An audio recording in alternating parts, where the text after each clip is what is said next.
5,000 years ago the world was in despair and humanity was close to extinction. Four great heroes stood against Erebos, who was the source of all evil. Luna was the elven archmage who was called the poet of the stars. Dweno was the dwarven mastersmith known as the divine blacksmith. Aaron was the brave beast-man warrior. Lysinus was the wise dragon king.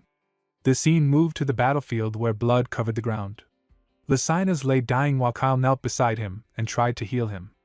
Lysinus told Kyle to take his dragon heart and keep moving forward. Kyle told him to be quiet because he wanted to save him. Lysinus told him it was already too late. Kyle insisted on focusing on his healing spell. Lysinus asked if Kyle remembered when they first met and how they believed they would save the world. Then Lysinus offered his dragon heart with his final strength. Kyle called him a stupid lizard and felt the pain of losing him.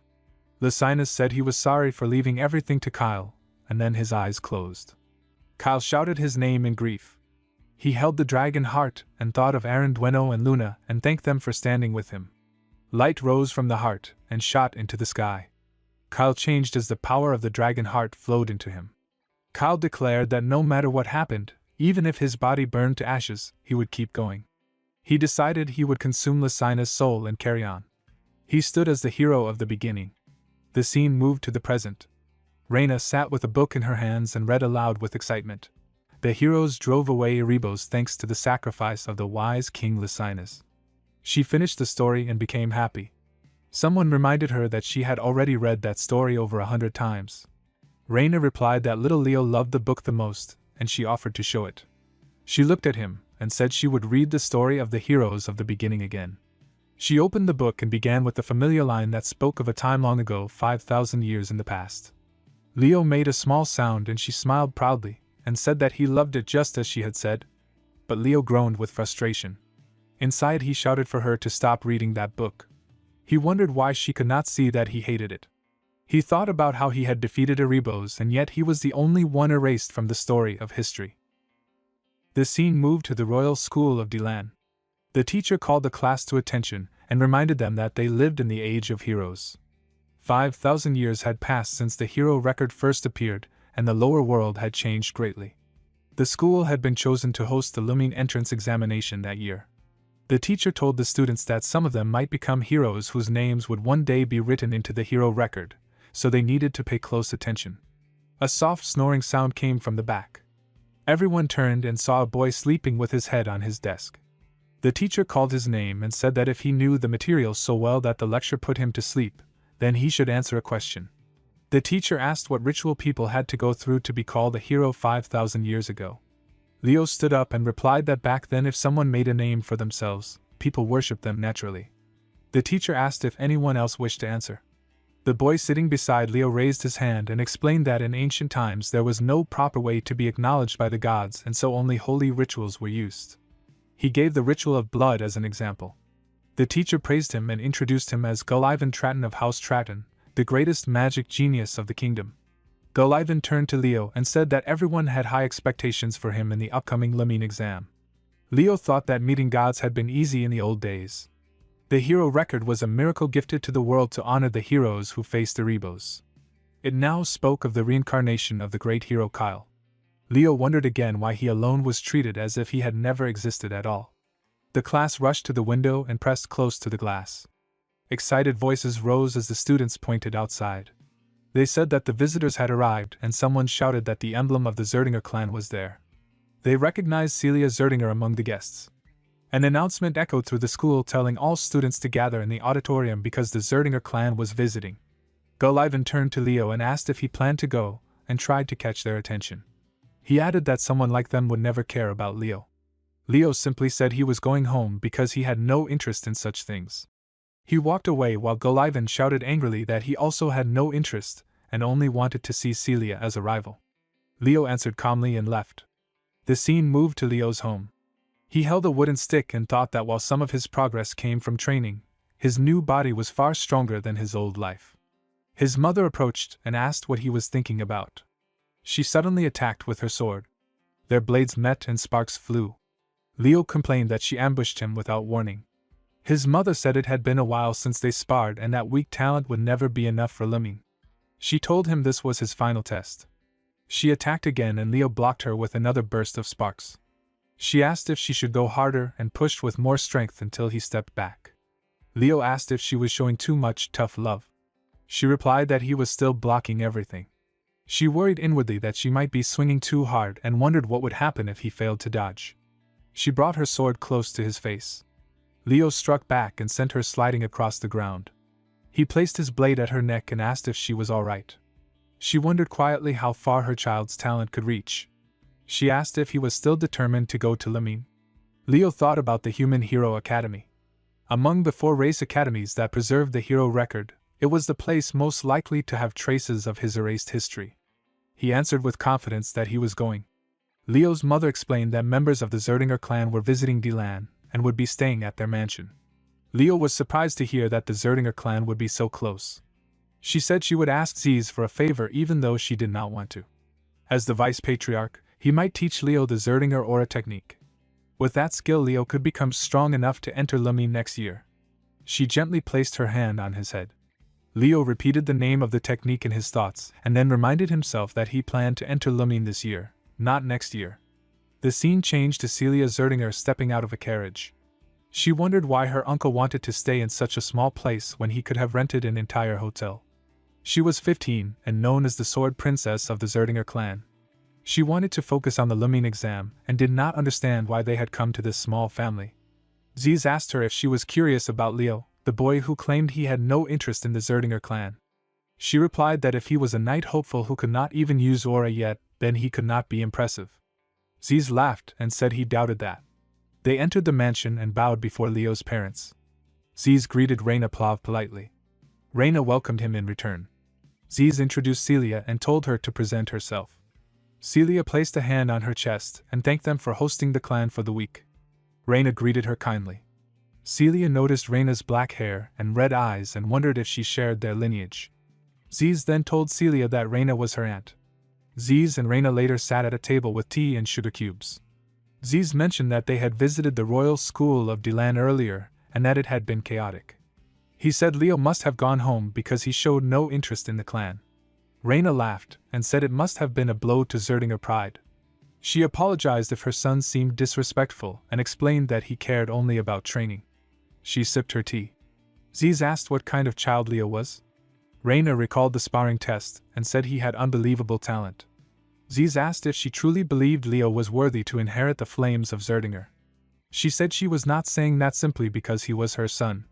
Ziz smiled and said that her confidence made him more interested. Even so, he would still test Leo himself. Leo sat in his room in a calm pose with his sword placed beside him. Light gathered around his right hand and then around his whole body. He said that his vessel was finally complete. He had avoided learning aura because once he accepted it, the body naturally changed to fit that aura and the chance to build mana and soul energy disappeared. He thought that if he had fully controlled those powers in his past life, he would not have left behind a seed of disaster. In this life he planned to master everything perfectly. He decided that aura would come first. Celia stood behind him and called his name. She said he had a good grasp of the basics and offered to guide him in swordsmanship. She also hoped to earn favor from her aunt. Leo asked who she was. She introduced herself as Celia Zerdinger, known as the Sword Princess. Leo thanked her for the thought but refused her guidance, saying he had no intention of learning from someone with less skill. Celia became shocked and asked if he claimed to be stronger than her. Leo said that in a real fight to the death she would likely win because he could not use aura, but in pure swordsmanship the outcome would be different. Celia challenged him to spar. She planned to show him the harsh truth before he grew too confident. She said that if she won, he would serve her for the week she stayed. Leo asked what would happen if he won. She pointed her sword at him and said that she would serve him instead. Leo picked up his sword and asked if they should begin. He moved first, and she blocked his strike as sparks flew. She thought his speed was better than expected. She stepped back and decided that it would not be enough to beat her. She rushed forward but Leo's attack reached her first. She felt a strength she could not handle and realized she could not block it. His blade reached her neck. Leo noticed the shimmering protection around her and asked if she was using aura armor and what was supposed to be a spar of pure swordsmanship. Celia said it had only been a reflex. Leo answered that it did not matter because he would win anyway. She reacted with surprise. He explained that controlling aura was a difference as wide as heaven and earth and asked if she wanted to test it. She noticed the magic weight bracelets on him and felt shocked. Leo rushed at her again. She shouted that no one should be this brutish and called him a crazy man. The scene shifted. Reina and Ziz walked together when Leo approached. Reina told Leo to introduce himself because their guest had come to visit the household. Leo bowed slightly and gave his name. Ziz introduced himself as Ziz Zerdinger and added that he was Leo's uncle. He reached out to shake hands and Leo accepted. Ziz said he was glad to meet him. Reina asked if Leo had met Celia yet. Leo paused, remembering what had happened earlier. Celia lay on the ground while the servants panicked and rushed to her side. They urged each other to move quickly. Ziz asked what had happened. The servants explained everything. Ziz wondered how Leo had defeated Celia even though he had not yet learned aura. He told Leo that beating Celia was impressive. Leo answered that she had underestimated him. Ziz asked what the bet between them had been. Leo explained that the loser would become the servant of the winner, and said that Celia was now his maid for the week. Ziz said that keeping one's word mattered, but Celia belonged to the Zerdinger house, so Leo could not command her to do maid work. He asked Leo to cancel the agreement and offered a different reward instead. Leo refused. He said the wager had been between him and Celia and that as long as she carried the Zerdinger name, she needed to take responsibility. Ziz asked if Leo still refused even though he was offering to teach him the Zerdinger aura breathing method. Leo answered that an aura method given only to prevent Anise from being embarrassed had no value to him. Ziz repeated Leo's words and asked if Leo understood that he had just declared the direct Zerdinger lineage as a servant, and dismissed their aura method as worthless. Leo confirmed it. Ziz then asked if he found such a declaration impudent. Leo said he meant no insult. He explained that if the method had been offered as a reward for defeating Celia, he would have accepted, but Ziz had framed it as a way to erase her loss. A servant whispered that Celia had woken up. Leo continued and said that Ziz believed Celia would not have lost if she had not let down her guard, but Leo insisted that even if Celia had fought seriously, he still would have won. Ziz thought that Leo had rejected him only because of his behavior and felt impressed. He wished a child like Leo had been born into the Zerdinger line. Ziz then shocked the servants by ordering them to send Celia to the maid's quarters. He called out to Leo. Leo answered. Ziz told him that in private he could call him uncle. Leo agreed and left as Reina and Ziz remained behind. Ziz asked Reina if she had asked him to teach Leo the Zerdinger aura breathing method. She nodded and said she would try to convince Leo so he could learn Phoenix breath. Later Celia appeared dressed as a maid. She introduced herself as Celia, the maid who would serve young Master Leo for the next week. Leo replied that the outfit suited her, and he added that no one would have imagined her usual fancy style fitting plain-made clothes. As he continued to speak, she cut him off while blushing in frustration as she said she knew she was beautiful but his words sounded too direct. Leo quickly apologized and said he never intended to make her angry. He explained that he had a friend who praised beauty too much, and that those habits must have influenced him.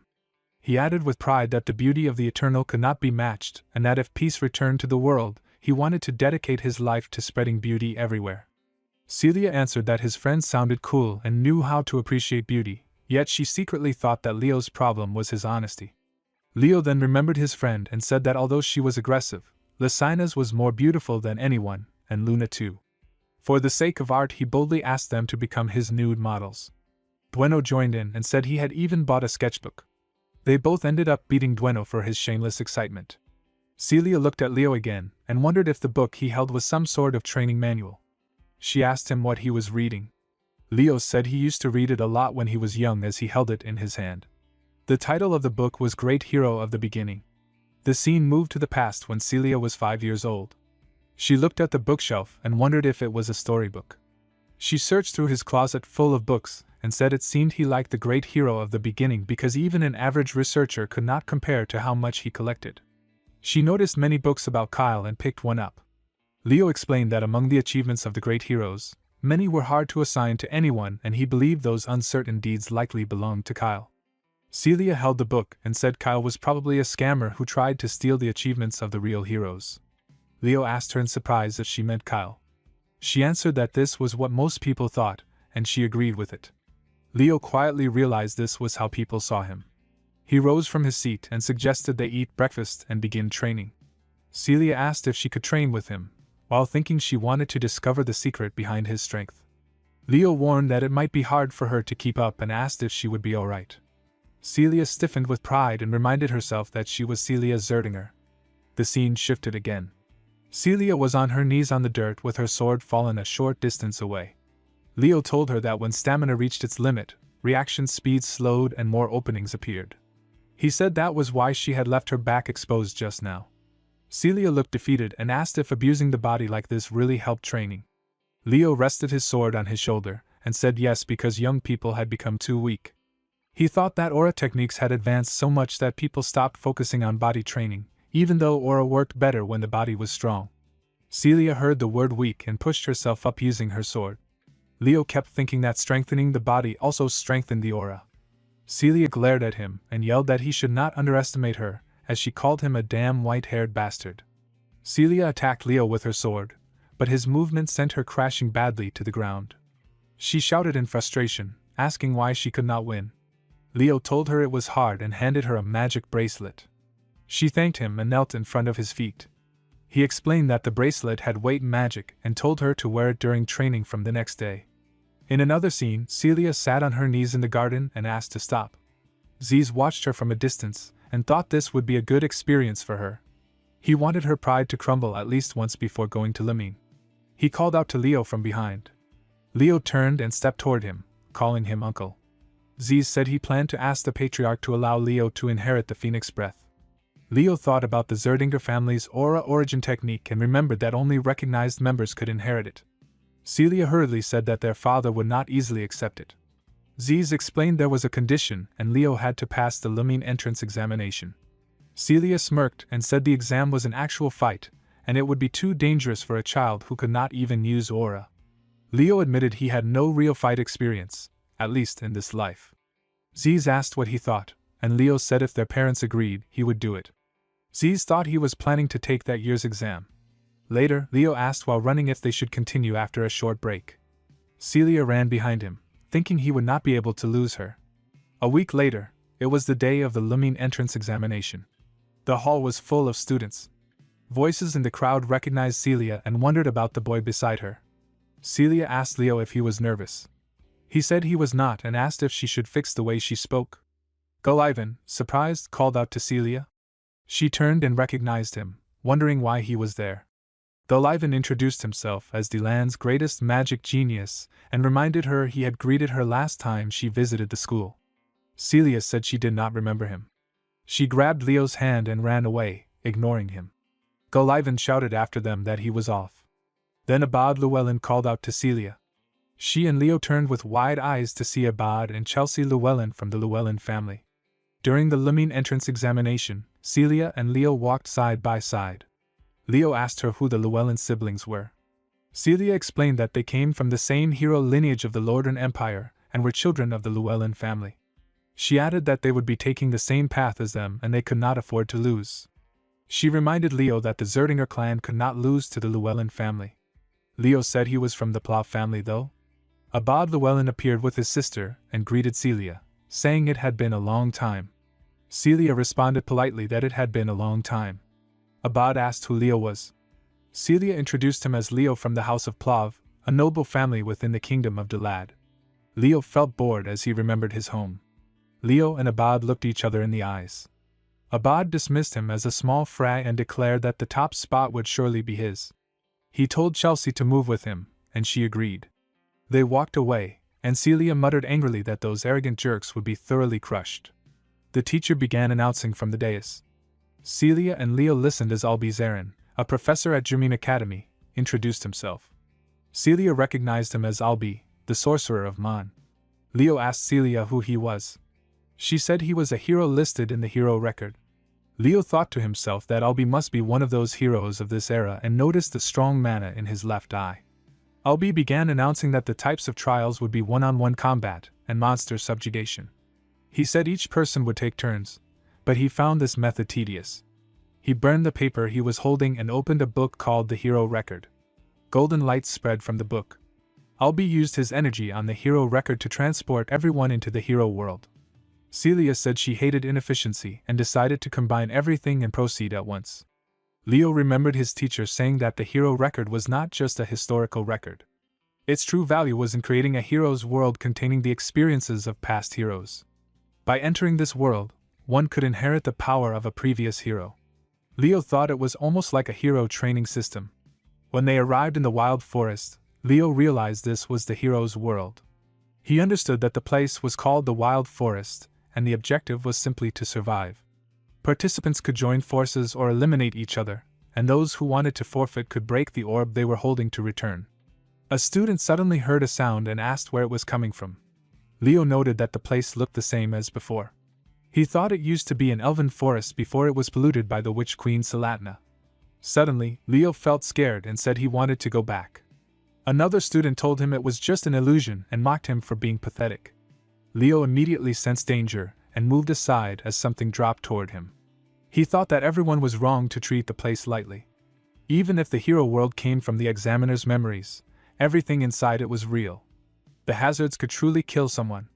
Chelsea arrived and said they had met before. She added that she was glad to have a chance to eliminate someone connected to the Zerdinger name. Leo corrected her and said he was from the Plav family. Chelsea ignored that and gathered energy in her hand, saying he had been with Celia earlier. She cast Wind Sickle. Leo recognized it as a spell that did not exist in the past, though the basic form still felt familiar. Chelsea noticed how relaxed he looked and prepared to attack. Her energy wave moved toward him, but he blocked it with his sword. Chelsea was shocked and wondered how he blocked it without aura. She questioned if he possessed some attribute that was difficult to detect. Leo told her the attack was too simple and suggested they join forces instead. He reminded her that in this place the one who survived the longest earned the most points, and that as a sorceress she needed to pass at least one test. He smirked as he said it. Chelsea prepared another attack and told him she was a battle mage. She repeated his comment about her attack being too simple. Leo told her he meant that for wind magic, her attack was too straightforward for the power behind it. Chelsea became angry and asked if he was lecturing a direct descendant of the Llewellyn family. She shouted that she would crush him with those simple attacks and cast Wind Sickle and Wind Arrow again. Leo suddenly disappeared. Chelsea could not sense any mana and wondered why he had vanished. He reappeared right in front of her and struck her down, leaving her kneeling with her head lowered. Leo asked politely again if she would join forces with him. In the hall outside the hero world, a student cheered that the test was finally beginning. In another scene, Chelsea was tied to a pillar with rope while Leo sat on the ground in front of a small fire made of burning wood. She asked what was happening. Leo asked if she was going to cooperate with him. Chelsea refused and said she only needed her brother. She tried to use magic with her tied hands and cast Wind Sickle. Leo explained that it was a skill that restricted magic. He thought he did not have much mana, so it would not last long. Chelsea said she could escape without magic. Leo wrapped the rope she was tied with around his hand and asked if she really thought he would let her do that.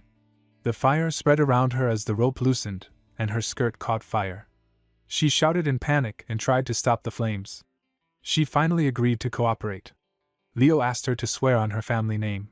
She shouted that she swore on the Llewellyn family name that she would cooperate. Leo untied her carefully, thinking that kids were easy to manipulate. As she almost fell into the fire, he caught her. He looked into her eyes and greeted her, calling her the Mage of Llewellyn. In the hall, all the students watched Leo through a large magical screen. Albie observed the fights and thought that none of the students were up to standard. He thought it was foolish for them to focus on competing and fighting each other. The only ones who acted decisively were Celia Zerdinger and Abad Llewellyn. He noted that the Republic's future looked bright. Regarding Leo Plav, Albie thought the fire stunt was immature, but getting Chelsea Llewellyn to cooperate deserved a high grade. He did not yet have the skill or grace of Celia and Abad, but he was an unexpected dark horse. A monster appeared in front of Leo and Chelsea. Chelsea passed her weapon through energy and struck the monster, creating a hole in its body. She said that going along with the knight made things comfortable and asked what aura Leo was using, as she could not detect any mana from him. Leo replied that he did not know how to use aura. Chelsea was surprised and asked how he could do that without aura. Leo explained that a good foundation was important for anything, like wind magic. He asked her what she thought the foundation of wind magic was. Chelsea cast Windbreaker through her left hand, sending energy waves that struck the monster and knocked it to the ground. She angrily said it was insolent of him to speak of wind magic in front of a Llewellyn. Leo told her she had power but was using it incorrectly. Chelsea started to respond, but Leo saw something and told her to stop. She noticed that other monsters looked like mummies. Leo knelt and said he had seen things that left their victims like that before. He thought he now understood the conditions to pass the test. The earth erupted and energy burst out like lava. Leo grabbed Chelsea and jumped away. Suddenly, students arrived, including Gullivan, while Leo and Chelsea sat on the ground. Gullivan said they needed to get rid of Chelsea first, as the other guy was a nobody. Leo told Chelsea to attack together. He stood up and struck the students with a punch as they surrounded them with swords. He told Chelsea to watch his back, and she nodded with wide eyes. Leo shouted at her to attack, and Chelsea stood up with her weapon. Using his energy, Leo defeated all the surrounding students, but Gullivan ran away. While escaping, Gullivan thought he could not go out like this and needed to find another party. Celia, watching, recognized Gullivan and thought about him. Celia told Abad to go that way and both of them reached Leo and Chelsea. They stopped in shock when they saw the bodies of students and the monster lying around. Chelsea ran to her brother and Abad hugged her tightly because she was safe. Celia asked Leo why he and Chelsea were together. Leo looked confused as he explained that he suggested they cooperate and somehow convinced the stubborn girl to agree. Celia asked what he did, and Leo silently picked up a fallen student from the ground. Chelsea watched him and wondered why he was helping when the fight was already over. She believed they would beat this world together. Leo repeated her words with surprise. Abad pointed at the corpses and told Celia there was an anomaly in the wild forest. Celia noticed that the bodies looked dried up as if all moisture was sucked out. Leo added that the monsters were missing. Celia realized the forest looked scared, as if a high-tier monster had appeared and driven everything else away. Abad remembered that Hero Albi's first feat had been defeating a high-tier monster. Leo said the creature had finally revealed itself. In another part of the forest, Gullivan appeared with a weapon in his hand. He was determined to make Leo fail no matter what it took. As he moved forward, his foot slipped and he fell to the ground in confusion. While he looked around, a monster loomed above his head. In the hall, everyone watched the magical screen. Two students talked together, one saying that he had taken care of 15 or 16 of the monsters. The second student said he had about the same number. Albi examined the screen and said he had seen about 500 so far, and they had all failed. One student protested, saying that even so, they had to select around 100 students like in other regions, but only 50 students remained in the test. Albi replied that if they did not meet his standards, he was willing to fail them all. The headmaster had put him in charge of the test knowing this. Albi thought that a real hero could only be found in difficult times and wondered if Leo Plav, who must have noticed the anomaly in the forest, could beat this world. In the forest, all of them ran through the darkness. One student said it was pitch black. Celia warned that there was something ahead and told them to get ready. She pointed in shock at Gullivan, who was trapped in a monster's mouth, and realized that the one behind it was the real monster. Abad began to cast magic, but Leo stopped him and told him to snap out of it. He ordered Gullivan to break the crystal. Gullivan called Leo's name and broke the crystal, producing fire in the monster's mouth, returning it to its normal form. Abad cast Wind Fang at the spider-like monster, but it was not enough to kill it. Leo realized it was the spider princess, Tarantulia. He attacked fiercely, shouting in anger. Celia tried to finish it with a single powerful strike called Prominence, but her energy attack had no effect. She was shocked and could not believe it. Abad said that the difference in destructive power between a knight and a mage was like day and night. He attacked with a spell called Raffaele, but it had no effect, and the spider monster began attacking him. Chelsea shouted for her brother and cast Windbreaker, using her energy to make the monster leave Abad alone. She asked if he was okay. Abad replied that he was and thanked her. A student nearby asked what kind of monster it was and commented on its monstrous regeneration. Leo explained that it was the daughter of Salatna, the queen of Tartaros, a monster in Erebos' army that had destroyed the elf forest. Celia thought about Tartaros in shock. Leo thought about the mana in Albi's left eye, realizing it came from the fairy king. Tarantulia ruled the cursed wild forest, destroyed the elf forest, and had eaten the right hand of the fairy king. Leo considered that the hand, which contained the source of infinite life energy called the Ring of Life, must have saved her. Abad declared that if the monster was the key to the test, he would defeat it. Celia shouted in shock and she and Abad attacked again. Leo warned them that the monster would just keep regenerating until they ran out of mana. Celia asked what he suggested. Leo said that two people needed to work together. Abad refused, wanting to be the top scorer, and Celia insisted it would be her. Leo reminded them that if they could not beat the hero's world, everyone would fail. Abad said that even if they worked together, it would take time to set up an attack capable of killing the monster instantly. No one except the two of them could stall the monster long enough. Celia looked angry while Chelsea thought carefully. Leo said he would do it. Celia was shocked and said it was suicide because he could not even use aura. Leo admitted that he could only buy 5 minutes. Chelsea worried about what would happen if the attack failed. Leo reassured her that it would not happen and picked up his weapon from the ground. Leo said that fire and wind had always worked well together. Celia and Abad looked at each other.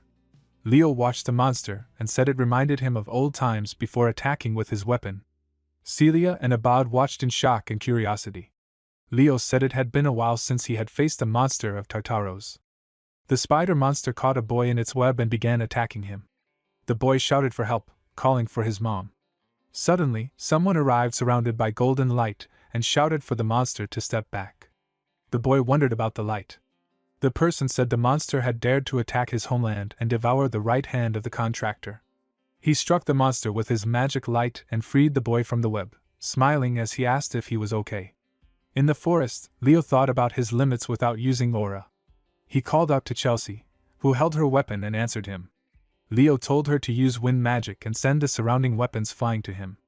Chelsea warned that he could get hurt while doing that, but he told her not to worry and just hurry. She asked which weapons, and he said any. Based on the sounds, he thought one was a scimitar and the other a bastard sword. He told her to send more weapons, and she used her power. Leo attacked the monster with his sword, striking repeatedly and shouting next. He thought the monster should be their age, but it moved like a martial god. Celia commented that he was not a small flea. Leo had a cut on his cheek with blood coming out, but he gripped his sword tightly, and reminded himself that if he could not stop a bug like this, others would be laughing at him from the afterlife. He told Chelsea next, and she worried that she had used the last weapon. Leo was shocked and exclaimed in disbelief. Celia shouted at Leo that she had finished the preparation and told him to move. She attacked the monster with her golden energy, and fire spread around it. The monster died, leaving the ring on the ground. The chapter in Albi's world, prologue Wild Forest, was cleared. Celia smiled as she sat on the ground with her hands supporting her, and said it was over. She thought about Leo standing in front of her, and realized he had blocked the monster for 5 minutes. She praised him loudly. Chelsea, excited, said it was amazing and that he looked like a hero from the stories. Leo asked if it was so, and Chelsea said yes. She added that she wanted to become a battle mage and learn more about close-range combat, and asked him to teach her. Celia hoped that Chelsea would get to experience Leo's training at least once. Leo picked up the ring from the ground and wondered if it was a drop from the monster. A fairy emerged from the ring in golden light. Leo recognized it as Prince Silid. He greeted Silid and said he was Kyle. He thought that Silid had become the fairy king and that thanks to the treasure Albi found, he had received the Eye of Mana. Suddenly, Albi's voice announced that the countdown for returning from the testing ground had started and that the reward for clearing it was the Fairy King's pledge. Kellyan Badian sat on a chair with his back to the window as sunlight came in. He said that the exam of the Western Territory was over. A girl standing beside him asked if it was already finished and how many students teacher Albi had passed. Kellyan said that considering it was Albi, a lot had passed, 40 students. The girl asked if that was many, and he laughed, saying he had only expected about 10 people. She asked if either Celia or Abad was at the top and who had passed. Kellyan said it was hard to pick, but someone had been recommended as the freshman's representative. She asked if Albi had recommended someone, and he said it was a name he had not heard before. She was surprised and asked again if it was true. Voices appeared in the hall calling for Celia and Abad. Suddenly, Leo Plav appeared on the screen. Albi said he recommended Leo Plav as the freshman representative in the night division and began to explain the reason. Kellyan thought to himself that it was surprising for Albi to speak so highly of him, and wondered what kind of student Leo was, noting that Albi had described him as having the talent to become a hero. Leo rested in the swimming pool and thought to himself that pain like this should be treated with care and time. He felt good about it, and remembered that the clear reward for the test was the Fairy King's pledge. He realized that normally clearing a living hero's world did not give a reward, yet somehow he alone had received one. He heard a sound and asked his mother what it was. She spoke to him, asking if he knew why she had been expelled from the house of Zerdinger. She explained that while rescuing a comrade, she had lost the flames of Zerdinger, but she had never regretted her decision. She told Leo to use his power and talent for the right cause and congratulated him for being accepted to Lemine Academy. Later, Leo stood in the city and heard Ulbi's voice saying that he had arrived at Lemuria's city and should collect all his belongings before getting off at the gate.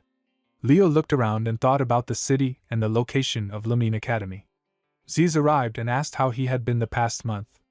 Leo greeted his uncle and Ziz congratulated him on passing the entrance exam. Leo thanked him and asked why he had come. Ziz explained that their house had been caught in an ongoing debate for the past month. Leo asked if it was about the inheritance of Phoenix Breath. Ziz confirmed it, and added that even though his elder sister was no longer a member of the house, Leo, as her son, had impressed the elders by passing the infamous Western exam. Ziz gave Leo a key with a shiny crystal and told him it was a subspace key and to open it. Leo opened the book from the key, but the pages were empty. Ziz told him to stain the pages with a drop of his blood. Leo bit his hand and poured blood on the book, and the words appeared. Ziz placed his hand on Leo's shoulder and said that now only he could read the book. He explained that learning the secret technique of the Zerdingers would not be easy, but he believed Leo would master it quickly and congratulated him on becoming a member of the House of Zerdinger.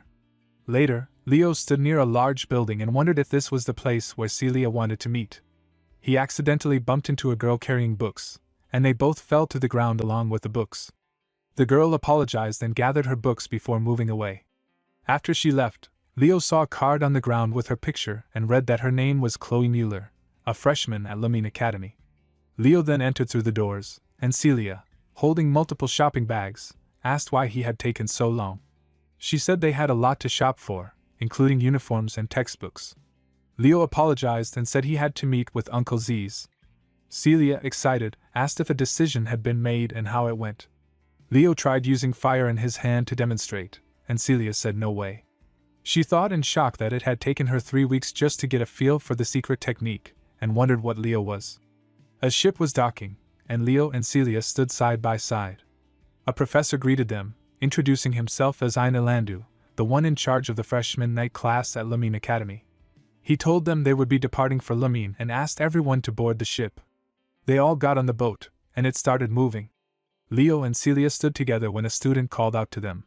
Celia was shocked when he called them a couple. The student introduced himself as Car Thomas from the Kingdom of Mora and said he was an alchemist who sold everything from potions to weapons. He gave a card to Leo and told him to drop by if he needed anything at school.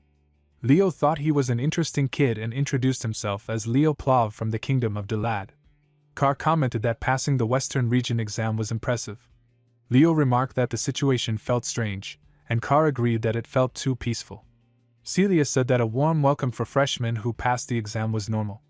Leo glanced at the professor, who was drinking from a glass and leaning against the side of the boat. Car said that they would not be rough with students before orientation.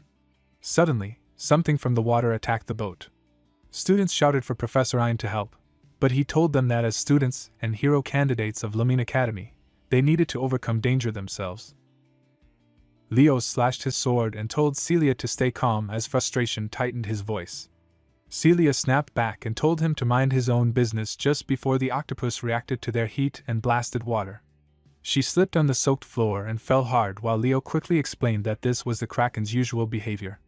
They both rushed forward again, gripping their swords and slashing through the monster's limbs. Carl hid under a table with wide eyes as he watched Celia's overwhelming strength and wondered who Leo really was. A severed leg dropped near him, and he shouted in panic for them to be careful. Chloe stepped out with mana glowing in her raised hand and sent a beam crashing into the Kraken. She spoke sharply and asked why weak people would not just stay back. Carl muttered that strong people never cared about the damage they caused around them. The professor calmly poured himself a drink as the chaos continued. He said the lake leading to Lemurn Academy was always full of monsters and that a Kraken was the perfect warm-up. He observed the students closely and noted how the top performers stood out. He saw Chen Xia of the east, Celia Zerdinger of the west, Abad Llewellyn, Chloe Muller of the north, Warden Titan of the south and Duran Moira of the central region. He believed this year's freshmen were promising. His gaze finally settled on Leo as he thought about the boy's flawless swordsmanship and precise movements, as if he already knew the Kraken's next attack. A small smile touched the professor's lips as he decided that he would meet that unknown freshman soon in the knighthood class. The students lay on the ship floor exhausted after the battle. Carl complained that he had not expected to use all his potions so quickly. The professor landed beside them and told them that crossing the lake would soon feel natural, so it was better to get used to it now. He then urged everyone to head straight to the entrance ceremony hall. The scene shifted to the Lemurn Academy erect training ground where the announcer declared that the entrance ceremony would begin. The professor ordered the students to line up by region with the top freshmen standing in front. They were told that the principal would speak first. Principal Kalyan welcomed the aspiring heroes and kept his message short. He told them to always bet on themselves and push past their limits. He added with a clenched fist that anyone who could not do that was not needed at Lemurn. The ground fell silent until he quietly asked a nearby teacher if he had gone too far. The announcer then called for the freshman representative. Students stared in surprise when the name Leo Plov was announced. Leo looked toward Professor Ein and wondered if the supervisor had recommended him. He stepped onto the stage and greeted the professors and seniors. Students whispered among themselves as he closed the book in his hand and introduced himself as the freshman representative. When asked to share his aspirations, he gave a bold smile and told everyone that if they wanted the position they could come and take it. Shock spread through the crowd as he added that any one of them was welcome to try. The scene shifted again to the Lemurn Academy dormitory. The professor praised the students and explained that temporary classes would begin the next day. For 1 week they could attend any class they wanted before choosing 3 subjects to specialize in. He told them to rest well and not be late. Outside the dorm rooms, Carl happily realized he and Leo were neighbors and told him he looked forward to tomorrow. Leo replied that he would see him in the morning. Later he lay on his bed and closed his eyes.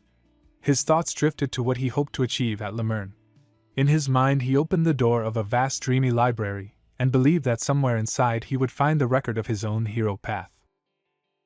Carl walked over to Leo with a bright smile while carrying a tray and asked him to eat together. Leo agreed without hesitation. As they sat down, a student suddenly shouted for the freshman representative. Leo looked around and asked who they meant. Duran approached with a sharp expression and demanded to know if Leo truly meant what he had said during the speech. Leo kept chewing calmly and admitted that his words had been quite provocative, especially for a newcomer who seemed eager to pick a fight. Duran explained that he was the top student of the central region, yet Leo continued eating without reacting. Frustrated, Duran kicked the table and sent the food flying, but Leo quickly used magic to gather everything back in place. He smiled and reminded Duran not to waste precious food. Duran trembled with anger and claimed he would wipe the smug look off Leo's face because he could not stand someone weaker acting superior. Professor Ein stepped in and grabbed both of them. He pointed out that one was the top student of the central region and the other was the freshman representative. He noted that starting a fight on the first day meant they had already made up their minds about something.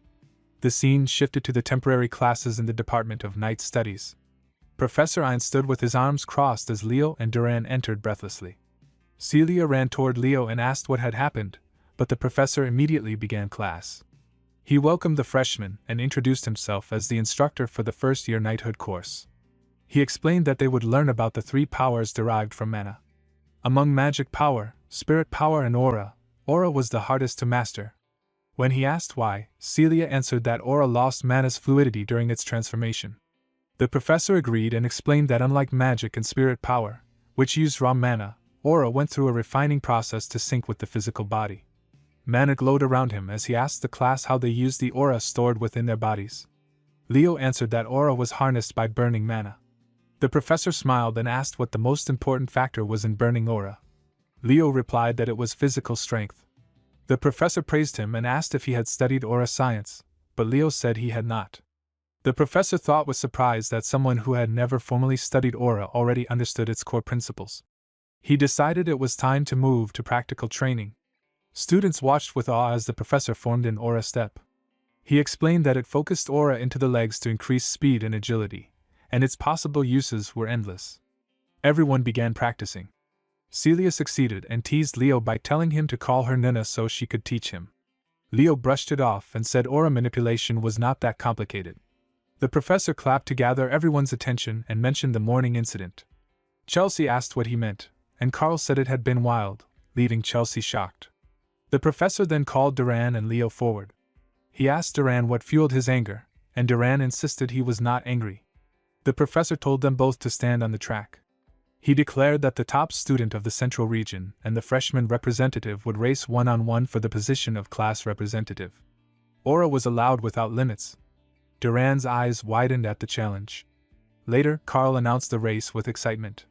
He proudly introduced Duran as the lightning aura prodigy from a heroic lineage and Leo as the dark horse who had risen above top students. Students whispered that the freshman representative should prove himself now.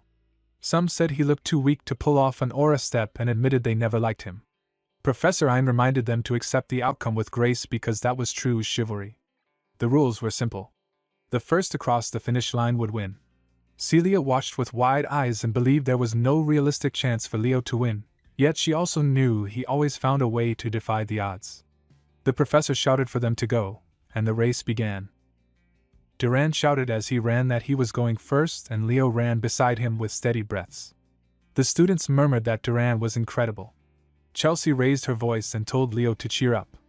Carl watched with wide eyes because Duran was already halfway through. Leo suddenly changed his track and rushed toward the grassy ground. Celia shouted while looking around that the moron had changed directions. Leo used magic and pushed his speed higher. His body blurred as he dashed toward Duran. Duran's eyes widened when Leo passed him, and Leo said with a grin that he would go first slowpoke. Leo landed on the ground and smiled as he turned back. The students stared in shock and murmured that they could not believe what they had seen.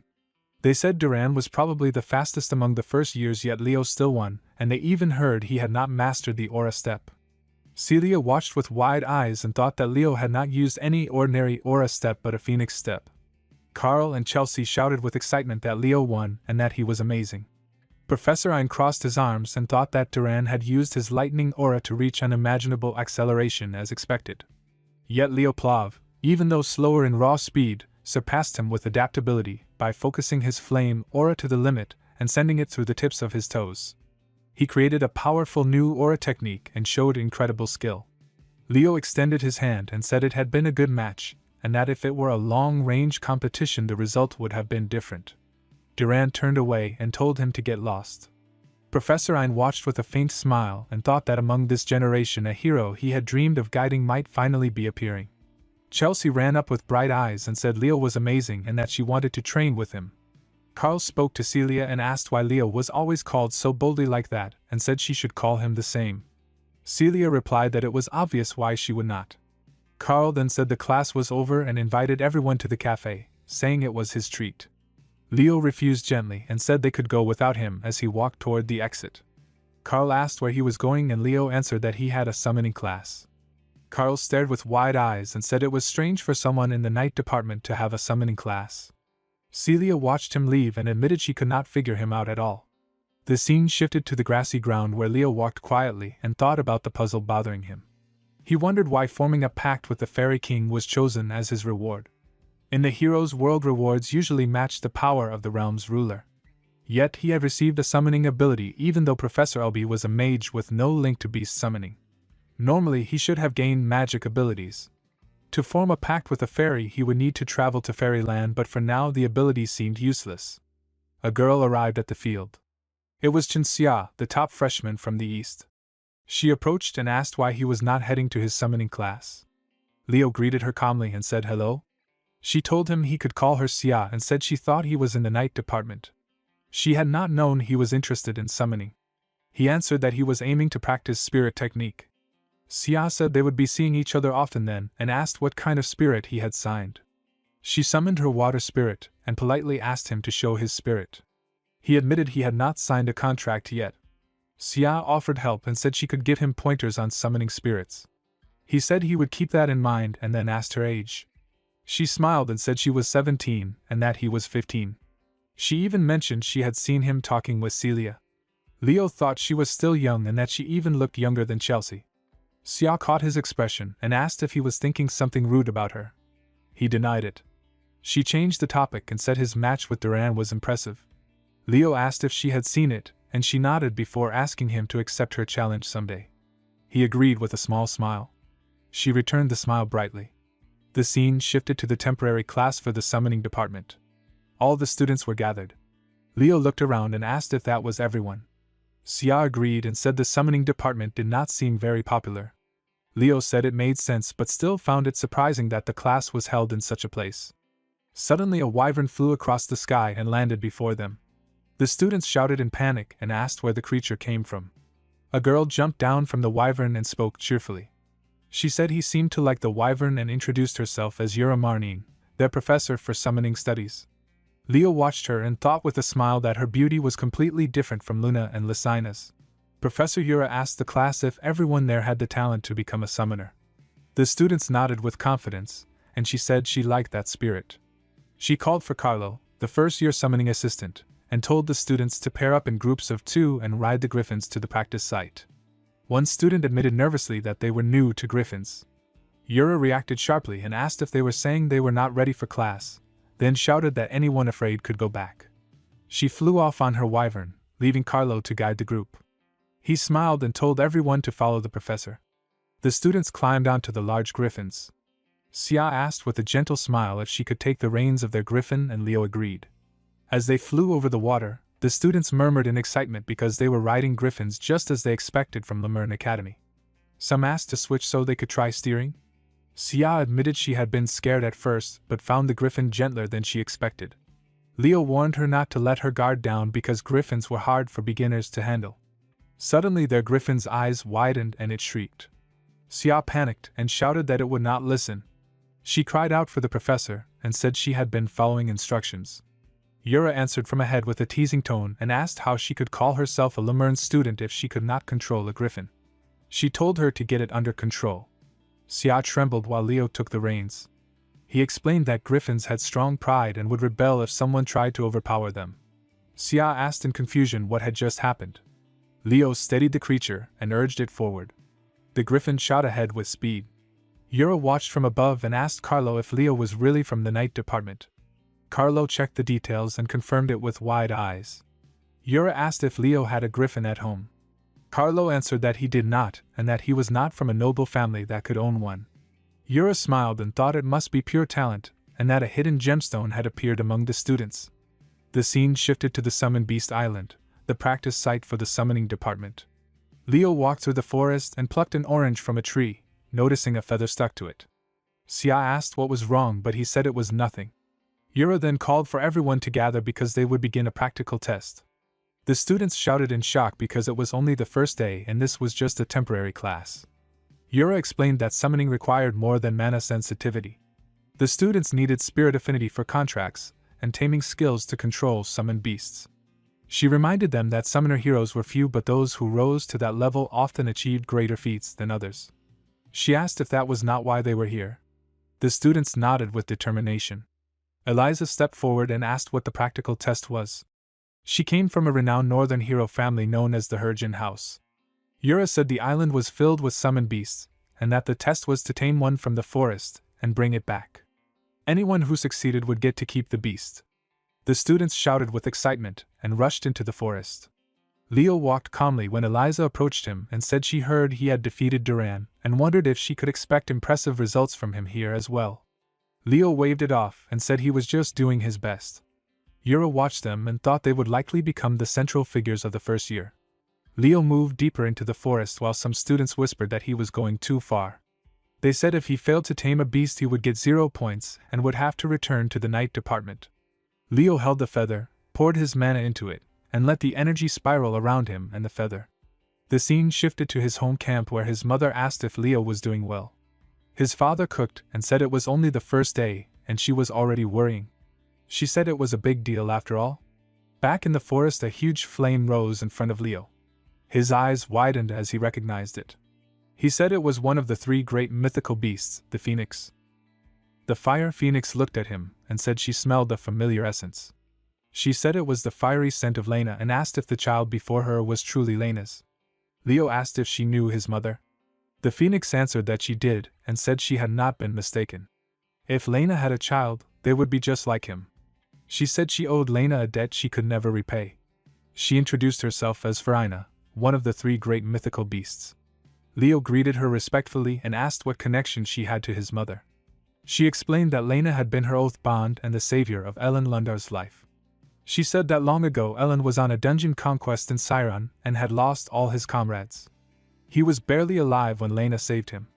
But in doing so Lena lost her flames, and because of that she could not ascend to the rank of hero. Leo said his mother had told him she never regretted that sacrifice. Farina said that was the kind of knight she had been. He then asked why she had come to Lemurn. Farina said she was not ready to share the reason yet.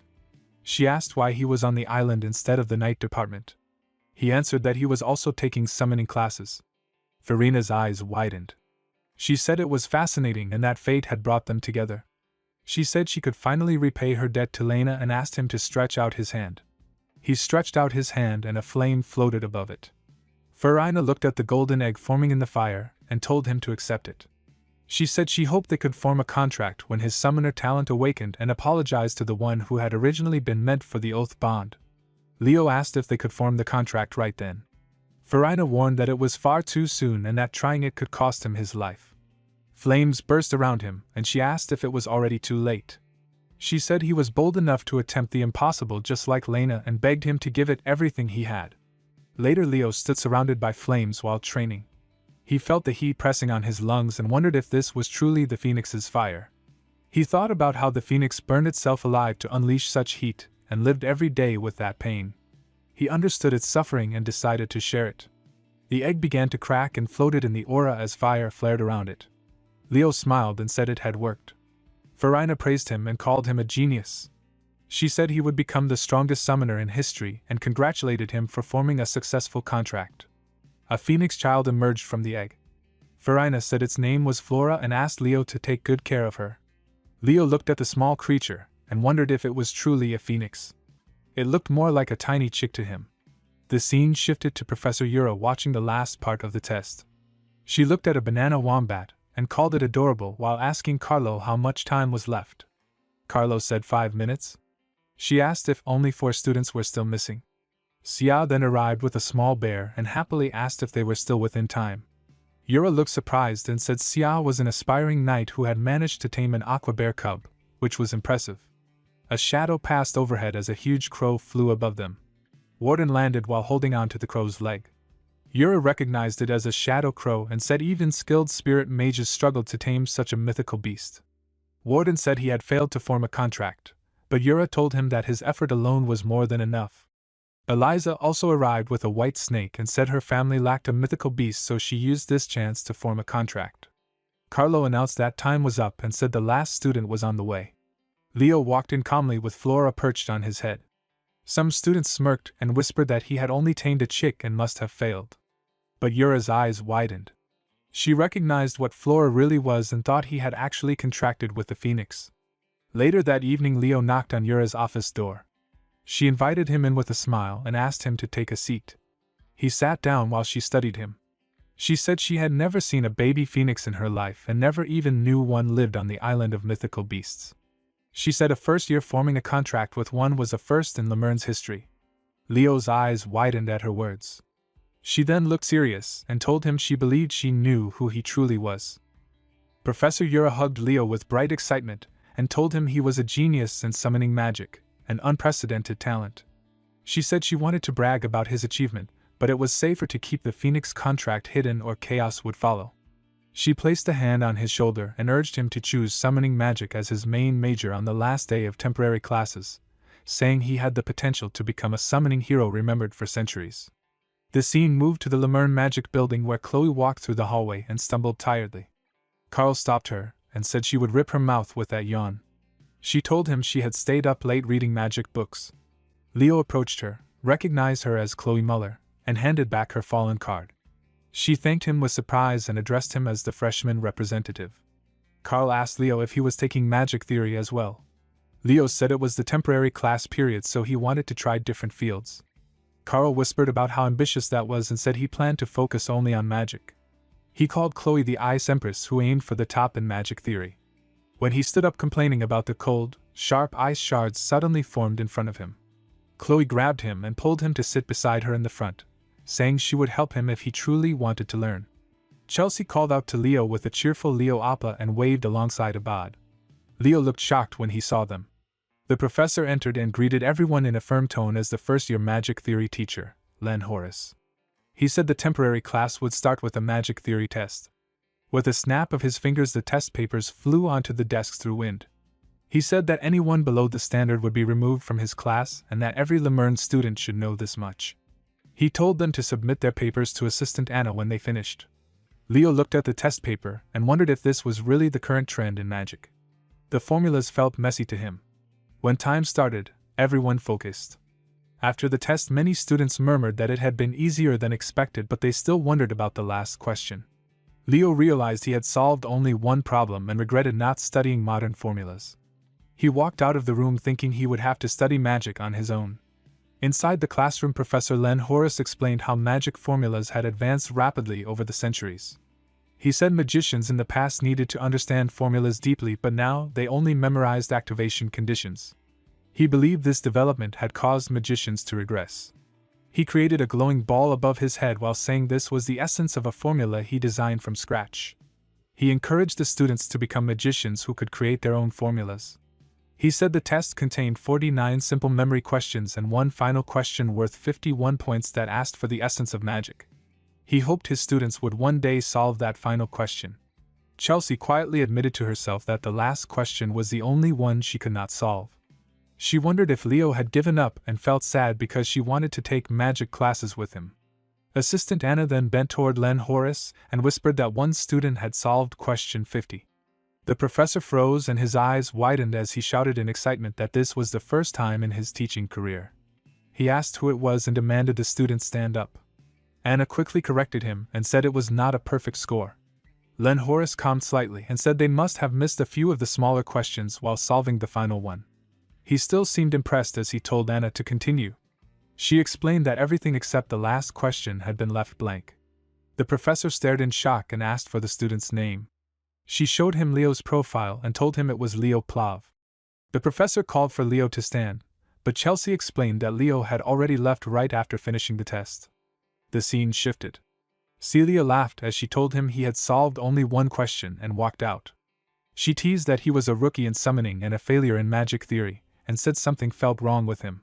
She told him to focus on swordsmanship if he wanted to be a knight. Leo kept eating and asked how she felt about training with him instead, and she refused.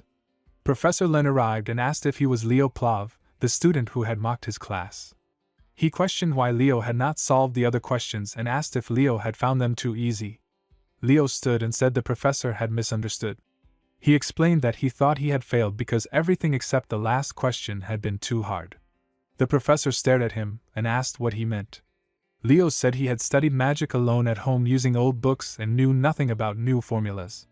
The professor suddenly lifted him and told him with excitement to follow immediately.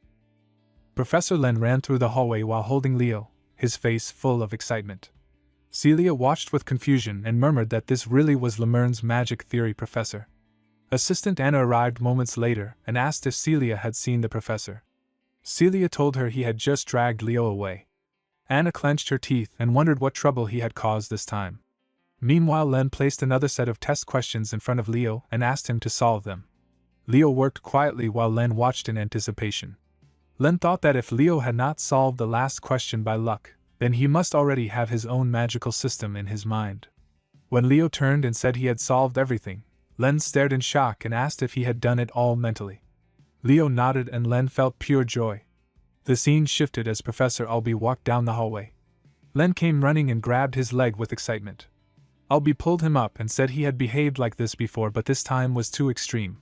Len explained that Leo Plav, the student recommended as class representative, was actually a magic prodigy. Albee reminded him that Leo belonged to the knight department, but Len insisted Leo must become a mage because wasting such talent on swords was an insult to magic. Anna caught Len as he nearly fell again and told him to hurry to class. Leo walked in and watched all of them, thinking that mages had always been and would always be crazy. Leo lay on the ground reading a book, and then closed it with a calm breath before sitting up. The scene moved to the principal office where all professors rushed in together. They burst through the door while Ein shouted that the situation made no sense and showed the headmaster a paper.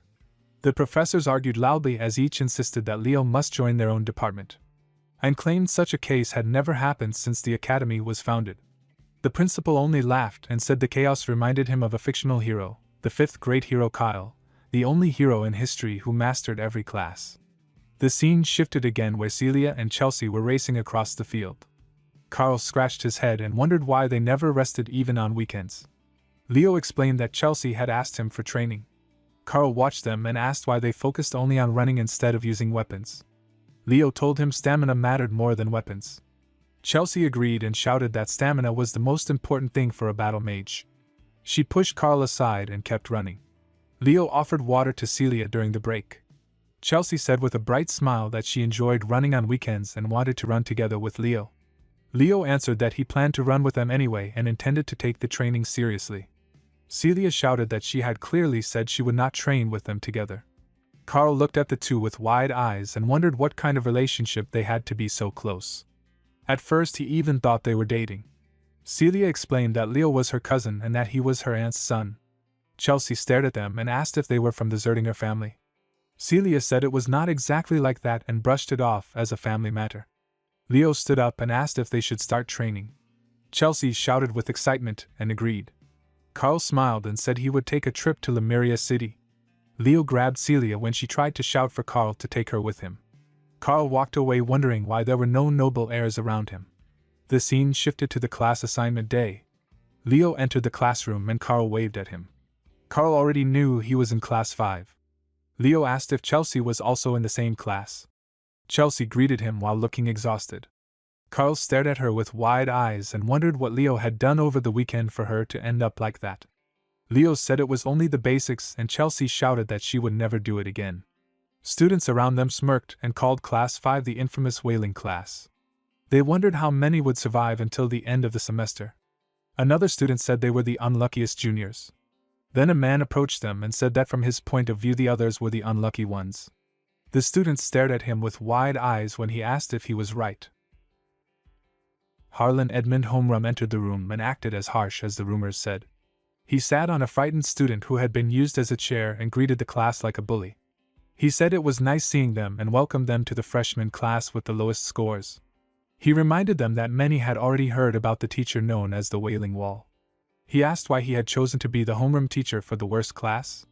Carl raised his hand with hope and said maybe he wanted to help them improve their grades. Harlan laughed at him and called him a perfect example of the class bottom.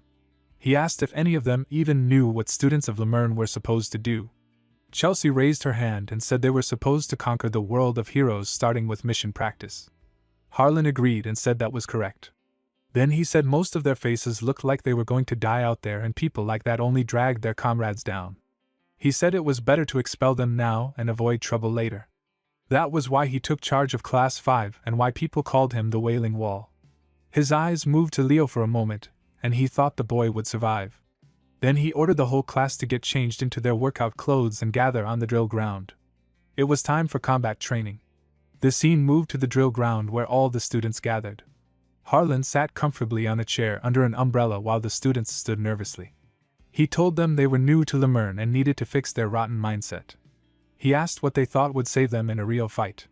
Nella Karen answered that it would be comrades who protected their sides. Harlan dismissed that, and said it was their own strength that saved them. Only when their abilities were sharpened could they protect others. He asked if any of them were confident enough to defend their comrades and told Ileana to show the skill of a dark knight by creating a fireball. Ileana formed one with a smile, but Harlan mocked it, and said it was too weak to burn even an ant. He told her to pour more magic into it. She created stronger mana balls with both hands and proudly asked how that was. Harlan admitted it was not bad and then summoned a spirit. He told her to hit the spirit with her impressive attack. She screamed and threw the mana balls, but they completely missed. Harlan told her there was no point in increasing power if she could not control it. He reminded the class to push themselves and break their limits. He said the lesson would not end until someone caught the sylph and ordered the heirs of Lemern to give everything they had. Leo watched and admitted to himself that Harlan was harsh, but not wrong. He decided to try as well. Harlan turned to him and said he wanted to see what Leo could do, then wondered if the boy was just another loudmouth like a fictional hero. The students kept trying to land a hit, but none succeeded. Leo suddenly rushed forward at incredible speed. Chelsea stared with wide eyes and wondered why the thing was so fast. Carl shouted in frustration and asked how he was supposed to catch the spirit. Leo kept chasing it while the small spirit laughed and slipped out of reach every time he stretched his hand. Leo smiled and used a mana strand to grab it, but just before he caught it, Duran stepped in and seized the spirit first. Sejin Honram arrived and clapped with a proud smile. He said it looked like Class 1 needed to show Class 5 how things were done. Harlan drank his juice and asked if Sejin wanted to take over his class. Sejin frowned at the remark. Carl watched with wide eyes and said the two pillars of Lemurn were about to clash. He explained they had been teaching for more than 20 years and even legends like Ein, Yura and Len had learned from them. Nella asked playfully how he even knew that, and Carl scratched his head and said he was always quick with information. Sejin turned serious and said he did not know what Harlan was planning by taking charge of the worst class. He held a ball in his hand and said they would soon find out. He proposed a competition between Class 1 and Class 5 using the Academy's historic ball game called Bot Era. Harlan stood up and praised Sejin, saying he was a genius because the best lessons came from experience. Sejin sighed in frustration and said Class 1 would crush them. Harlan lay back on his chair and said that was Sejin's problem since he would lead the match. Sejin clenched his teeth and wondered how he kept losing to Harlan in the graduation vote every single time. Then he walked away with Duran. Harlan turned to the students of Class 5 and said this was their chance to practice their abilities against Class 1 in a game of Bot Era. He ended with a cold warning that if they lost, all of them would be expelled. Nella stepped forward and asked if he was serious because Class 1 had 3 top students. Harlan told her that was exactly why they needed to push even harder and go beyond their limits. Then he looked at Leo and asked what he was so worried about when Class 5 already had the all-class freshman representative. He ordered Leo to choose 6 students for the Bot Era match. Leo understood this was clearly a test. He felt that Harlan's gaze did not come from hatred. Many students had already lost their spirit within the first week at Lemurn Academy. Harlan probably wanted him to lead Class 5, who were acting like losers, and this Bot Era match might become the turning point that lifted their morale. The scene shifted to the field where Class 1 and Class 5 faced each other. Leo asked Chelsea why everyone looked scared. Chelsea told him he probably did not know what Bot Era truly was. Bot Era was Lemurn's traditional combat rat sports game. Leo asked if it was not just a ball game. Carl explained the problem was that it was a super dangerous one. Celia suddenly appeared and mocked Chelsea, asking if she had already admitted defeat. Chelsea snapped back and shouted she was not scared and would never lose to a Zerdinger. Leo pulled Carl and Chelsea close and told them not to worry because their class would not lose. Celia pointed at him with energy and told him she had trained hard and would not lose to him this time. Sejin raised his hand and called for participants from both classes to enter the field. Leo asked who wanted to join him. Chelsea stepped forward and said she needed to put them in their place. Ileana stepped forward as well and said if losing meant expulsion, then they had to win even if it drove them crazy, and they would show Harlan what they were made of. Leo stepped ahead and told the professor that Class 5 was ready. Sejin signaled the start and threw the ball into the air. Every student's eyes followed it. Duran and Leo both reached it at the same time, but Duran seized control and landed first. The professor announced that Class 1 earned the first move. Leo landed and asked Tate to explain the rules quickly. Tate said Bot Era was simple. They only needed to fill the ball with aura and get it into the goal using any part of the body. The first team to reach 11 points would win. He warned everyone to get ready because Class 1 was already charging. Duran punched the ball toward Leo. Leo countered with a kick. The students cheered wildly for Duran. Tate whispered that he thought Harlan planned to expel all of them. Leo asked how to gain the right to attack. Tate said there were 3 ways. They gained it if the ball went out during the opponent's possession or if they caught the ball. Before he could finish, the ball struck Ileana and sent her flying backward.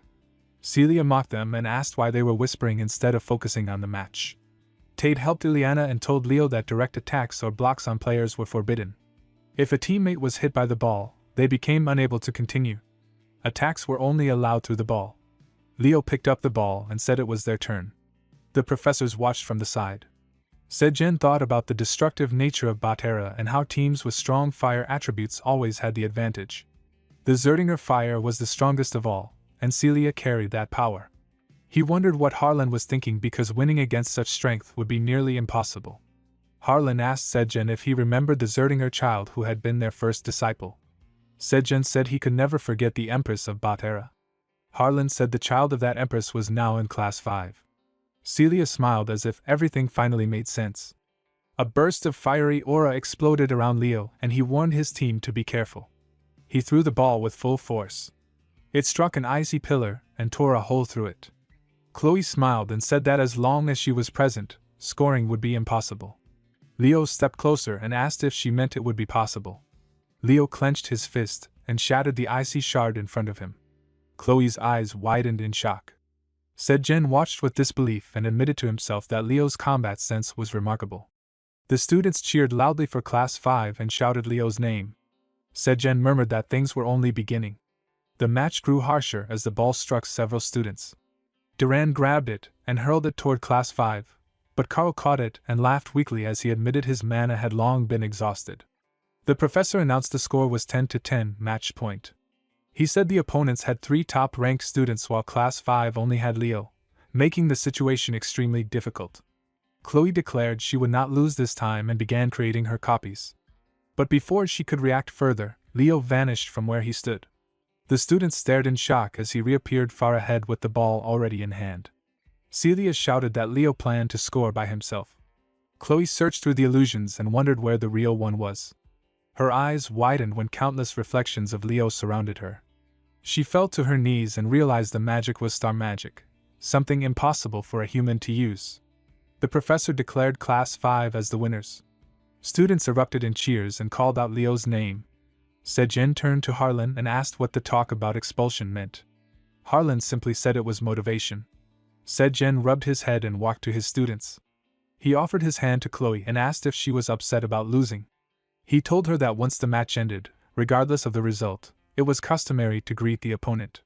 Chloe stood and took his hand. Sejin told the class they had fought together with one heart for Class 1's victory. He praised those who cheered and those who fought and told them to hold their heads high. From behind, Harlan shouted at them and told the loser to come over and finish cleaning up. Sejin gathered both classes and told them they had all done well. Class 1 had shown their talents without holding back, and Class 5 had refused to give in and kept fighting until the end. They had broken their limits and made a comeback victory. He hoped they would continue to grow through harmony and healthy competition. He told everyone to shake hands, and both teams exchanged respectful gestures. Celia smiled at Chelsea and said she had held out longer than expected and thought she would drop out sooner. Chelsea smiled back and said Celia was so persistent she reminded her of a squid. Carl grinned at Duran and asked if their class had won this time. Chloe stood with teary eyes until Leo extended his hand and told her she had been amazing and that with more real-world experience she would become a great talent. She asked if he was making fun of her. He smiled, and she thought silently that she would defeat him someday, then took his hand. The scene shifted to 1 month later. Carl ate while asking which clubs they planned to join. Leo said he was thinking of starting his own club.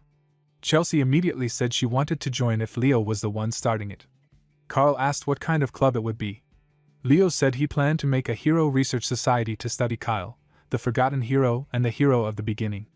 Carl told him Kyle was not forgotten, he was fictional, and joked that no one would join. Chelsea raised her hand again and said she wanted to join. Suddenly students shouted across the campus.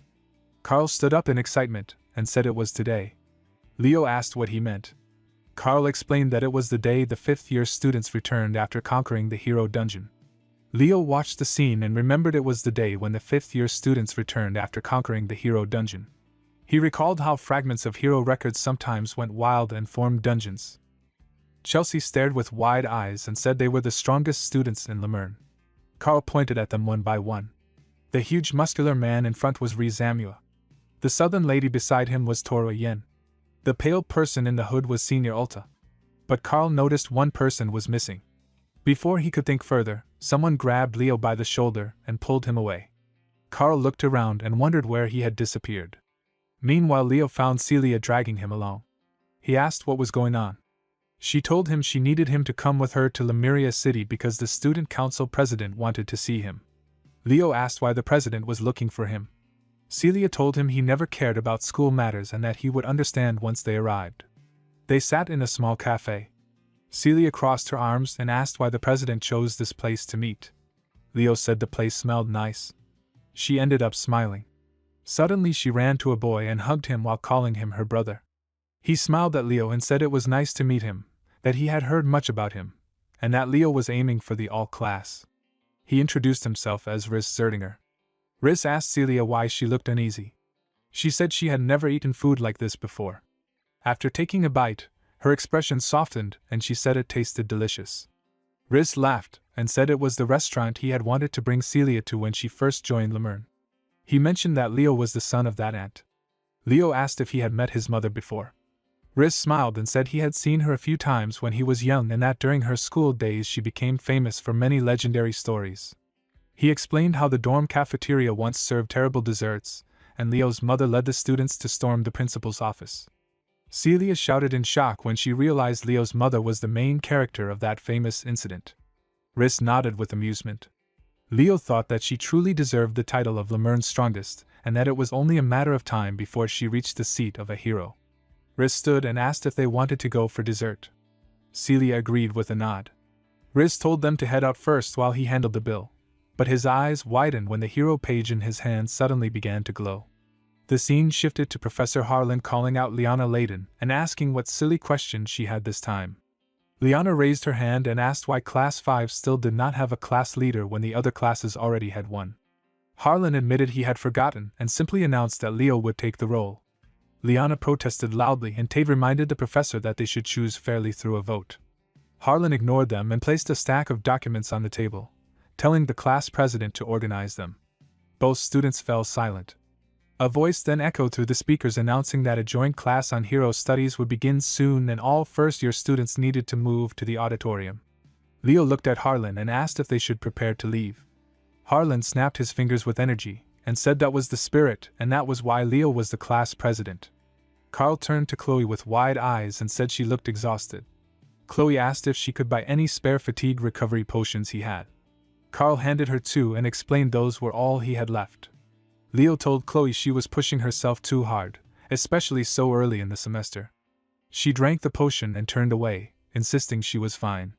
Carl watched her with confusion and said it was intense because she was ranked first in magic theory exams.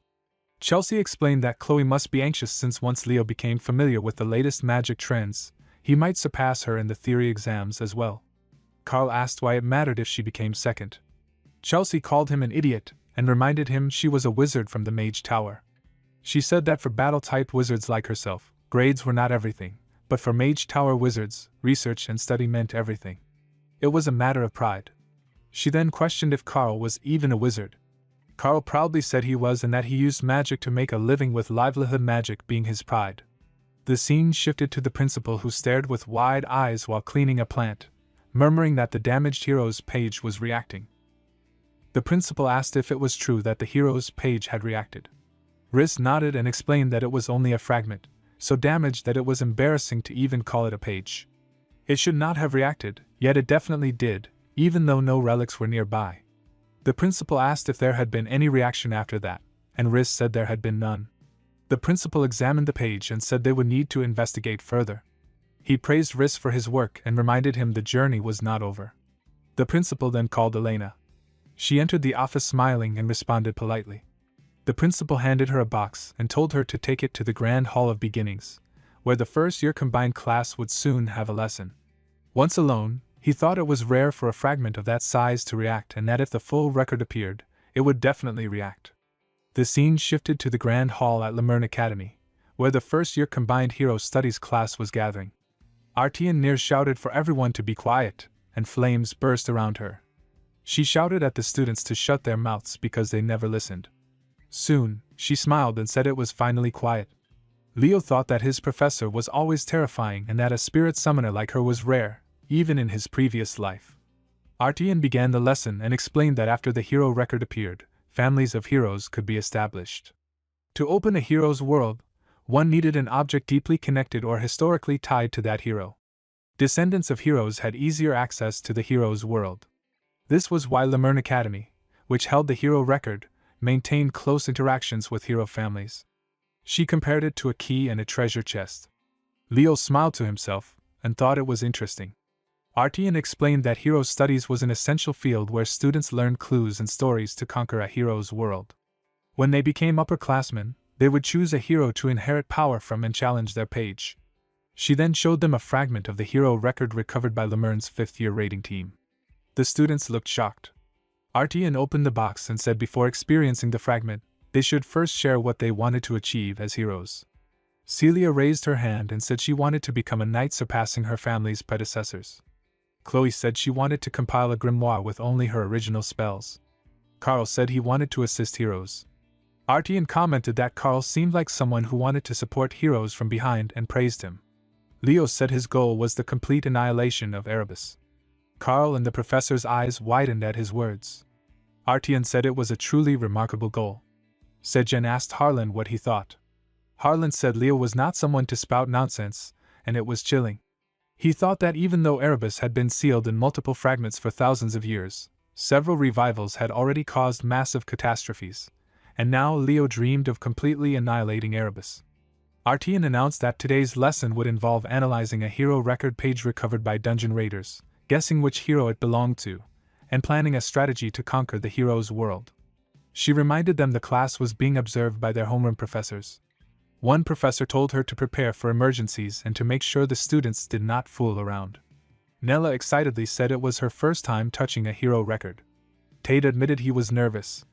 Artian called for the class presidents to step forward, explaining that 2 hero records had been recovered but only one would be used for teaching. The other fragment was very small and brought just to show what fragments looked like. She told Leo to step forward. Leo grabbed the hero page and touched it with his hand. Golden aura burst through the area and huge magic circles formed beneath their feet. Sejen's eyes widened in surprise. Professor Sejen shouted to the students to brace themselves because it was a hero dungeon, then pointed toward the distance, and told Harlan that he saw the fortress wall. Leo thought about the age of catastrophe and the last city guarded by the walls of Gardaslan. He admitted that his unfulfilled wish had been a foolish one. A girl stepped forward and repeated the same words with a strong heart, saying they would save the world. Leo called her Lacinas and she smiled as aura flared through the area. In the next moment Leo returned to the real world and stood before Professor Artian. Xia looked around with widened eyes and asked the professors what was happening. Harlan announced that classes were suspended and told everyone to stay calm and leave the auditorium. Leo stared at the hero page and thought that Kyle's page was his own record. Harlan quietly watched him. The scene shifted to the classroom where Ileana shouted with excitement that he had seen the King of Wisdom. Chelsea said it was amazing and called it a historic event, wondering if that was Lacinas's hero record. Ileana clenched her fist and complained that she should have been the class president because it was a mischance. Carl nodded and she punched him in frustration. Harlan entered and said she had come to scold the noisiest class, then told them to choose self-study or expulsion before walking out. Leo wondered why his hero record was the only one that looked like a complete mess. It was in such a broken state that he could not even tell whose world it was meant to show. It felt as if someone had destroyed it on purpose. He remembered that a hero record was an item that passed down the power of a hero. If someone feared the rise of a new hero, then someone like Erebus could be involved. Leo decided he needed to find out why his hero record had been divided in the first place. The scene moved to 1 month later in the magic department class. Professor Len Horace explained that an original was a unique magic and that this would be their midterm practical exam. He said original magic showed the individuality of a magician, and in the current era most people only relied on activation techniques. He reminded them that original magic could become a secret technique that protected them in dangerous moments. He mentioned the star magic learned by all elves and said it was only a small imitation of the true original. Only one person in history had wielded the real star magic, Luna, the founder of Nebulage. Chloe watched Leo carefully, but his eyes moved to her book and he wondered if it was a grimoire. Professor Len finished class and told them everyone must be excited to discover their own magic. When class ended, Leo called out to Chloe and asked with a friendly smile if she wanted to have lunch together, while thinking about the grimoire she had hidden earlier. She refused with a cold look and said she did not have time because she was going to beat him in the exam. Carl appeared and teased Leo, saying the rascal was brave for challenging the top student of the Ice Queen's magic studies. He admitted he had already lost to Leo in techniques. Chloe stated that she would not let anyone pass her in magic techniques, and that she would win no matter what. Leo smiled and said backing out would be disrespectful to her. Her eyes widened when he extended his hand and told her they should both prepare well. She took his hand. The scene shifted to the Tower of Heroes. Leo thought that somewhere in this place stood Lemurne's forbidden library, and that if he could reach it, he might discover clues about his missing hero record. As he climbed the stairs, nearby students whispered about the first year wandering there, and wondered why he had come. A girl stopped him and called his name. She formed a gentle bubble of mana and greeted him warmly, saying she had heard much about him from Professor Rin. She introduced herself as Tori Yen from the Department of Magic, 5th year. Leo bowed politely. She asked what business a first year had in the Tower of Heroes. He told her with a calm smile that he had come to meet the student council president. She said he would have a good chance if he joined the magic department. He explained that he was already taking classes there. She stepped aside and he thanked her as he passed. Before he moved too far, she called out again and told him to declare his major as the Department of Magic before the semester ended. She said she hoped she had made herself clear. Leo turned back with a small smile and continued toward the lift. When he pressed the button and it did not respond, he muttered in confusion. A boy approached and pressed the button while channeling mana into it, explaining that this was how it worked. He greeted Leo with a friendly smile and said it was a pleasure to meet the rumored first-year class representative. He introduced himself as Lee Zamua from the Department of Knights, 5th year. Leo greeted Zamua with a polite bow. Zamua asked what had brought him to the Tower of Heroes, and Leo replied with a calm smile that he had business with the student council president. Zamua remarked that Leo was a freshman who did not seem scared at all and was bold enough to walk straight into the president's office alone. He joked that Leo should consider joining the night department. Leo laughed lightly at the comment. Later, Leo stood outside the office and wondered if he was already tired before the real conversation even began. He knocked and announced himself, asking if he could enter.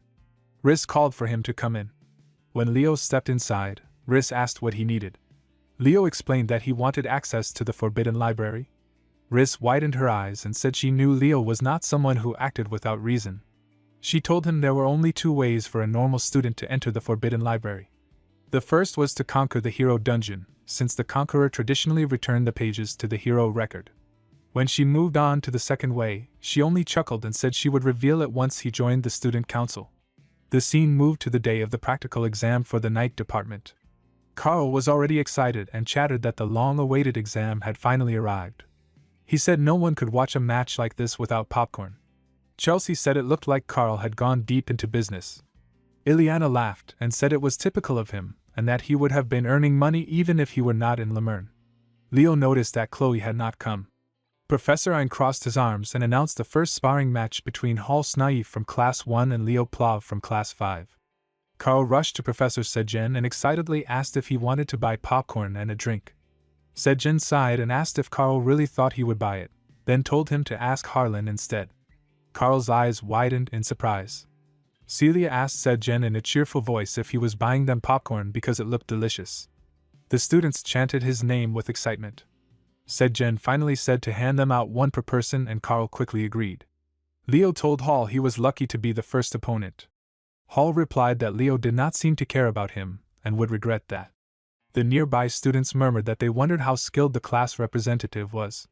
They whispered that since Leo was majoring in 3 subjects, there had to be a gap compared to those who focused on one. They reminded each other that Hall was the 3rd strongest in Class 1, right after Celia and Duran. Green mana rose around Hall as he thought about how arrogant Leo looked while spending time with Celia.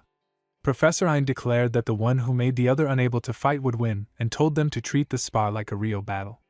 Leo's eyes widened as he felt that energy surging toward him. The scene shifted to the room where Chloe was studying. She grew frustrated and said it was not working, and that she could not create a unique magic with her own abilities alone. She insisted she could not lose to Leo in the practical exam. Her eyes moved to the grimoire, and she whispered that with it she could win. Back at the spar, Hall rushed forward with a smirk and said he would win and that Leo was careless.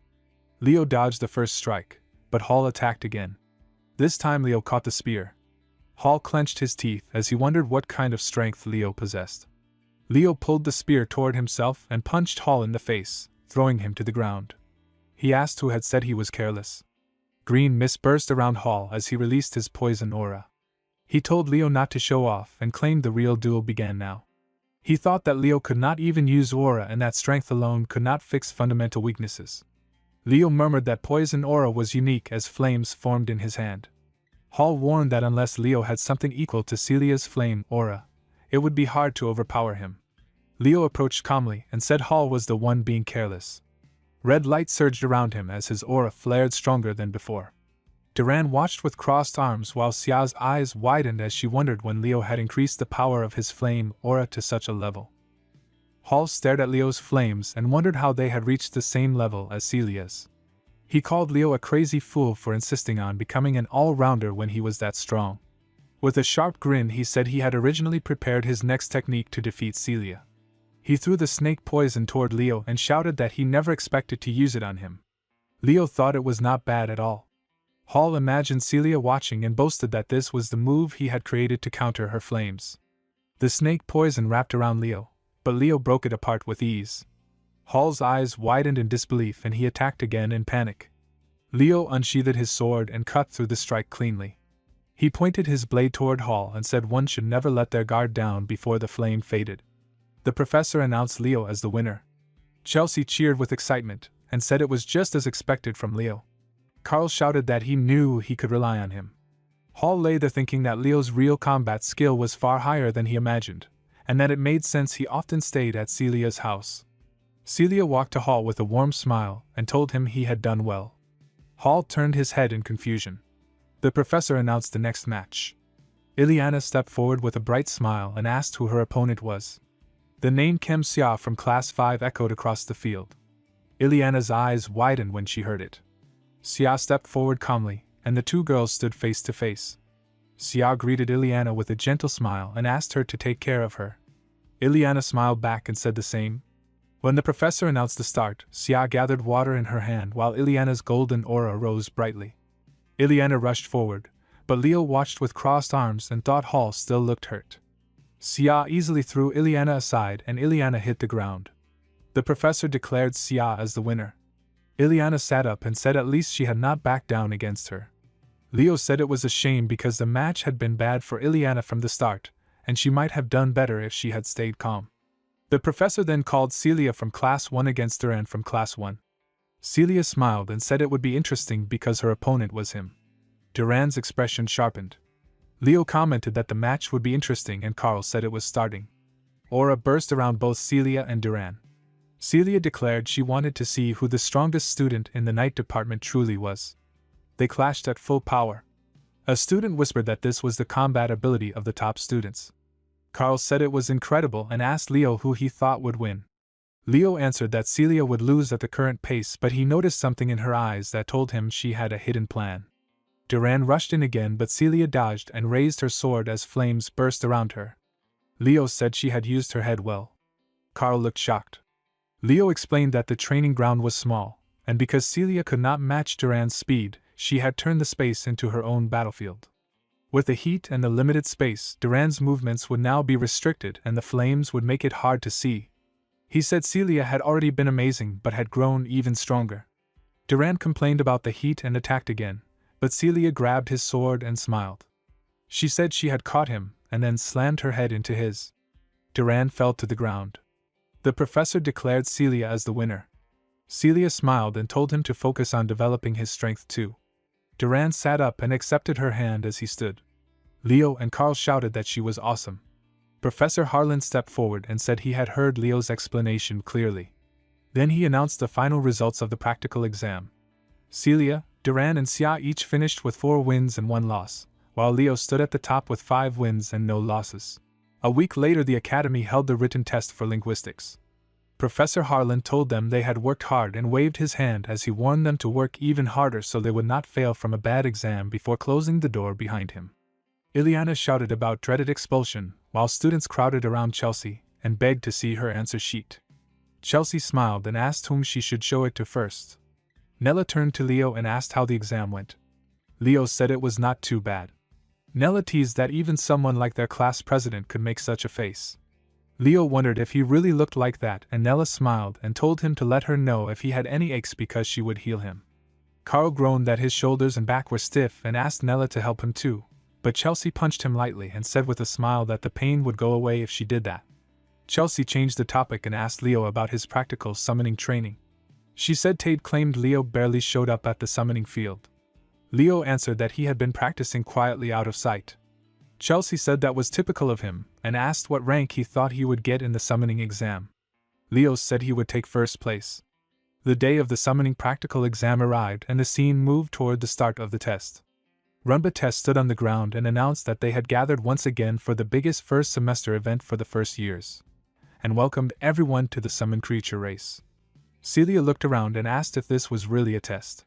Riz raised his hand and explained that the race was a long tradition of the summoning department, and always popular. He said it was also a chosen event in the interdepartmental exchange, so it always drew attention. Tate complained about the noise and said everyone crowding around was annoying. Eliza stepped forward with a smirk and asked Leo if he had prepared for the summoning practical as thoroughly as he did for the night studies exam. Leo nodded and said of course. Eliza said she had never seen him practice even once. Leo clenched his fist and insisted that she was right. Some students shouted for him to step aside if he was not serious. Tate asked what was wrong with everyone, but another student warned him not to defend Leo just because they were in the same class. They claimed Leo was disrespecting their department.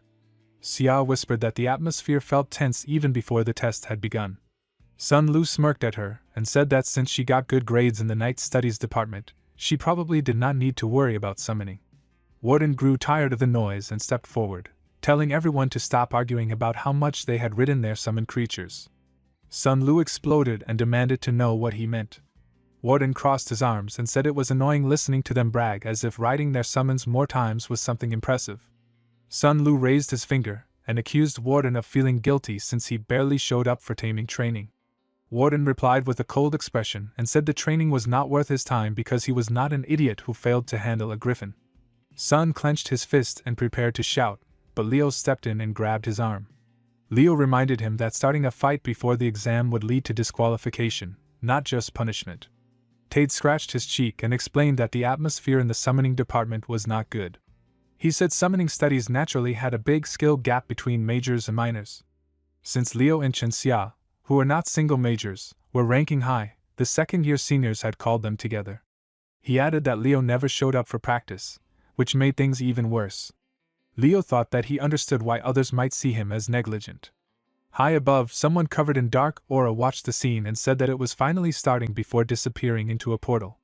Sun clenched his teeth and thought that he would see them at the test. He planned to crush them all.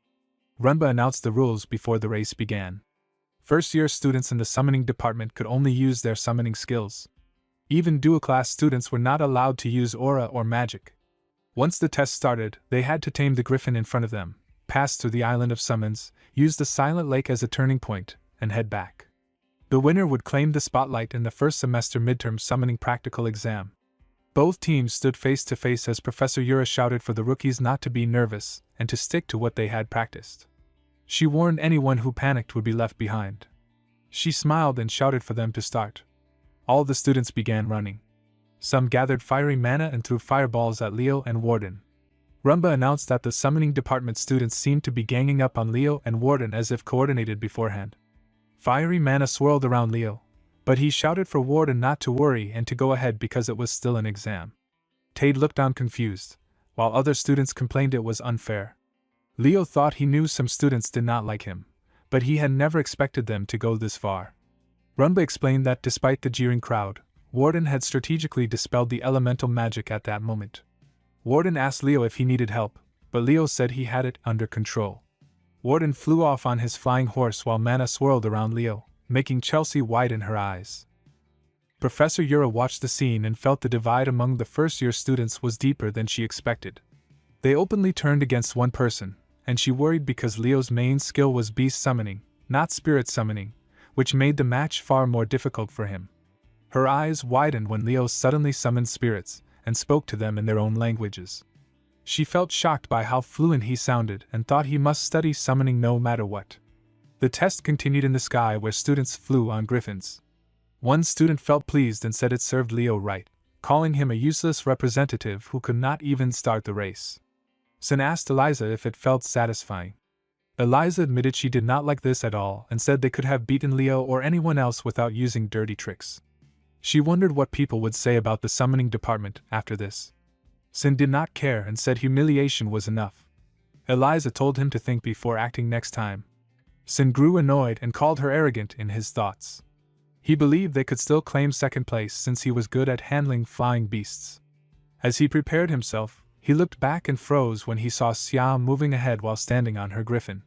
He could not understand that stance and felt shocked because she reached that speed without any spiritual power. In anger and panic, he shouted for everyone to target her too. A girl summoned her spirit and rushed it towards Xia, shouting her challenge. Xia rolled her griffin aside and dodged with ease. The girl's eyes widened in shock before Xia struck back, sending her falling as she screamed that it was cheating. Xia replied with a calm smile that she had not even used aura, then sped forward and greeted Sin in midair. Sin warned her that she had made a mistake by turning them into enemies. Xia admitted she was disadvantaged in an aerial fight but reminded him she was not the only one he should worry about. She smiled and said someone else was angry about their tricks. A sudden blast shook the air as Warden appeared. She noted that Warden believed in returning every slight. Flames gathered in his hands as he said he had received their gift and hurled fire toward them as his return. Explosions filled the sky while the opposing team tried to evade them. Rumba announced that Leo, the first-year representative known in Lemern for aiming to join the all-class, seemed unable to stand out, and wondered if summoning was his weakness.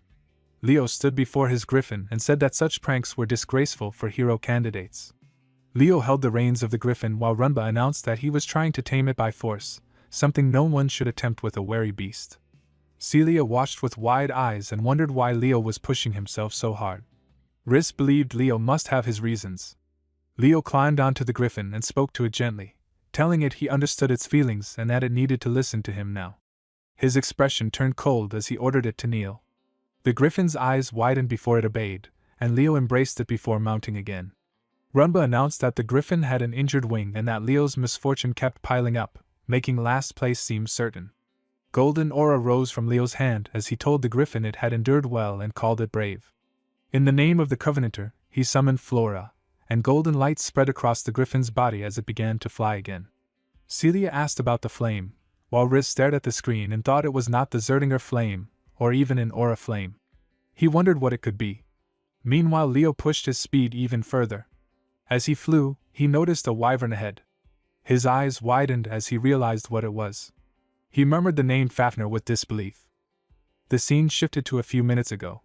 Eliza rushed forward with fierce eyes and shouted that this was where it ended for the warden and that she would not let him take first place. But the warden snapped his fingers and a flame burst open in front of her. The blast shook the air, yet Eliza dodged it with sharp focus. She thought that his explosion attack used spirits of wind and fire, and that this was not just simple spirit control. She had never heard that Warden was taking magic lessons.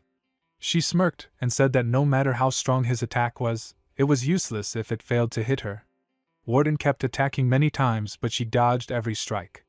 Small blasts popped in the air around her. He gathered mana in his hand and said he wanted to see if she could dodge this as well. He threw sharp shards toward her. Eliza pushed the reins and the griffin breathed fire, breaking the shards into pieces. Warden watched with shock and thought about summon enhancement. Rumba announced that the battle was incredible. Eliza had countered Warden's attack powered by 3 spirits by using summon enhancement. At that moment Xia saw her chance and slipped ahead, while everyone watched the fight. Xia said well done and that she would gladly take the lead. But before she could move further, a girl threw a rope around her neck and shouted that she could not allow Xia to pass. A sudden blast shook the air, but Xia dodged it and landed on her griffin safely. She smiled and said that the aces of the summoning department were no joke. Ahead of her she saw 2 black wyverns. Sin rode one of them and shouted that he would kill all those fools. Xia shouted that riding a summon other than a griffin was against the rules. Sin yelled back to shut up and said he did not care about rules. He screamed that those who relied on their so-called innate talent could all go to hell. Suddenly Leo appeared behind them, flying on his griffin. Sin turned and asked how Leo had managed to follow him, but then said it did not matter and he would kill him too. All the students widened their eyes. Leo calmly asked where Sin had gotten that lizard. Sin smirked and said Leo must be jealous, and claimed it was his ability through his summoning skills. Leo thought that Sin was mistaking that creature for a summon and that it was ridiculous. He recognized it as Fafnir, a monster once controlled by the sorcerers of Tartarus, and one of the beasts exterminated during the Age of Calamity. He wondered how Sin had managed to handle such a creature. Sin shouted and the monster released aura from its mouth. Students scattered to dodge it. but the mana beam turned towards Xia. Her eyes widened and she formed a water shield around herself. The energies crashed together with force. She screamed as the impact overwhelmed her, and she fell from the sky with her griffin. Leo rushed forward thinking she had lost consciousness. He caught her and thought that he first needed to ensure Xiao's safety. Warden shouted for everyone to get to the ground and the students flew downward. Sin smirked as he descended and said that looking down from above felt good. Rumba tried to comment that the players had gone off course and were out of the video range and that Sin had summoned a black wyvern and attacked everyone, but Professor Yura kicked him and scolded him for commentating at such a time. Yura quickly ordered the summoning department assistants to deploy their flying summons and suspended the match. Sejen arrived and asked what was happening. Yura explained that Sin had made a contract with a high-level beast instead of an ordinary summon. She said he would not be able to withstand its influence for long, and she questioned whether Sin was really handling such a creature alone. Harlan asked if she meant someone else might be controlling it. Yura said she was not sure but it was possible. Harlan ordered her to take the summoning assistants and intercept Sin, subdue him and eliminate the beast if needed. He told the rest of the faculty to spread out and protect the students. Yura agreed. Harlan then told Sejen to come with him, and they rushed out. The scene shifted to the grassy ground. Leo held the unconscious Xiao while Warden landed nearby. At the same moment Sin landed with a twisted smile. He mocked them and said if they wanted to run away they should have hidden better instead of gathering in the clearing. Leo calmly said he did not run away. Sin paused in confusion. Leo stepped forward and told him that the creature he was riding was neither a summon nor a black wyvern.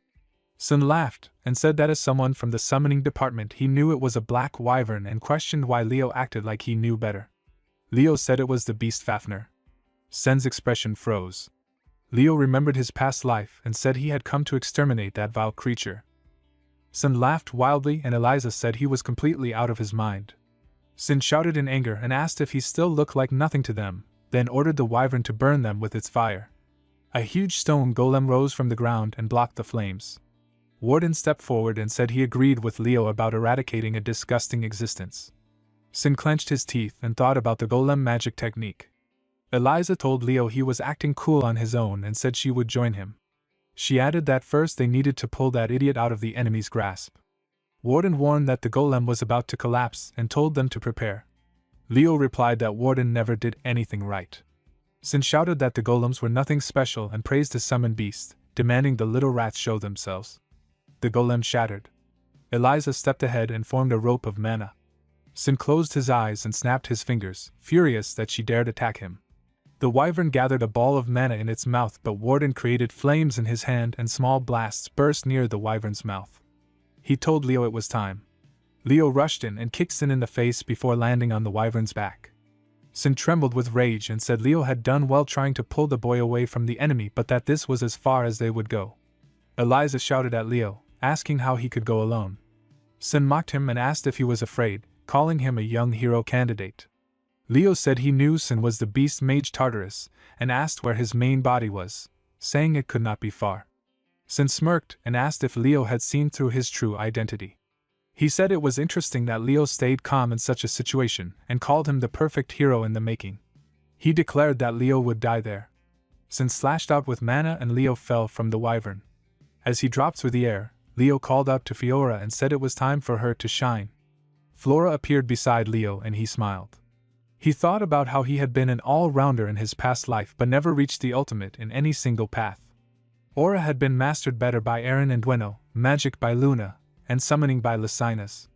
So he had chosen the fusion of abilities, combining aura and magic and spiritual power and aura.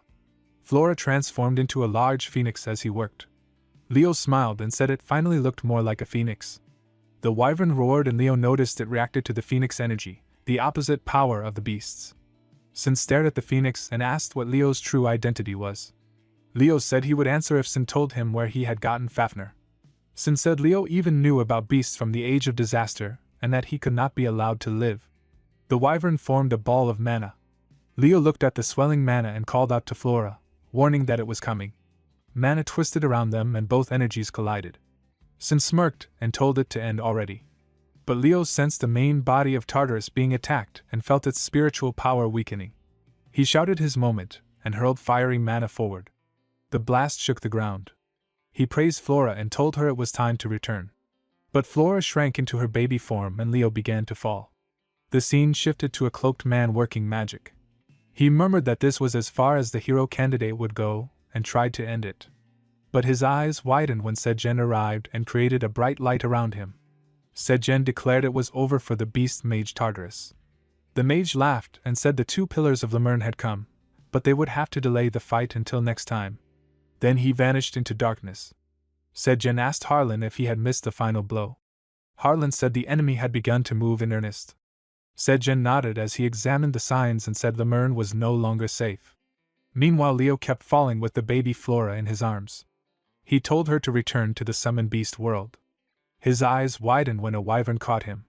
Professor Yura looked at him and asked if he was okay before smiling and saying she was glad they had arrived in time. In a dark cave, a female mage complained that it was not easy and said she had not expected to be stopped by a mere hero candidate. Another wounded mage clenched his teeth and said that Leo was not an ordinary candidate because he had made a contract with the Phoenix and had even seen through the true nature of Fafnir. She smirked and said things were becoming unexpectedly interesting. The scene shifted to the academy. Leo walked down the hallway and thought about the summoning department's midterm exam, which had been cancelled. Sun Lu had died. The incident made the freshmen understand the dangers of dungeons more clearly. Everyone was curious about the true nature of the creature Sun had contracted, but Leo and the others chose to stay quiet under Professor Yura's command after realizing it had been a subspecies of the black wyvern. The scene shifted to the day of the magic department's practical exam. Professor Len stood with his arms crossed. Chelsea asked Chloe if she had stayed up all night because she did not look well, but Chloe sat silently in her seat. Leo observed her quietly. Professor Len said that everyone had arrived with no absences, and told the class to pay attention. He said everyone had prepared original magic that reflected their individuality, and that it would be a shame for him to witness such amazing magic alone. He introduced 3 guests who had graduated from the magic department 3 years earlier. They were Rilda Fedney, Fidman Slack and Shin Hughes. They stood as the judges who would evaluate the students. The 3 greeted the class. Carl whispered to Leo that he felt the judges would be generous with their scores. Leo asked if they really would be. Professor Len then called for Liana Layden to step forward. Ileana nodded and stepped onto the stage. She greeted the seniors and said it was an honor to meet them. She explained that her main attribute was light, and showed how she added a flame flower formula to light magic. Heat gathered around her, and she said she could release strong thermal magic that way. Shin asked with wide eyes if there was any difference from normal laser magic. Ileana looked confused as the judges wrote down her score. Len checked the paper and announced her grade as C, then called for the next student. The exam continued. Smith Rebecca and Nick Arbin received CS, Carl Thomas earned a B+, and Chelsea Llewellyn earned an A. The judges whispered that the results were not bad but still disappointing, especially after hearing that this year's scholarship students were supposed to be exceptional. Idman said they should see the remaining students, and thought they still seemed average. Len called the next name, and asked Abad Llewellyn to step forward. The girls in the room grew excited. Abad wrote his formula on the board and explained that his advanced magic was called Tempest, and that its danger level would be top rank once complete. The scene briefly shifted to earlier at the Llewellyn Manor. Abad had been practicing magic while mana swirled around him. A sudden storm erupted, and he saw a small lamb being pulled into the wind. He clenched his teeth, rushed forward and caught it in his arms. He asked if it was okay and held it gently. Back on stage, he explained that Tempest maximized the power of wind. He said it looked simple, but it was a unique formula magic that was extremely difficult to execute. Len announced his grade as a plus. He crossed his arms and called the next student. Leo stepped onto the stage. He said the unique magic he would present was from the non-attribute formula system. Leo asked if all existing magic techniques required attribute manifestation. Shin nodded and said it was the minimum requirement to activate any magic. Leo smiled and said his unique magic formula system could be compatible with all those techniques. The judges looked surprised. Shin asked if he meant he wanted to create a new magic system. Leo nodded and confirmed it. Professor Len thought happily that this child had to become a great mage. Idman complained that they had not come to hear nonsense. Len shouted that he was eager to see it and told Leo to write down the technique quickly. Rilda agreed to take a look. Leo began writing on the board. Rilda said that in history, only one mage had a magic formula system as their unique magic. Leo nodded and said it was the founder of the nebula, Luna. Shin asked if he wanted to stand on equal footing with Luna and questioned whether he could compare to her. Leo said no, that Luna was incomparable, but creating a magic formula system did not require the same level of genius. Shin's eyes widened.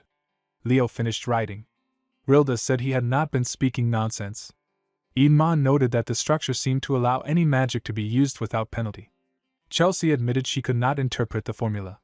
Carl yawned and said he had already given up. Idman asked Leo why he had created the magic system. Leo said it was to freely use all the magic that existed in the world. He thought that the junior was completely insane and understood why the higher-ups thought highly of this batch. He then asked what the name of this unique magic was. Leo gathered mana in his hand and Shin's eyes widened. She thought of the Bible, the magic system used by hero Kyle, and smiled, wondering if Leo could prove that Kyle had really existed. Shin handed her paper to Len. Len smiled and gave Leo an A+. Leo thought that this was a technique that had not been perfectly perfected even in Kyle's time. Chloe observed him quietly. Leo asked if she was okay. Len then announced that only one presenter remained, Chloe Muller. Rilda asked if she had been the top student in the magic department's practical class, and what magic she had prepared. Chloe said she had prepared a flame-type magic. Chelsea's eyes widened as she thought it was strange to choose an opposing attribute as unique magic. She had expected Chloe to be on the same level as the first two students. Rilda said that if that was all, there was nothing more to see and began to announce Chloe's score. But Chloe interrupted, gathering water around her while flames still burned in her hand, and said she would show the true value of her magic. Abad's eyes widened as he thought it might go out of control. The judges asked if Chloe had really given eternity to her magic. Chloe smiled and said she had. Unless she cancelled it, the flame would not be extinguished. She clenched her fist, and the flames went out. Idman thought that magic was a law of formulas and any magic would fade without power, but Chloe had created invariability in the formula. He wondered how it was possible. Chloe smiled and said her unique magic was called Unquenchable Flame. Leo thought it was impossible. Len announced Chloe's grade as A+. Leo thought about the unquenchable flame and realized even Luna had failed at it. Only one being had ever created an everlasting flame, Erebus. Later in the library, Celia asked if she should call Chloe, but said she was probably sleeping since she had gone to bed early during the exam period. Leo said there was nothing he could do and decided to leave for now. Celia asked if something had happened to Chloe lately.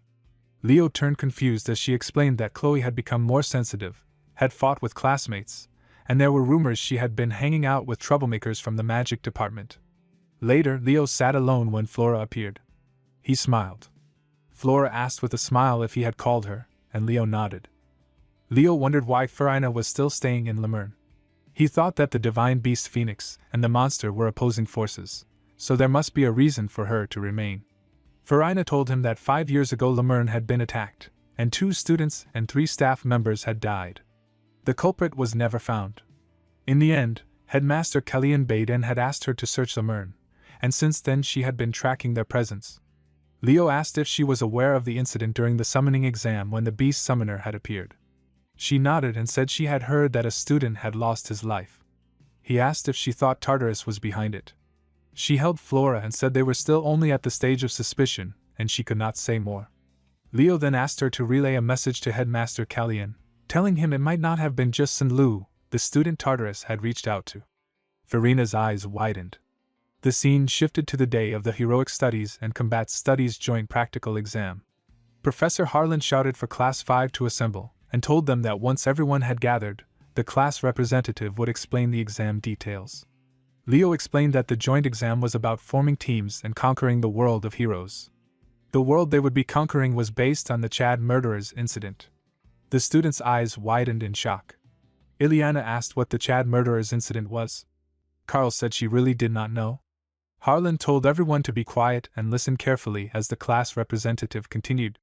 Leo explained that 30 years ago, first-year students of Lemurn sent on a mission to the central Chad murderers' forest had been attacked by Tartarus. At that time, Professor Ulby, a sorcerer with the evil eye and only a second-year student, had been dispatched as part of the rescue team and had narrowly prevented total annihilation. The mission objectives were to rescue the injured, subjugate the beasts, and assist Professor Ulby. Harlan said the exam was not just a simple midterm assignment. It was also meant to instill a sense of urgency, and anyone deemed hopeless would be expelled immediately. He smiled and encouraged the students to believe in themselves, saying they had grown enough. The students looked at him with admiration. Professor Artian then began the team assignments and called Class 1 to come out in order. Chelsea asked if the teams were not supposed to be formed within their own class. Carl commented that it looked like they might take the exam with students they had never met before. Leo thought while holding the number 11 ball that Team 11 seemed lost in the lineup. Professor Artian announced that the team assignments had been completed and called Team 1 to the summoning circle. Chelsea smiled and said it was reassuring to be with the Princess of Zerdinger. Celia smiled and said they would show the power of the Raudran Empire. Professor Albee opened the hero record of the Chad murderers incident. Celia and Chelsea looked surprised. Professor Sejen observed the screen and said that Celia had dashed out the moment they entered and that those from a distinguished heroic family were impressive. He laughed and said that with Celia on their team, a top rank was practically guaranteed. Harlan said that Chelsea Llewellyn's performance stood out even more. The principal stepped forward and said it was impressive that the first team completed their mission so quickly and praised the most promising first years. Sejen asked what had brought the principal there. The principal said he had come to see how much the first graders had grown. He apologized to Professor Albee for bringing up painful memories every year. Albee said he had promised himself never to forget, and considered it more of a blessing. Chelsea and Celia then defeated the monster, and Team 1 successfully completed their mission. The principal observed the teams and thought that as expected of the Zerdinger and Llewellyn families, they might bicker often but ultimately belonged to the same empire. Later, Team 3 completed their mission successfully. The principal noted that they had put their two strongest members at the forefront, while the rest provided support, a strategic move. Team 4 then succeeded, and the principal thought Nella Caven's healing aura was exceptional and Chenxia's movements were impressive.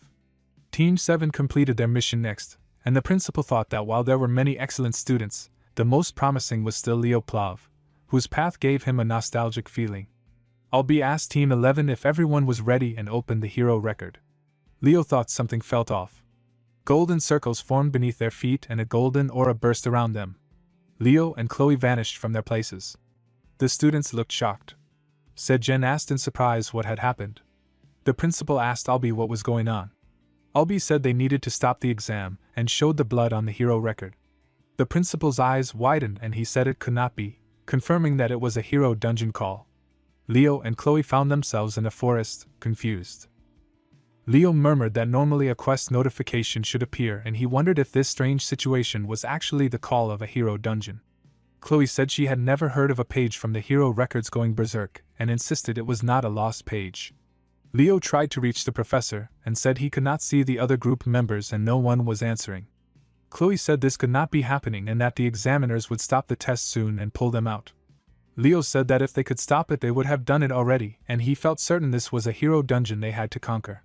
Chloe shouted in shock and said his words made no sense. Leo said this world was dangerous and even 10 people struggled to finish the mission and he reminded her of how many had died here 30 years ago. He said there was no other way out of the dungeon. Chloe shouted that Tartarus caused the Chad murderers incident to eliminate hero candidates like them. She fell to the ground and covered her ears and said the entire forest was a giant trap. Leo knelt before her and reminded her she was the best in the first year. He extended his hand and said that if they joined forces they could definitely conquer it. Chloe thought while gritting her teeth that she did not understand how Leo could stay so calm and she had believed they would only be trapped. She stood up and asked if he had a plan. Leo said there were 2 conditions to clear the Chad murderers. He said they had to rescue the first-year students and ensure their safety and to do that they needed to strengthen their power. Chloe asked how they could do that when they had no support from outside. Leo said they were the only 2 Lemurn Academy students in this forest. Chloe realized the seniors who had died in the past should still be alive in this dungeon, and she asked what he was doing. Leo knelt and told her to get on his back. She became flustered and asked why she should. He said they did not want their seniors to face Tartarus before them, and since she was a mage her mobility was low. The scene shifted to the forest where other students were fighting orcs. A member of the Chubaran demon clan watched and said it had begun. He looked at the screen where Leo and Chloe appeared and murmured that a rescue team had come. He looked at the other students and said his true target was the future hero candidates, and everyone else was meaningless. Leo walked through the forest with Chloe on his back and thought it grew darker the deeper they went. He smiled and wondered if he should use Aaron's technique. He adjusted his aura finely, and his eyes burned as he sharpened his senses to the extreme. He rushed forward and told Chloe to be ready because a group of orcs was ahead. She nodded and agreed. The orcs turned their heads toward them, but Chloe unleashed sharp ice shards that pierced through the monsters and defeated them. Her eyes widened when she noticed one orc still alive holding a speaker, and she thought in fear that if he blew it more orcs would come. Before the orc could act, Leo rushed in and cut him cleanly into 2 pieces. Chloe stared and thought with shock that this was the difference in their power, and wondered if she could ever surpass him. When they reached a group of students fighting demons, she asked if those enemies were demons. Leo rushed forward like lightning and shouted for the students not to back down because he was coming. The students looked surprised as the demon charged at them, but Leo appeared ahead of them and cut it down. The demon vanished into smoke. A girl asked if he was from the support team, and Leo nodded. Another demon formed a magic circle and threw leeches at him, but fiery mana burst around Leo's sword and he slashed everything apart. A girl student then cast her spell and released arc rays toward the demons. A bright light filled the area and Chloe turned her head and thought it was a special kind of magic. She wondered about the girl's identity. The girl thanked them for helping and said she had been worried when demons suddenly appeared, but she felt relieved the support team had arrived. Chloe apologized and told her she needed to talk to her colleague. The girl nodded. Chloe turned to Leo and said the girl was Alia Geron. Leo said Alia was the younger sister of Professor Albi Geron. Chloe nodded and said Alia had been murdered by the Chubrin 30 years ago, and the party she belonged to was the one that could never be saved from the Chad murderers incident. Chloe said that of all the people they could meet, they had run into Alia's party. She explained that the knight-rank demon Chubrin from Tartarus had originally aimed for this party. She said the reason Tartarus caused the Chad murderers incident 30 years ago was to eliminate Alia Geron, a genius mage and a strong candidate to be written in the hero records. She said it was impossible for them to protect this party with their current strength, and if they wanted to meet the clear conditions they had to find another group. Leo asked if they should leave Alia's party behind. Chloe shouted that she hated the idea too, but this was the world of heroes and in reality the party had already died 30 years ago. Leo nodded and said they were already dead, but he could not leave them behind. Chloe shouted for him to get a hold of himself. She admitted he was amazing but said now was not the time to act recklessly. She told him to drop the hero act and tears gathered in her eyes. Leo gently patted her head and told her not to say things like playing hero so carelessly. She asked why. He replied that she was a hero candidate and they were not pretending to be heroes. Her eyes widened when he said that this moment was part of their journey to becoming heroes. He walked ahead and said history had already changed. She asked what he meant. Leo told her to look around. When they met Alia's party, the forest had already turned dark. If the events had followed history, the party would have already been killed by Chubrin by now. Chloe thought it was still reckless, but she said she would leave the decision to him. Leo said they would escape with Alia's party. Chloe watched his back and wondered if he was always the one far ahead. Meanwhile, in Alia's group, Jed whispered that something felt strange because the rescue team only had 2 people. Dina said they looked their age. Bellic wondered if it was a trap from Tartarus. Alia smiled and said that if they were enemies they would not have helped them fight demons. She also said that Leo looked cool. The others stared and Dina asked how Alia could say such a thing. Alia asked what she meant. Dina said she thought Senior Albi would be Alia's standard. Leo stepped forward and told everyone to listen. He said they needed to leave the forest as fast as possible. Jed asked if that was necessary since their forces had grown and they could take their time. Leo said they did not have that luxury because a knight-rank demon was targeting them. The students were shocked. He said they had to avoid a direct fight, and their only goal was survival. Alia thought he reminded her of her brother. Leo asked if everyone was ready. Later they ran through the forest as he shouted for them to move out. Meanwhile, in the academy library, Professor Sejen ordered everyone to search all cases related to hero dungeons in the hero records because they had no time to waste. Principal Kellyan said that the fact they still could not enter the dungeon might be a good sign. Professor Obi said that once someone entered a hero dungeon no one else could get in, so it meant the 2 students were still alive. He said it had already been 3 hours since they entered and inside the dungeon it must already be night. The principal asked when Albi defeated Chubrin 30 years ago, and Albi answered that it was around midnight. The principal said they had no choice but to trust his past self. An assistant rushed in and said they had found the person who sold the beast summoning catalyst to Lu and also information about their link to Tartarus. Albi's aura flared but the principal calmed him. Albie said he would take a moment to cool his head. The assistant said he truly lived up to the title of hero who rose from hatred of demons, especially because 30 years ago he never even found his sister's body. The principal then asked who sold the catalyst. The assistant said it was a fence who set up a shop in Lemurn City this year, and was well known among first years. The principal looked through the details and asked if a spy from Tartarus had infiltrated the city. The assistant said the fence was not directly connected, but Tartarus had sent items through them. The principal wondered what they were after. Then he turned a page and his eyes widened when he saw the name Chloe Miller. He ordered Elena to bring Professor in. She obeyed. The principal thought that his instincts, sharpened by crossing many death lines, warned him that danger stood right in front of them. Leo thought he had used his supersensory technique for too long and wondered if everyone was reaching their limit. He told the group to take a short break and recover their stamina.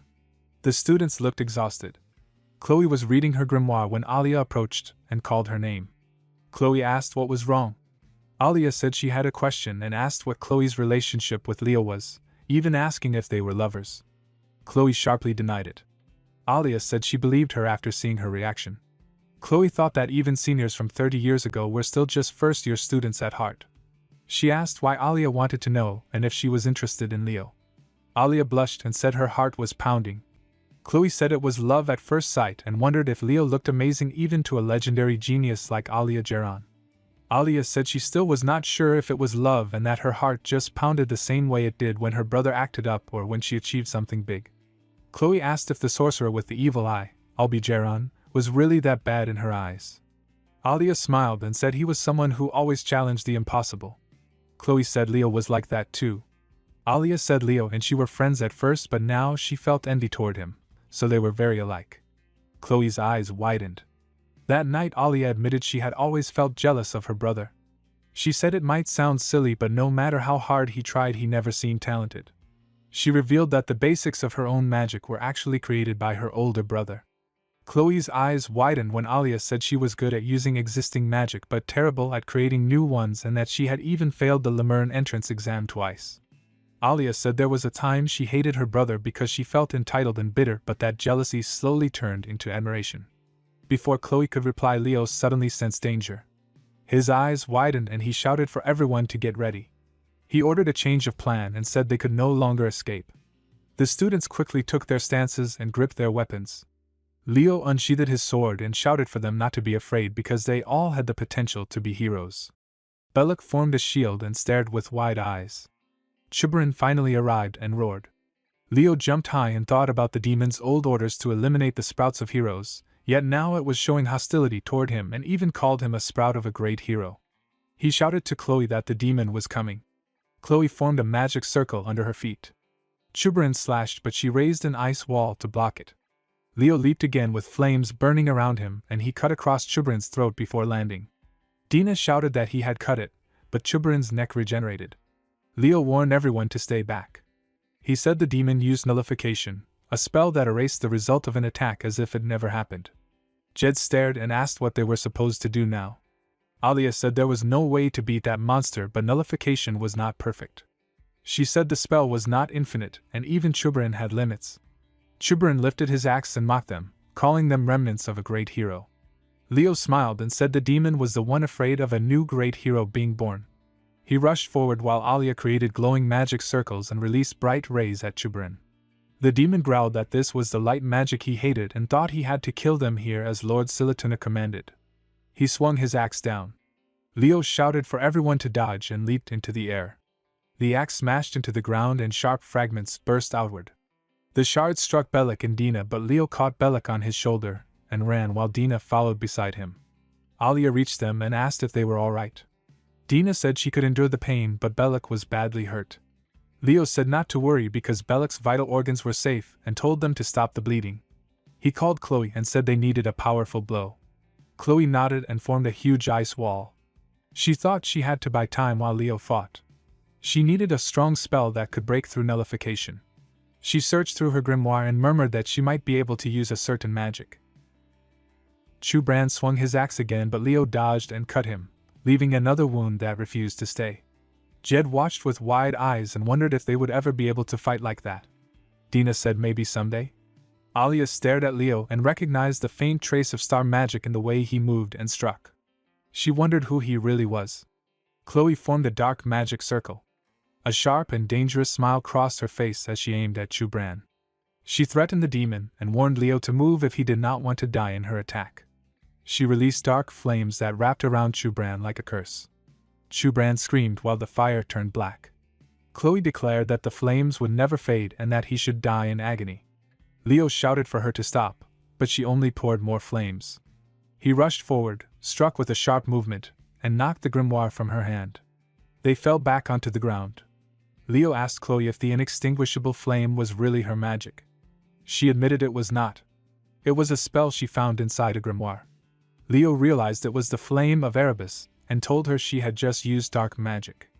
Her eyes widened with fear. He said the grimoire was a demon artifact. Chloe trembled and said she had done something unforgivable. She said she did not deserve to be a hero. Leo shouted and placed his hand on Chloe's shoulder, telling her to get a hold of herself. He explained that Chubran had never been cursed with Nullify and had already used up all his Nullify spells against Alia's party. He reminded her that 30 years ago, despite the danger, no one gave up and they fought to the very end. Chloe said that Lemurn taught them to push past and go beyond. Alia thought she finally understood and admired the figure she had been watching from behind. She handed her staff to Chloe. Leo thought that thanks to Chloe's magic, the Nullify curse was gone, and it was time to end the fight. Chloe focused and decided to surpass her limits, so she would not be ashamed in front of everyone who believed in her. She formed a magic circle while Leo smiled. He recognized the runes as pure magician's language and felt reassured. Chubran rushed forward and slashed his axe, but Leo blocked and pushed him back. Chubran attacked again, but Leo blocked once more, kneeling on the ground as Chubran murmured that this might be the seed of a great hero. Leo saw ice stars forming and said that demons would never match them. Chloe created a huge magic circle above Chubran's head. Leo said that this was where it ended for Chubran. Chloe thought that thanks to Leo, she had completed her unique magic and smiled, using her spell Ice World. Leo touched the frozen Chubran and cracks spread across the ice. He raised his hand and then slammed his sword on the grimoire, breaking it apart. A screen appeared that showed messages of achievement unlocked for rescuing first-year students and defeating Chubran. Leo told Chloe that her unique magic was impressive, and that field magic was something he could not use even after coming back to life. Chloe said she planned to confess to the whole school about what she had done, and she feared she might get expelled. Leo reassured her that a hero candidate like her would never be expelled, and he believed she would become a real hero. Alia rushed to them with a bright smile and praised both of them. Dina also said they looked like real heroes. Leo told them they all worked hard. Chloe gave Alia her staff and said she used it well and it helped them win. Alia insisted that Chloe should keep it. Dina agreed and handed Leo a sword, asking him to take it too. Professor Albi arrived and shouted that there was a survivor. His eyes widened when he saw his sister Alia. Chloe looked confused and said the professor looked no older than them. Leo reminded her that this event happened 30 years ago. Albi asked Alia if she was hurt. Alia smiled and said she was not injured because the rescue team had arrived. She added that she met someone who looked exactly like him. The screen showed the message that the strategy was complete, and that Albi's world was the prologue of the Chadmothers incident. Chloe thought with a small smile that she was thankful everyone was alive. Suddenly everyone vanished. Chloe told Leo that it looked like the world of heroes was collapsing.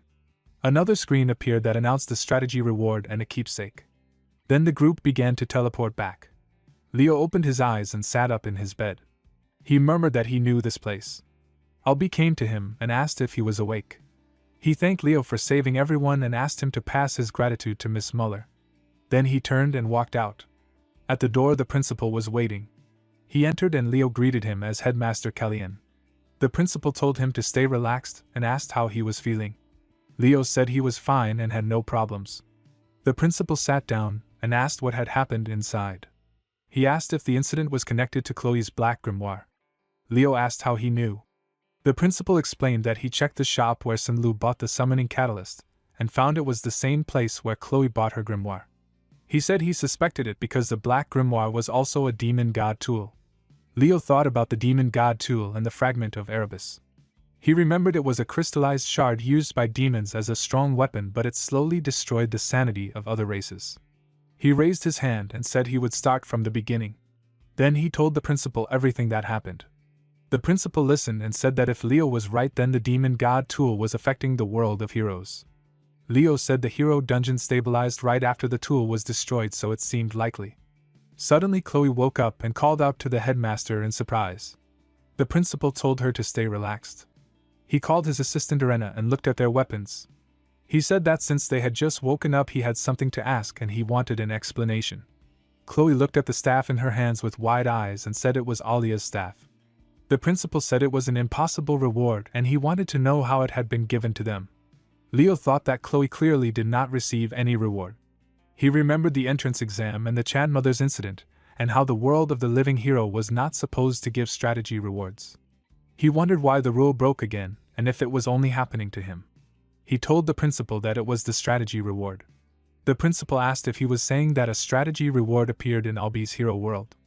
Leo nodded and said he believed an anomaly happened when the hero world turned into a dungeon. The principal said it seemed like Chloe had no idea about any of this, and he asked why only Leo received something. Chloe suggested that maybe Leo got the reward because he contributed the most, and that rewards might differ depending on how much someone helped in the strategy. The principal stood up and said he understood. He said he would investigate this phenomenon in secret and that the keepsakes would be returned to their families after the investigation. He also told them both to keep the demon god tool a secret. Chloe asked why. The principal smiled and said the enemy was not only outside. He told them they had gone through a lot and should rest, then he left. Chloe turned to Leo and said there was something she wanted to say. Her face became red with embarrassment. Before she could continue, Chelsea and the other students burst into the room and called out to Leo. The principal told them there would be a party the next evening and said that if they did not have formal clothes they should visit Lemurn's city beforehand. The students stared with confusion and asked about the party. In the hall, Rumba announced a party for the first-year students who survived Lemurn's first midterm exam. He called out that the first group of triumphant heroes was entering and wondered which handsome boys and pretty girls would appear first. Carl asked with excitement if this party was the reward for surviving the midterms at the Wailing Wall. Tate said that maybe Lemurn Academy was too easy for them.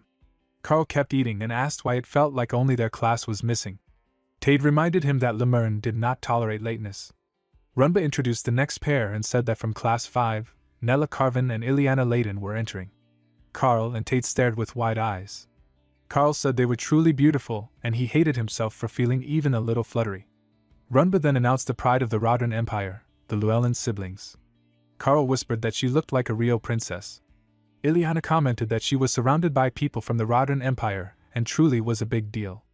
Rumba finally announced that a pair entering together as a couple had arrived.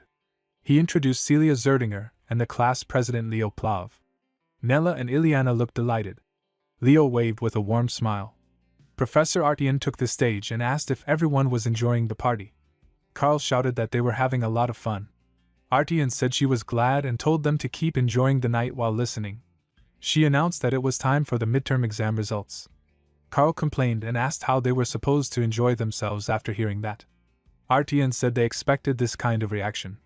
She told them only the top 3 students from each major would be announced, and the rest of the results would be revealed by their homeroom professors the next day.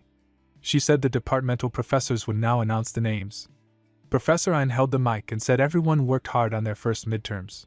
Called the names of the top students in the night department. Celia Zerdinger, Duran Moira and Fen Xia. Celia looked shocked and thought that Leo was not in the rankings. Professor Len stepped forward with a smile and announced the magic department results. Abad Llewellyn, Chelsea Llewellyn and Emil Luchen. Chelsea asked sadly why Leo was not there. Leo gave a calm smile and said it happened. Carl pointed out that Chloe was missing too. Chloe only smiled. Len thought that after the discovery of the magic tome the academy had no choice but to give Chloe a 0 on the practical exam. Yet he admired her passion toward magic. Professor Sedjen shouted that in his heart Chloe would always be number 1 in magic studies. Len smiled at his outburst. Professor Yura then announced the summoning department results. Warden Tyden, Eliza Hergen and Jordan Lawson. Celia looked around and thought Leo was nowhere. Abad also noticed that Leo Plav was not on any list. Ardian returned with a smile and said they would now announce the top scorer and student representative for the year. She revealed that the student who placed first in the midterms and would be the next year's representative was Leo Plav. Leo stayed calm in his seat. Emil raised his hand and objected. He asked how Leo could be the top student when he did not place in the top 3 of any department. Artian said there was a reason and then exploded in anger. She shouted at the students and told them to listen carefully. Professor Harlan whispered that she sounded possessed again. Sejen nodded with a grin. Artian continued shouting. She explained that dual-class students were not included in departmental rankings because they could not be compared fairly. She said a magic swordsman was weaker than pure knights in aura and weaker than pure mages in magic, but their abilities created strong synergy when combined. She then shouted that Leo scored highest among first years in the joint practical exam for hero studies and combat studies. Emio said other students also got top scores. Artian pointed at him and shouted that Leo went beyond the exam. She revealed that Leo completed the real hero mission and defeated Chubarin. The students stared in shock. Professor Artian ended the announcement and told everyone to enjoy the party. Ileana asked with wide eyes if Leo had really defeated Chubarin alone with Chloe, and he nodded. Professor Yura spoke while eating and asked Len what would have happened if the dual-class students' grades had been included in the rankings. Len replied that the magic department would have been in chaos because everyone would have dropped a rank. Yura reacted with shock and realized the top student in magic studies was Leo. Len lifted his glass and said Leo was first in magic, and Yura added that it was the same for summoning. Professor Ein calmly mentioned that Leo was also first in night studies and said it was not an impossible dream. Len suddenly stood and said he would raise Leo as a magician because his talent was incredible, but Yura cut in and claimed summoning talent like his was rare. Ein joined the argument and said Leo suited a sword best. The scene moved to the classroom where Carl complained that he must have drunk too much. Chelsea teased him and said he was the first person she had seen drink 2 liters of orange juice. Professor Harlan entered and ordered silence before announcing details about the school trip. He reminded them they were heading to the Elven territory. Ileana replied with excitement, and said they already knew and had heard they could choose specific locations by class. Tate mentioned that the places being considered were the Dwind Forest known as the Warm Forest and an area full of all kinds of fruits.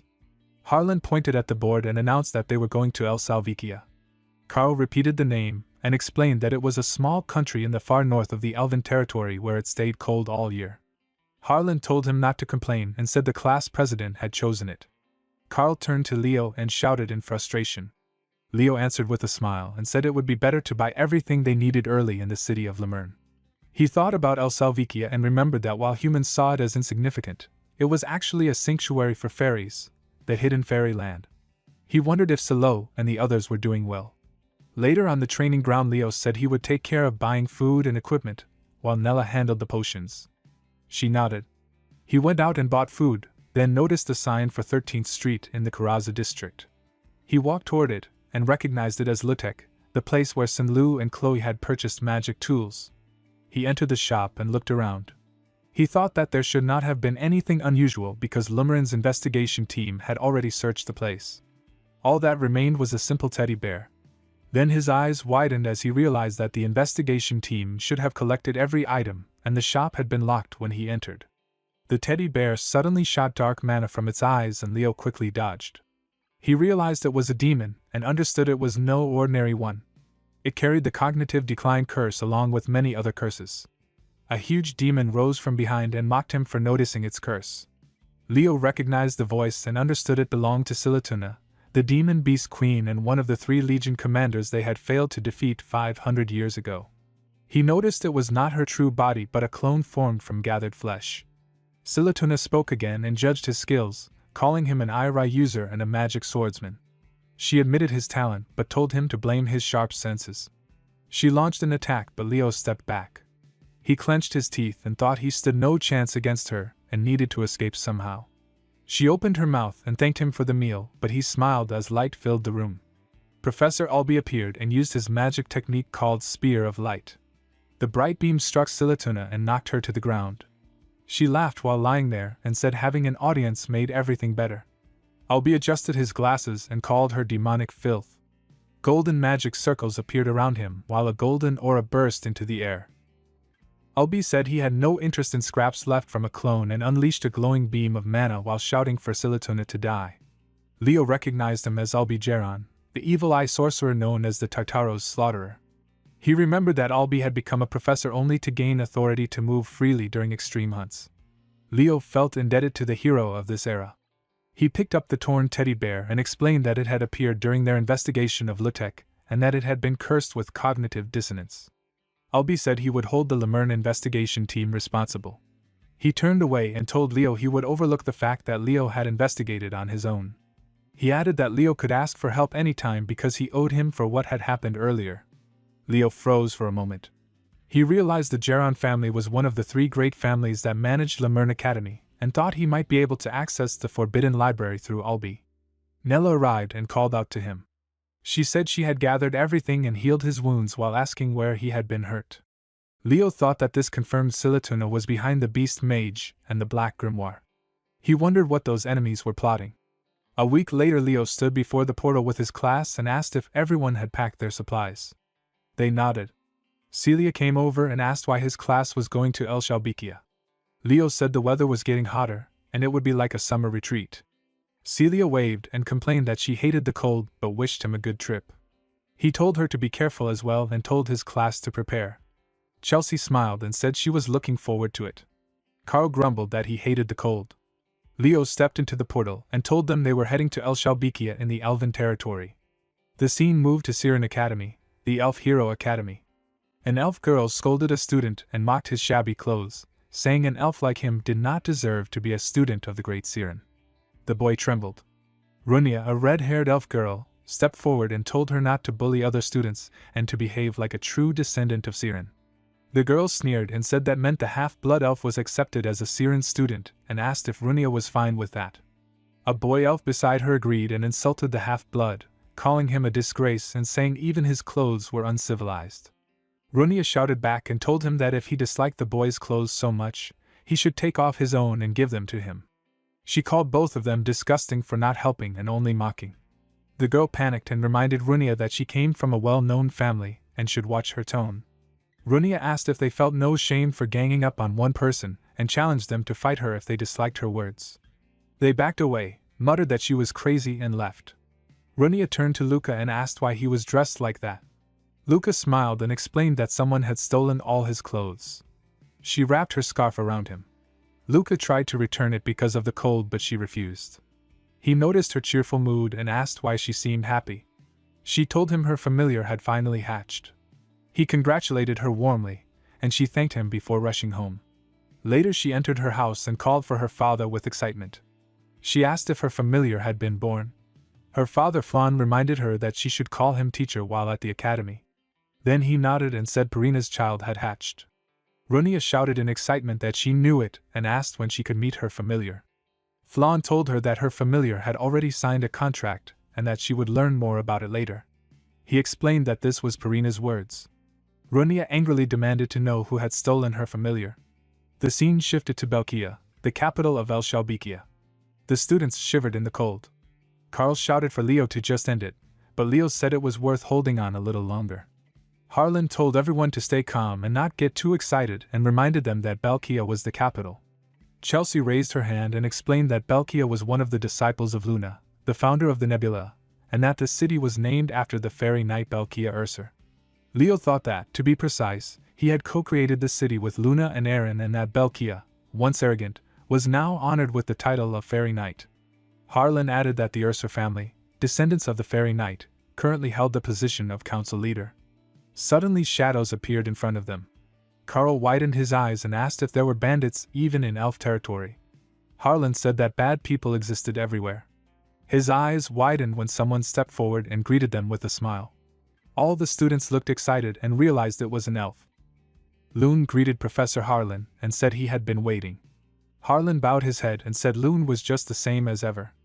Ileana whispered to herself that she thought she had met the one she was going to marry. Leo asked if age mattered. Ileana teased him, suggesting he might be jealous. Leo said of course not and reminded her that elves lived long and hardly aged. He then asked how old she thought Loon was. Loon commented on the lively students and said that the ones Harlan had brought before had always been disciplined. Harlan explained that they were only first years and still immature. Ileana politely asked Loon for his name and age. Loon smiled and said he had been late with introductions. He said his name was Loon Ursur and that he was 97 years old. Ileana was shocked. Carl asked if he was guiding their trip. Loon confirmed that he was the head of House Urser and chair member of the council in El Shalbikia. Karl composed himself and said it was an honor to meet him. Later at the school trip lodging that night, Karl shouted in surprise that they were really staying there. Chelsea cried that she could not handle it. Leo smiled and said that if she could not, she would have to sleep somewhere else. Ileana said she knew Leo had a plan all along. Leo pointed and said he had set something up outside and asked if she wanted to sleep there. Karl asked what they were doing and told them to unpack in their lodging. Sitting upstairs, he added that the real charm of a school trip was sneaking into the girls' room and laughed about it.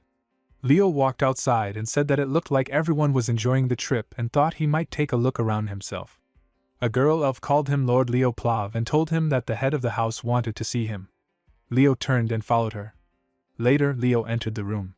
Loon welcomed him and apologized for keeping him waiting, saying he was a bit busy and asked if Leo could wait a little. Leo said it was no problem and asked if he could look around because there were many interesting items. Loon nodded. Leo noticed that quite a few items were very old and examined the dagger, asking if it was Urquint. Loon was surprised and asked how he knew about it, saying its history was passed only to the heads of House Urser. Leo explained that he had read about Urquint in an ancient text at the Grand Library of Lemern. Loon commented that Lemern truly had everything. Leo touched the dagger and thought it was infused with stellar mana but was not the real Urquint. He recalled that the real sword had originally belonged to Luna, who had given it to her student Belkia. Before her final expedition against Tartarus, Belkia had lost it. Loon explained that Urquint had been obtained long ago by their ancestor after conquering Lady Belkia's hero world, but weapons from a hero world could only be used by the conqueror. Leo understood why the dagger felt like just a shell. Then they sat face to face. Loon mentioned that he had heard from Harlan that Leo was an all-class student and the first-year representative of Lemern. Leo nodded. Loon said he knew it was rude to make such a request when they had just met, but he asked Leo to meet his granddaughter. He explained that she was a first year at Siren Academy, a talented girl who had entered with excellent grades but had lost motivation once she started school. Loon hoped that someone like Leo, a peer of a different race, could inspire her. Leo stood in the hallway and murmured to himself, wondering if it was really okay to be given the key to Loon's granddaughter's room. He knocked and opened the door. The room was messy and dusty. He noticed a portrait of a great hero fangirl and thought that he knew some kids collected this kind of stuff, but this was extreme. He also saw the Siren school uniform and murmured about it. Iron sat up and told him that it was too much to just barge into her grown granddaughter's room. Suddenly she shouted in shock when she realized he was human and hid under the comforter. Leo introduced himself as Leo Plav and said he had come at her grandfather's request. He remarked that she had almost as many books about Kyle as he did and commented on how well she had organized them, noting that the great subjugation of monsters in the northern mountains might also be Kyle's achievement. She hesitated and asked if it could be that he liked Kyle too. Leo talked about the Battle of Darnos and the story of Kyle the Braskart. Iron asked if he knew where Commander Zerga's forces had been defeated. Leo said it was Edvelik, where Luna first tested her star magic. She got excited and said it was a record of great heroes that most people did not know about. She apologized for talking too much and introduced herself as Iron Urser. Leo said it was not a problem and added that great heroes would be happy to know someone enjoyed their stories. Iron shared her opinion that although 4 great heroes were confirmed in history, there might have been a 5th one. Leo agreed that Kyle probably existed and said he planned to join a club researching Kyle's traces when he returned. Iron smiled and said that sounded great. Leo thought she was shy and reserved but talented. He asked why she did not go to school. She explained that she did not feel Siren suited her because everyone worked hard to become heroes while she dreamed of being a hero with a lighter heart. Leo noticed how carefully she kept her uniform and thought she had not let go of her dream. He told her that he was not the only human in Belkia and that his whole class was on a field trip. He added that if his classmates heard her story, they would want to meet her. Iron's eyes widened when he mentioned that there were human schools training heroes like Siren Academy, and invited her to come see the students of Lemern. When Leo stepped outside, Loon was standing there. Leo shouted that he had been startled. Loon whispered, asking if he had been talking with Iron the whole time. Leo nodded. Loon said it had been months since Iron had such a long conversation with anyone and that she seemed to have opened up to Leo. He said that as her grandfather, he wanted to repay Leo and offered to gift him a magical item that might help him. The scene shifted to the Urser family treasury. Loon told Leo to go ahead and choose. Leo observed the items and picked one.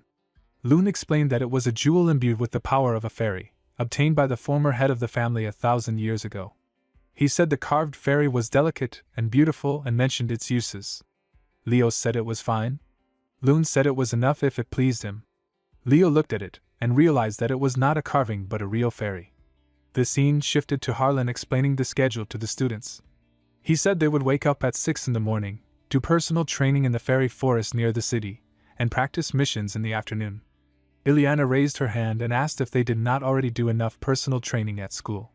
Harlan said that during the field trip, they would focus on areas where they were lacking and reminded them that the trip was not just for fun. He added that the schedule had been made by the class representative. Carl shouted at Leo, asking why he had done it. Leo smiled and said that the fairy forest had monsters, so it was perfect for real combat training. Later, Leo sat on the bed and looked at the jewel. He thought that it was sealed with the Fairy King's magic and understood why Luna Urser had thought it was just a statue. He recalled that after the Age of Calamity, the Fairy King's contractor had vanished, and no elves remained who had experienced that magic. But to him, it felt familiar. He realized it was the magic of Silred and thought it was time to use the pledge of the Fairy King he had received earlier. He inserted his mana and the jewel began to break. A fairy boy appeared, sitting on Leo's hand and stretching. He asked if his father had finally released the seal and wondered why a random human was standing before him. Leo asked who he was. The boy shouted angrily and introduced himself as Kirin, the great golden fairy king Silred's firstborn son and heir to the Fairy King, saying he was the Silver Fairy. Leo flicked his finger at him. Kirin shouted in shock and anger. Leo told him to be polite, and reminded him that even his father had been polite to him. Kirin called Leo a scoundrel and insulted him for daring to disrespect the Fairy King Silred. Leo flicked him again and again. A few moments later, Kirin, now polite, said he could not believe it and asked if Leo was really the pledged one his father had spoken of. Leo said it seemed that way and asked Kirin if he had a problem with his seal breaking. Kirin admitted that making a contract with a lowly human was not so bad after all. Leo placed his finger on Kirin's head and said that for Silred, with his gentle nature, he had confiscated all 6 wings and sealed him away, and asked if Kirin had been quite the troublemaker. Kirin was surprised that Leo knew and confirmed he really was the pledged one. Leo told him to go to Fairyland and call Silred for him. Kirin explained that he could not do that and could only return to Fairyland after retrieving all 6 wings. He said if Leo wished to meet his father, he needed to help him retrieve the wings. Kirin believed the first wing was in the fairy forest, which used to be their home. Leo smiled and thought it must be fate that Silred's son had come to him. The scene shifted to the next day in the fairy forest. The students looked surprised. Chelsea knelt on the ground and exclaimed that they had won using only wind magic. Leo extended his hand and said it looked like they would have to train. Leo extended his hand and asked if she would have to train. A few minutes earlier, Ileana shouted in panic that she could not harmonize swordsmanship and magic and wondered if that was why the class rep was doing solo training. Carl shouted that alchemy was the one thing he felt most confident in. Chelsea stepped forward and reminded Leo that he once said she lacked understanding of wind magic, so she challenged him to show his skills. Leo nodded and Chelsea thought that his performance had always gone beyond expectations, and she did not know what else he was hiding. She rushed in without giving him time and used her windbreaker technique, but Leo simply raised his hand and blocked it. Ileana watched with wide eyes because high-speed casting was supposed to be Chelsea's specialty, yet Leo matched her speed. Chelsea followed with her wind chain technique, but Leo reminded her that he had told her before that wind magic should not be used like that. He broke all the chains effortlessly. Chelsea fell backward in shock and Leo pointed his sword at her. Carl watched and said he never thought Chelsea would lose in wind magic. Ileana wondered what had happened to the class rep. Professor Harlan explained that Chelsea was not weaker than Leo as a mage, but the difference in understanding and using wind magic had grown too large and that decided the outcome. He reminded everyone that as they moved up in grade they would learn new skills, but it was more important to master what they already knew. He told them to polish their basics under the class rep's guidance, and wished them luck for their afternoon field mission. The students nodded. Later during the herb gathering mission in the plough field, Leo smiled and noticed that everyone had finally started moving. Kirin ran to him proudly and showed how many herbs he had collected. Leo praised him and Kirin insisted he was more than just a fairy. Leo said the herbs were enough and decided to start investigating the fairy forest seriously since their journey to find his wings had finally begun. He suddenly stopped and asked Kiran when he had been exiled from fairyland, and Kiran guessed it had been around 100 years ago. Leo raised his hand and said the magic around them was just an illusion, but not one made by Kiran's father. He thought that it belonged to Silod's father, the fairy king of the Calamity era. Since it had been activated only 100 years ago, he believed the power source was Kiran's wings and that his father had used them in an ancient magic formula that protected something important. An undead appeared and demanded to know why humans were in elf territory. Leo responded calmly that it was less strange than seeing an undead standing there at all. The undead claimed that the place had long been under the influence of Tartarus. Kiran shouted that it was the sanctuary of fairies and accused him of speaking nonsense. The undead mocked him and questioned if fairies as weak as him even existed. Kiran grew angry, rushed at him and passed through the undead's body. Leo sighed and asked why a fairy was charging in like a brute. Kiran said it did not matter as long as it worked because the power of fairies and the power of the undead naturally conflicted. The undead rose again and admitted Kiran was still a fairy even if he was low level. Kiran covered his nose and complained about the smell, then rushed in again claiming he would crush him. A red aura flared around the undead. Leo shouted for Kiran to move. The red aura slashed at him but Kiran dodged and ended up sitting on Leo's hand, asking what that thing was. Leo explained that it was an ancient monster of Tartarus called a Death Knight. The undead declared himself as Karja, a knight of the great Lich King, and rushed forward with his sword, promising to lead them to death. Karja attacked Leo, but Leo blocked the strike. Karja wondered how Leo had deployed an aura shield so quickly and rushed in again, saying it was not bad. Leo blocked once more. Karja shouted that resisting was useless. Kiran ran forward to help Leo but bumped into Karja and fell, holding his head and blaming his weakness on losing his wings. Leo called upon his pact, and wings appeared behind him. Kiran smiled in surprise that another contractor besides him existed. Flora sat on Leo's shoulder and Kiran sat beside her.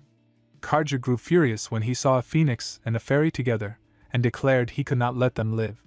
His red aura flared as he summoned an army of skeletons. Leo recognized it as a curse that endlessly summoned the undead. He smiled, felt Kyle's mana again and used Earth Wave. He rushed in and shattered the undead with his sword. Karja demanded that Leo fight him with honor if he called himself a knight. Leo reminded him that he had been the one to summon underlings. Leo leapt high and reached a quiet area, wondering if the Death Knight's appearance meant Tartarus was searching for something in the fairy forest.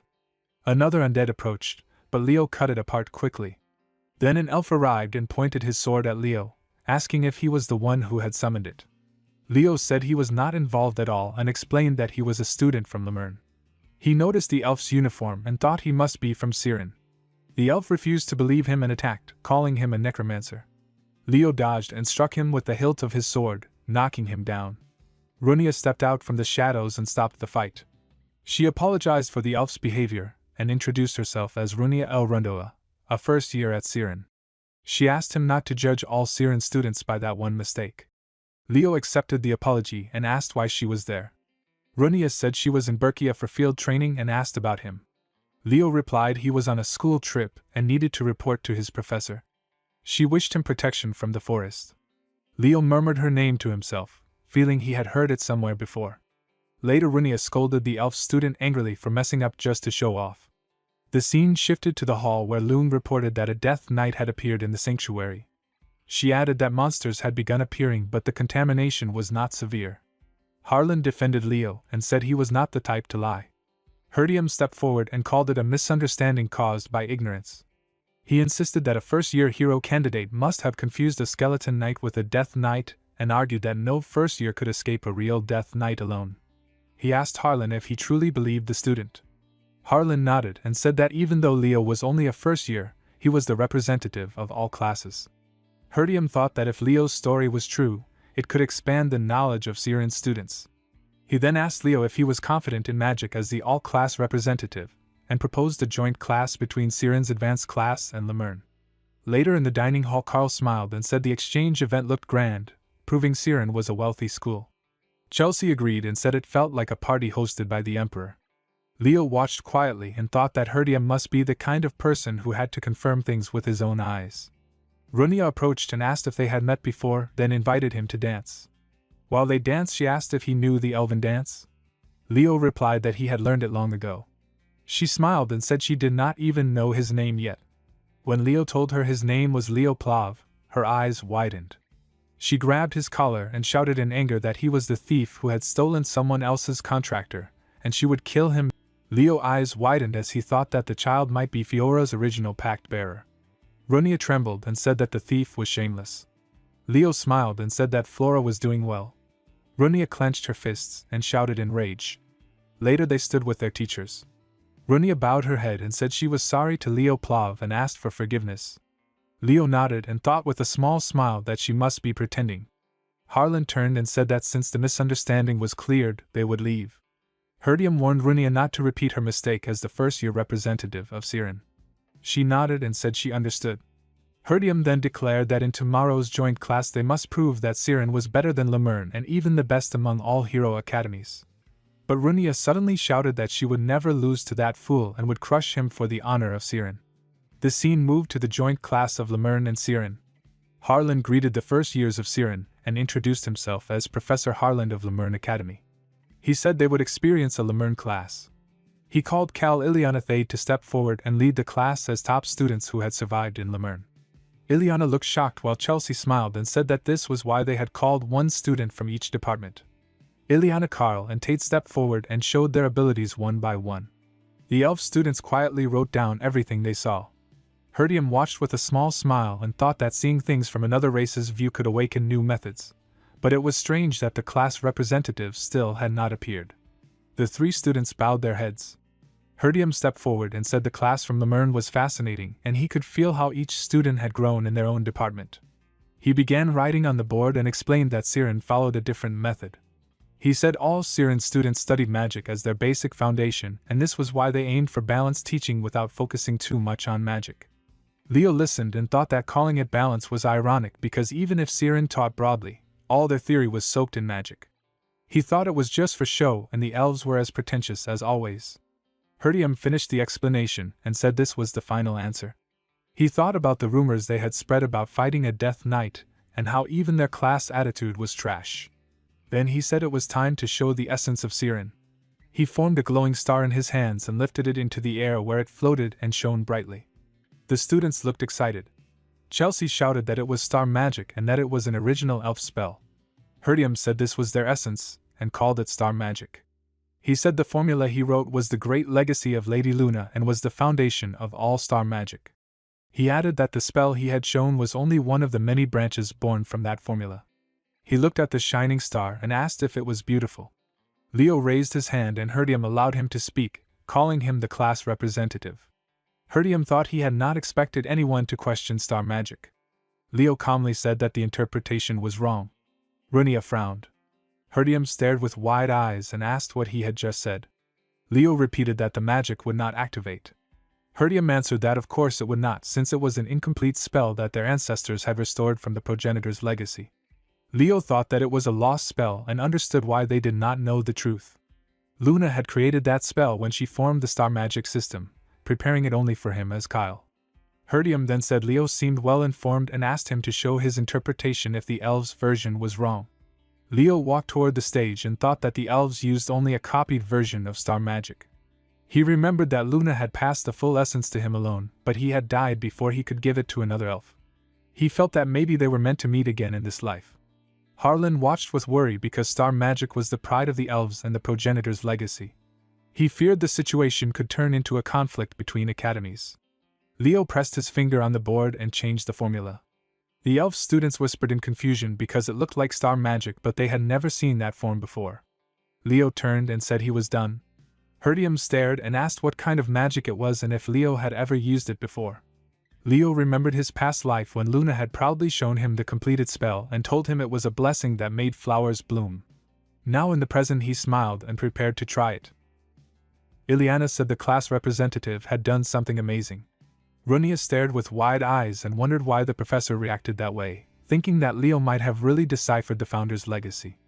Herdium said it was unbelievable that the spell which gave birth to countless elemental magics was originally only a flower blooming spell. Leo smiled and said it was more than that. He explained that during the Age of Calamity flowers were almost extinct and maybe they held special meaning for the founder of the nebula. He remembered his past life when he had called the spell useless because it was no help in battle, while Luna had smiled and said that flowers were beautiful, and she dreamed of a world filled with them.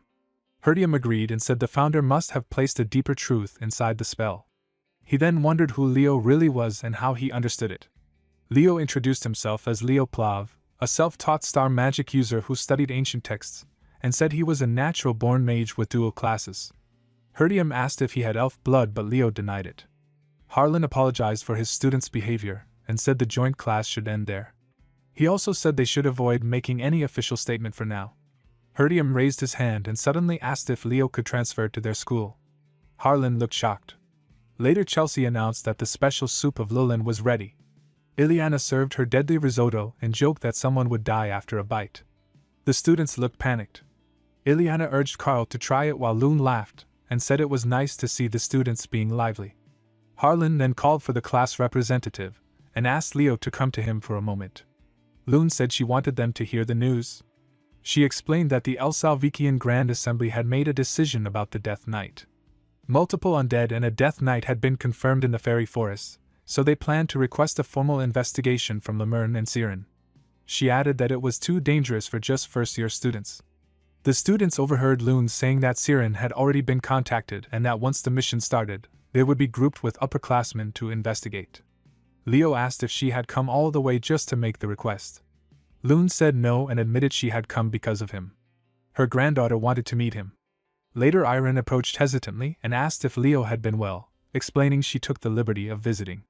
Leo smiled and thanked her, introducing her to his classmates. Chelsea asked her name and why she had not come to the exchange event. Ileana asked Leo how he knew her. Iron panicked and rushed outside. Chelsea asked if they had done something wrong, and Ileana suggested that she might just be shy. Loon told Leo she was counting on him. Later, Iron sat alone. Leo covered her with his coat, and she said he might get cold going out like that. Leo smiled and said not to worry and asked why she had run away from Siren. Iron said she did not feel suited to be a hero. She explained that when she had been struggling at Siren, she had met someone like the sun. Leo asked who, and she said with excitement that it was Runia. She admired Runia for being amazing, confident, kind, and a real hero. Iron wanted to follow in her footsteps and had reached the top class, but she thought she had made a big mistake during the dual assessment and believed Runia hated her since then. Leo thought that Iron was not the type to be disliked and that Runia would never hate someone over a small mistake. He decided he would have to ask her and noticed that Iron reminded him of Verkia. He smiled and asked if she liked the story of Verkia. She nodded and said it was the story of her ancestor. Leo explained that Verkia had admired her great hero mentors and followed in their footsteps, becoming a hero herself. He told Iron not to worry about what others thought and to walk her own path. He extended his hand and invited her to come down, saying their class was full of nice and fun people. Later, on the icy ground, the students gathered. Runia asked Leo how he had won over Iron so easily. Leo said he had just told her there was no reason to be scared of Runia. Runia asked if Iron was afraid of her and why. Leo explained that Iron had found her terrifying during the duel and had thought Runia hated her. Runia said she had only been focused because Iron was very skilled. Leo advised her to look out for Iron, saying she probably needed her. Herdium smiled and welcomed Lauder Algra, the Siren third-year representative, who arrived and greeted Herdium. Herdium complimented Lauder on his recent paper. Leo asked Runia who he was, and she explained that Lauder was the third-year rep who had suddenly become very strong this semester. Leo thought his grades had improved out of nowhere. Harlan announced that now that everyone was present, they would start team assignments. Each team would have 2 to 3 first years and 1 third year. Herdium announced Team 1, which included Leo Plav, Runia L. Lund, and Lauder Algra. Runia complained that it was annoying to be paired with a thief and said she still had not accepted Leo as Fiora's contractor. Leo simply told her to suit herself. The scene moved to the fairy forest investigation. Leo's team was deep inside the forest. Chelsea's team worked near the boxwood trees, Ileana's team searched the medical herb colony, Carl's team moved through the coniferous area, and Tade's team stayed near the forest entrance. Runia asked where Senior Lauder had gone, since they were supposed to move as a team. Earlier Lauder had said he would go separately and meet them near the center of the forest. Leo guessed he had something to do alone. Runia mentioned they had come deep inside but had not seen a single undead, even though there had been many before. Leo thought that on the surface nothing looked different, but he remembered noticing an illusion spell. Kiran said it did not feel like the Fairy King's magic. Leo sensed a curse on the land that hadn't been there before. He recognized it as the curse of the dead, something only someone who lived through the age of catastrophe could detect. He thought about Erebus's loyal servant, the Death King Helkaiser, the commander who survived the age of disaster. He believed the Death King had not acted directly and that the Death Knight Karger had been his agent. He also felt that beyond this point there was something in the fairy land that Silred wanted to protect. Runia asked what was wrong and if he sensed something. Leo shouted that something was coming. Before anything appeared, Lauder arrived and asked how their investigation was going and if they had seen any undead. Runia said they had not seen any. Lauder smiled and extended his hand to Leo, saying Leo had been the first to spot the Death Knight. Leo nodded and shook his hand. Lauder said it seemed Leo had been mistaken since there was not a single undead in the forest, let alone a Death Knight. He said it was normal for first years to get overexcited and explained that high-level undead vanished if they did not receive constant mana from a necromancer, which was why a demonic summoner usually accompanied them. Runia widened her eyes and said that meant a demon could be in the forest, even though Berkia was the capital of Elsarbekia. Lauder raised his finger and reminded her about the massive star magic surrounding Berkia. Runia said that Lady Luna had created that magic which prevented demons from approaching, but she added that necromancers did not have to be demons. Leo said that other races could use the power of darkness, even elves. Lauder called it an interesting point but said it assumed they did not understand how prideful elves were. He told them to finish the investigation and meet at the forest entrance. Leo thought Lauder was looking for something and clearly knew more than he showed. That evening Chelsea asked Carl if his team had found the Death Knight. Carl said they had not seen even one undead. Chelsea shouted that this made it more suspicious since the chairman had said undead were appearing. She wondered how everything vanished right when they started investigating. Leo landed in front of the Siren dorm and entered. He noticed someone had snuck out and checked the map, thinking it showed the entrance to Fairyland. Runia shouted and asked what he was doing. Leo covered her mouth. She lowered her voice and said she knew something was strange and asked what he was really doing there. Leo whispered that he was looking for Lauder but he had already left the dorm and must have gone to the fairy forest. He wondered why Lauder said he was sleeping when he clearly heard voices. Runia asked why Senior Lauder would go there, but Leo grabbed her and jumped out the window with her in his arms. In her room Myron saw them and rushed to the window. She called out to Lord Leo and Lady Runia as her face turned red. She thought it had to be a secret love affair. The scene moved to the icy ground where Leo asked how long Runia planned to follow him and told her to return to the dorm. Runia frowned and said he still believed Lauder was involved even though Lauder had arrived only that morning while Leo saw the Death Knight days ago. Suddenly Iron arrived out of breath and told them to stop. Runia asked when she got there. Leo said he had been following them the whole time, but Iron shouted that dating among students was forbidden.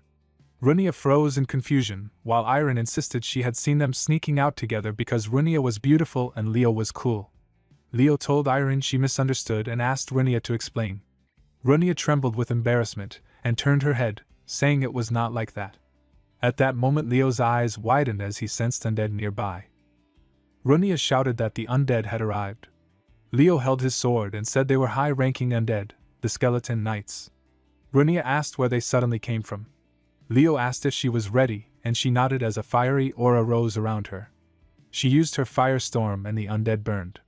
She asked how that was? Before she could relax another undead rushed at her but Iron blocked the attack. Leo noticed it was Berkia's animus armor. Iron cut the undead's neck cleanly. Runia praised her and said she looked just like Berkia. Iron said it was an honor and then asked what the two of them were doing outside at that hour. Leo said he and Runia were not in that type of relationship. Runia agreed and said they had only sneaked into the third-year dorm to investigate. She pointed at Leo and added that if silly love drama distracted her studies it would only help him because there would be one less competitor. Iron shook her head and said that was not true because Runia was the top student, and she hoped Runia always stayed on top since she believed Runia would become a hero. Runia was surprised that she thought that way. The scene moved to the past during the Siren Senior Class 1 duel assessment. Runia smiled and thought that Iron was her only real rival among first years. She clenched her teeth and attacked Iron with fire. Iron widened her eyes as the blast shook the ground. Now Runia understood that expression and why Iron stopped coming to school after that. She held Iron's hands and told her she wanted her to keep coming because she was her friend. Iron asked if Runia did not dislike her. Runia smiled and said they were friends and rivals and she wanted her to keep competing with her. Iron smiled and repeated friends and rivals but still asked if they were really not a couple. Runia shouted no. Meanwhile in the dark the undead Karja murmured that there were intruders. A cloaked man said it was the knight's problem and lowered his hood, revealing Louter. Karja growled and asked if the brat was treating a knight of the Great Lich King like a servant.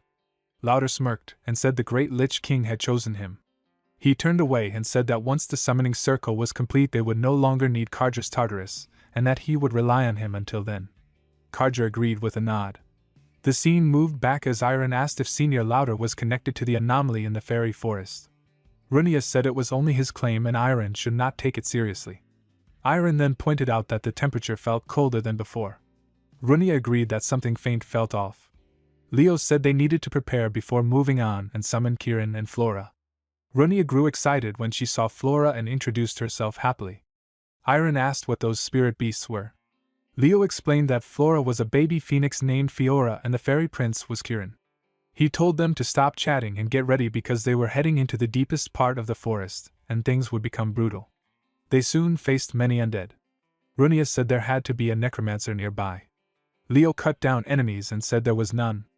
Runia reminded him of the orc that turned into a skeleton. Leo said that one was not made by a necromancer but created by a curse of the dead. Iron explained that the curse continuously summoned undead and turned the land into a place of death. Leo said the one who cast it was Tartarus General, the Lich King Hellkaiser. Runia widened her eyes and said that meant Tartarus was going all out to attack Elsobikia and they needed to report to the professor. Suddenly a heavy wind pressure hit them. Karja rushed forward and welcomed the hero candidates to the land of the dead. Leo blocked the attack and Karja laughed. Karja roared in rage and filled the forest with his threat as he told them to despair and tremble in fear. Leo stepped forward with calm confidence and said he would handle the Death Knight, while Iron took care of the undead and Runia prepared her strongest magic. Karja asked him if he really chose to fight and Leo answered that he would take him on. Karja tried to cover the field in darkness, but Leo used Zerdinger's secret swordsmanship prominence and sent a fiery aura crashing into him. Karja stared in surprise and muttered that it was Phoenix Flames as Leo rushed forward and said it was fused with Zerdinger's flame. Karja grew confused when the sword began melting and wondered how a first-year student could overwhelm him with such battle experience. Runia meanwhile created a massive mana ball and threw it at the undead with a fierce shout. She smiled with satisfaction after the explosion. Kirin watched her and questioned if she was really an elf because she seemed far too violent. Leo stayed focused and urged them to keep moving.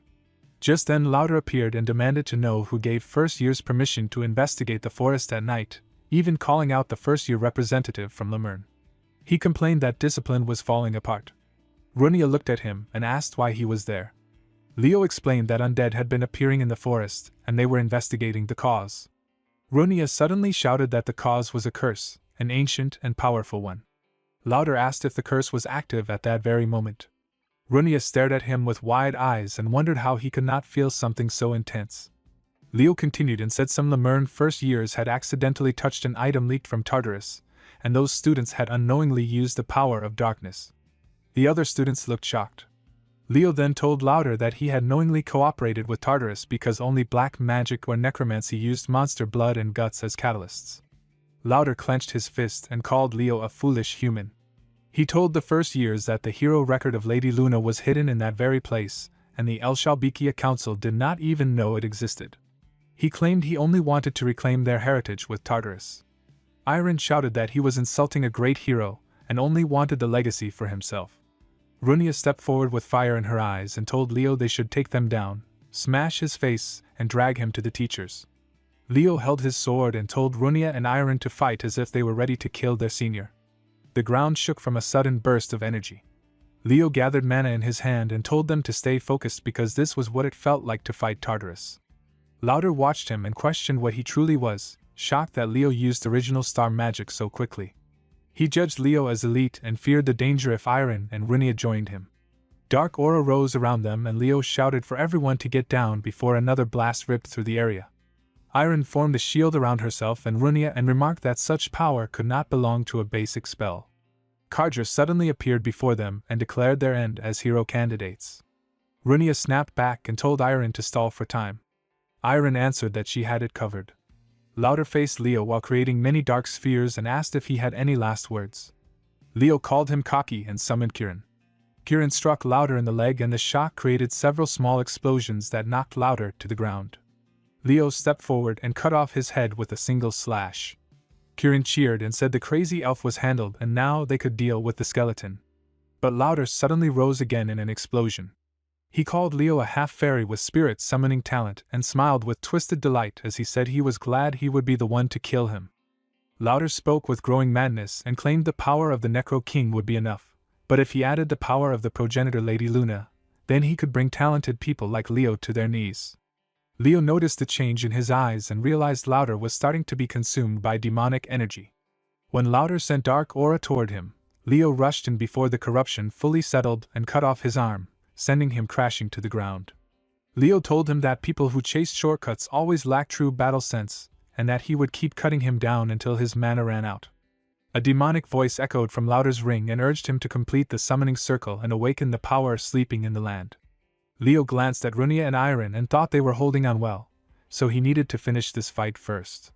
Lauder wondered why his arm had not regenerated yet. Kirin then shouted for Leo to look ahead. Dark aura bubbled violently and a massive skeletal hand rose from the earth. Kirin stared in shock and asked what it was. Leo explained that it was the Skeleton King, one of the strongest undead. Lauder felt his arm return at last and declared that overwhelming energy was the progenitor's power. Leo realized the summoning circle had completed and that Lauder had fully embraced dark magic. He leaped high and shouted that such filthy energy could never belong to Luna. Lauder only smirked and claimed he did not care if it was the Necro King's power because it now belonged to him. Kirin looked at the towering skeleton and asked Leo if they should retreat because it was far too strong. Leo told Kirin to look closely because the Skeleton King was not summoned in a normal way. He explained while rushing forward that Lauder had forced the summon by forming a contract with the Hell Kaiser and barely met the requirements, which meant he could not maintain it for long.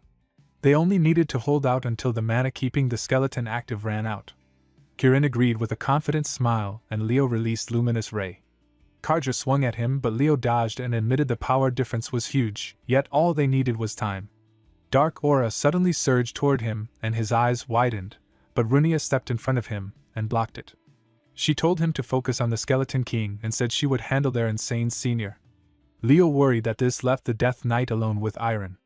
Runia smiled and reminded him that Iron had volunteered for a one-on-one fight. Iron blocked Karja's strike as he mocked her for thinking she could face him alone.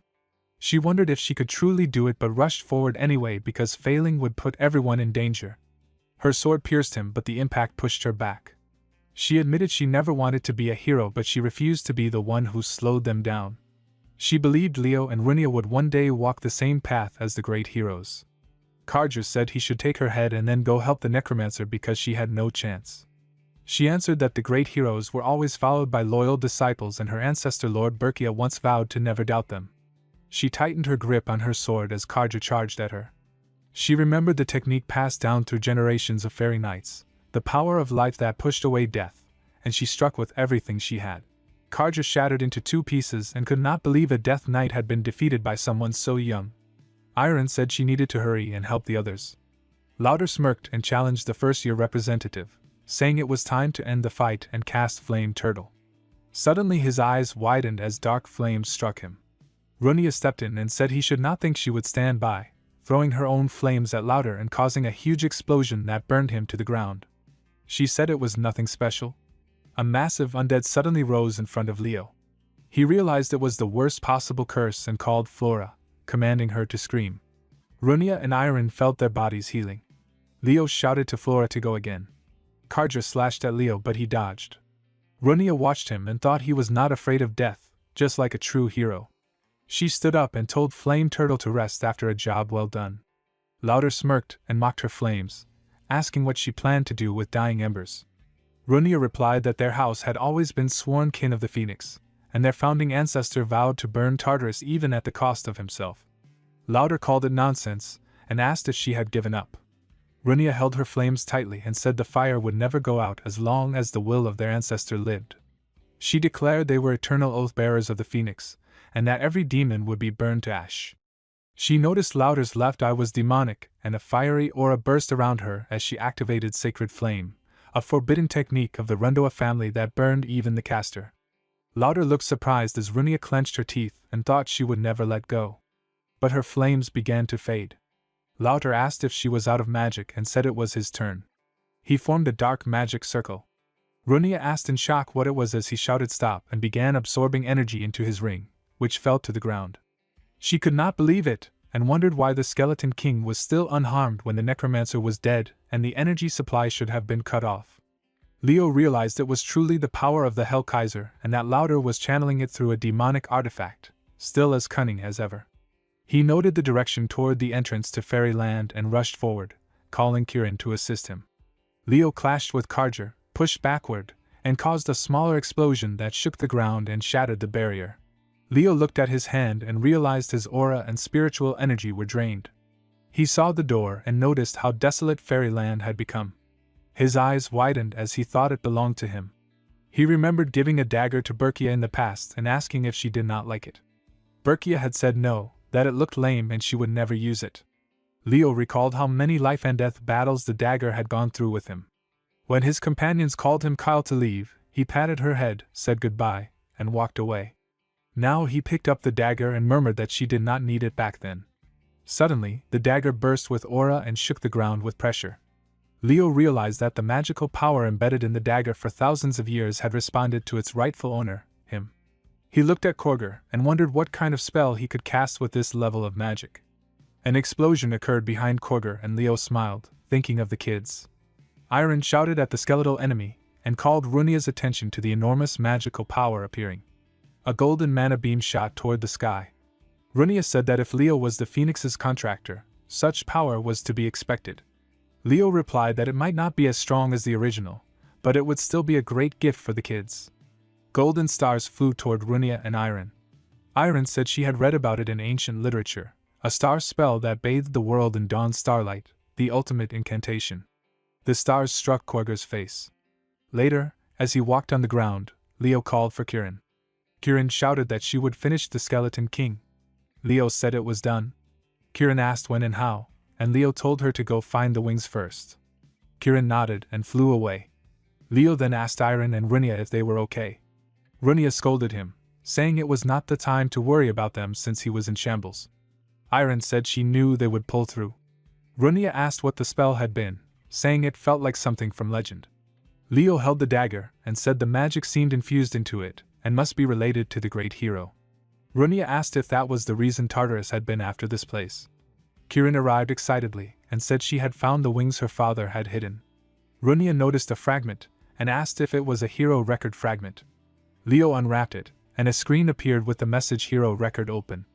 Runia looked confused and asked what it was. Golden aura filled the area, and a voice asked if they were really going to defeat Erebus, saying it sounded crazy but that hunting Erebus was a perfect mission.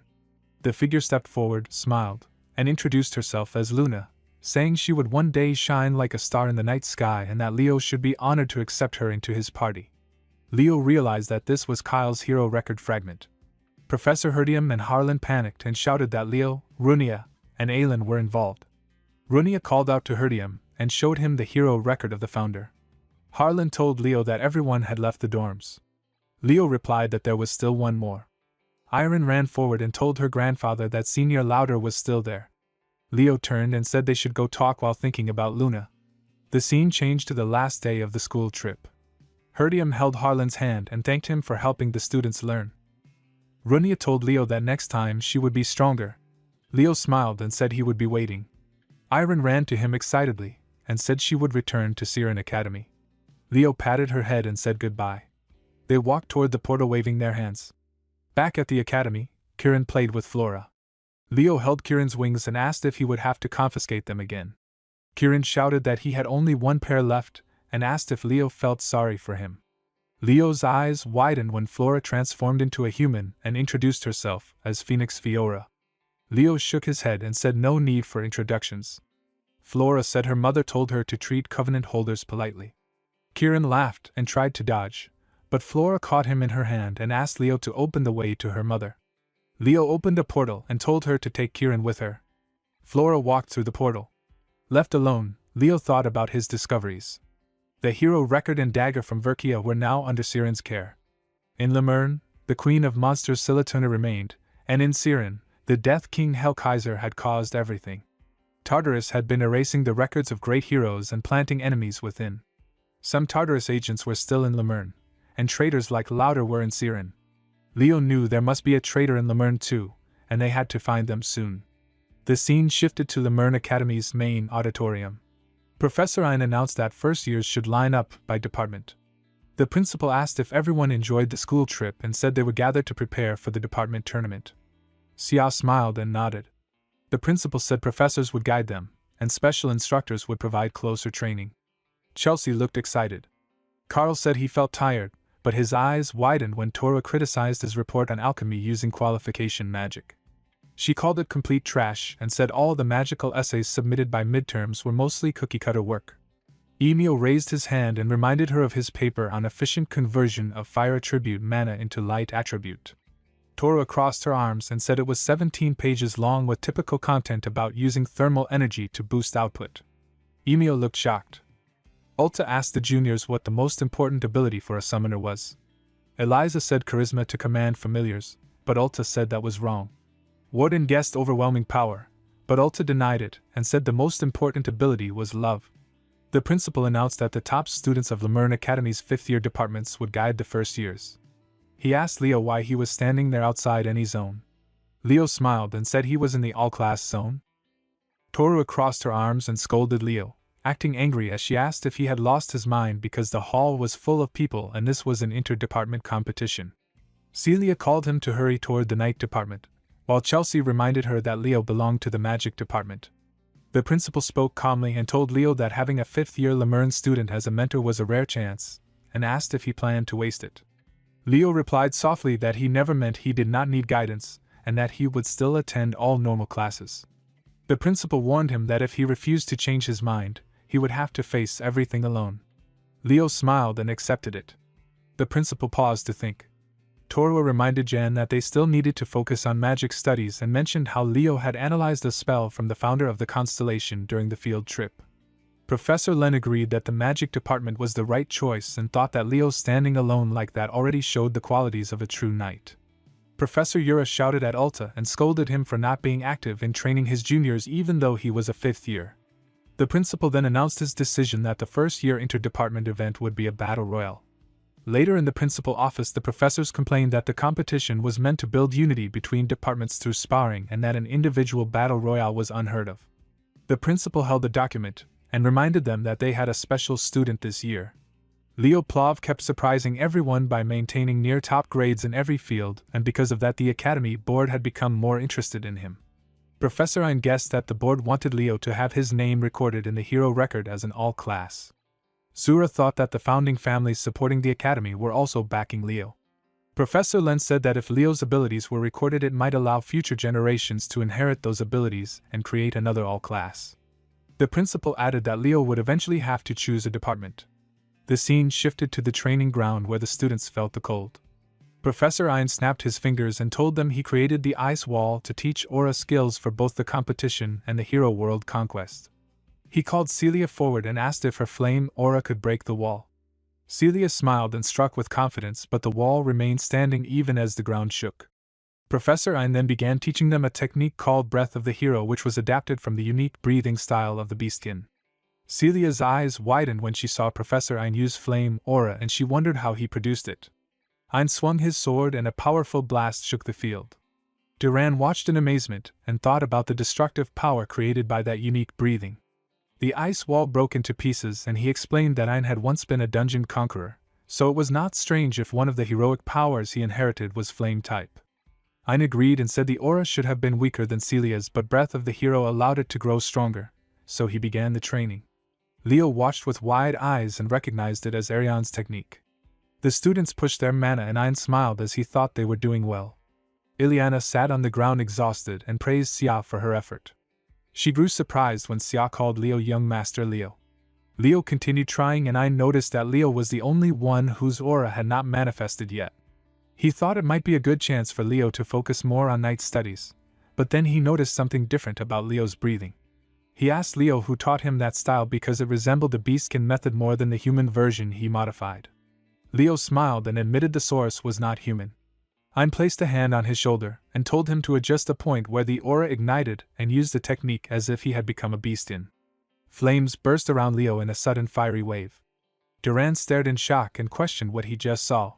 When the flames faded, Ayn stood sweating and said Leo truly was something. Leo smiled and thanked him, saying it worked perfectly. Chloe froze in surprise when Leo asked if the books she carried were too heavy on her way to the practical class. She thanked him softly and felt too flustered to meet his eyes. Toro walked up to them with a teasing tone and commented on the nice atmosphere between them. Chloe asked if she knew her, and Toro said she enjoyed Chloe's interpretation of northern magic. Chloe felt honored while Toro turned to Leo and asked when he planned to transfer to the magic department. Leo smiled and reminded her that forcing someone into a department was against the rules and thought she had no charm at all. Toro suddenly noticed Professor Albee entering the hall and shouted in surprise. Albee explained that he came at Professor Ren's request to give a special lecture to the first-year magic students. The students were shocked, and Toro silently celebrated because Albee was a rare magician who used fairy magic with a human body, and every magic student wanted his lessons. Professor Len welcomed Albee and told the students they should feel honored. Then he spotted Toro in the crowd, called her an impurity, pulled her out, and said they needed to prepare materials for the interdepartment tournament. Albee crossed his arms and began the lecture. He said people called him the magician of the evil eye, and some even called him the Tataro's slayer because of his battle experience. He asked what mattered most in magic battles. Yumio guessed mana, Chelsea guessed chanting speed, and Carl guessed spell variety, but Albee dismissed them and waited. Leo answered that the most important thing was mobility. Yumio argued loudly that mobility could not be the most important part of modern magic combat, and said wing magic already solved that problem. Albee asked if that was what he meant, and Carl agreed that wing magic made things simple. Albee then called Emio and Leo forward. Emio felt annoyed that someone outside the magic department was involved, while Leo wondered if he had been living school life wrong. Albee asked Leo if he agreed with Emio, and Leo said no, so Albee decided they would test mobility. Emio had a wing magic device but Leo did not, so Albee told them to compete however they could. Albee declared the Isle of Beasts as the target, and said whoever reached it first would win. Emio boosted forward with magic and mocked Leo for not having tools. Leo suddenly cast lightning bolt on Emio, and Carl shouted in shock. Leo explained that since the duel was about understanding mobility, reducing the opponent's movement was fair. Albee agreed. Leo then jumped high using Phoenix Step. Carl gasped and asked if aura use was allowed in a magic class, but Albee reminded him that their future opponents would not limit themselves. Emio rushed angrily at Leo and shouted that he would not let the surprise attack go. Leo closed in with fiery aura bursting around him. Emio's eyes widened before Leo struck him. Emio began to fall, but Leo caught him by the arm. Albee explained to the students that Emio lost because he relied completely on wing magic, and once his tool broke he lost all mobility. Leo crossed the lake using the basic fly spell, which wing magic was originally based on, but wing magic lacked fine control because it focused only on convenience. Albee told them that from now on they must train the fly spell carefully, and the students nodded with understanding. Albee admitted that a first year who used fly magic as well as Leo left him unsure what more to teach and asked if anyone had questions. Leo stepped forward and asked if he could enter the Lemurn Forbidden Archives. Albee said that entry was beyond a teacher's authority. Leo clarified he was asking a member of the Geron family instead. Albee then asked why he wanted access, and Leo explained that he was searching for a document related to the hidden history of the hero records. Albee agreed to write a recommendation but said Leo would need permission from the Geron family head, Altek Geron, who was known as the Infinity Speller for his endless spell mastery. However, the head was deployed on the southern front of Tartaros, so Leo would have to meet the representative instead. Albee told him she was a third-year student at the academy named Elena Geron, his niece. The scene moved to the island of Phantom Beasts, where students whispered about how the night and magic departments had already begun special training and that Professor Albee had joined the magic department. Chelsea asked Leo if he really did not know Senior Elena and said it was strange. Leo asked if she was famous, and Chelsea explained that famous was not enough to describe her. She was the third-year class representative and the second strongest in the entire magic department, only behind Semertora. Carl added that she was beautiful and known as the queen with many followers and that she was already a strong candidate for the next student council president. Leo wondered how he should approach her. Professor Yura looked around and asked where a certain student was. Assistant Carlos said he would arrive soon. The students asked who they were waiting for and Yura said they were waiting for Ulta. The students grew excited because they were finally getting special training for the interdepartment competition from Ulta, the oath-bearer of Pegasus. Ulta arrived late and greeted the first years with a smile. The students were surprised and Yura questioned her strange appearance. Ulta explained that a fairy had appeared on the island. Yura asked if she expected the first years to catch it, and Ulta confirmed. Yura exploded with anger and regretted trusting her with the training. Ulta smiled brightly and told the juniors that as summoners they must have dreamed of the three great phantom beasts. With excitement she asked if they wanted to see a fairy and the students answered eagerly that they did. Yura reminded her that the competition was approaching and asked if she truly planned to hunt fairies, but Ulta said she had a purpose. Yura asked the class what she had said before about the core mindset of a summoner, and Eliza answered tolerance. Ulta denied it and said the true core was love, not just for contracted summons but for all summoned beings. She spoke about unity between human and spirit and harmony with nature. The students looked confused while Leo thought she seemed strange but understood summoning well. Yura explained that Ulta meant they needed affinities strong enough to communicate with beasts even without contracts. She said it was early for first years but they would follow the plan and announced 3 days of special lessons on the island of phantom beasts. Ulta added that she had already submitted their stay-out forms. Eliza said 3 days with phantom beasts did not sound bad. Yura then handed out nets and told them that for 3 days summoning was forbidden and aura and magic were banned, so they had to survive in the forest with only their own strength. Ulta waved goodbye and told them she would see them in 3 days. The students whispered nervously about the wild beasts and spirits in the forest. Tade smiled and hinted at Yura's meaning. Yura reminded them that summoners were different from other departments because they communicated with beings of nature. She said they must adapt to nature and also command it. That was why Ulta talked about tolerance. She asked how many had truly witnessed the essence of a summon and made a contract themselves, since most relied on mediums from their families or summons gained easily in class. The students made it through the night, and at daybreak Leo pointed out edible berries while thinking that the summoning department's training was tougher than expected. His eyes widened when someone shouted about a fairy and he turned to see a living flower plant swallowing a student. Another student scolded the victim for approaching without noticing it was a plant monster, and Eliza felt embarrassed for rushing in blindly. Leo then saw Kiran sitting on a stem and laughing, and he thought the fairy needed a hit to calm down. Kiran flew around looking for someone else to bother but Leo caught him with a net and held him by the wings. Kiran panicked while Leo told him to behave and asked if he had come just to cause trouble. Kiran insisted it was a misunderstanding and said he was investigating strange occurrences on the island. He claimed the beasts had become violent, and he was trying to find out why. Leo doubted him and said Purina would have noticed something like that. Kiran revealed that Purina was not on the island and had left a note saying she went to visit the oath-bearer.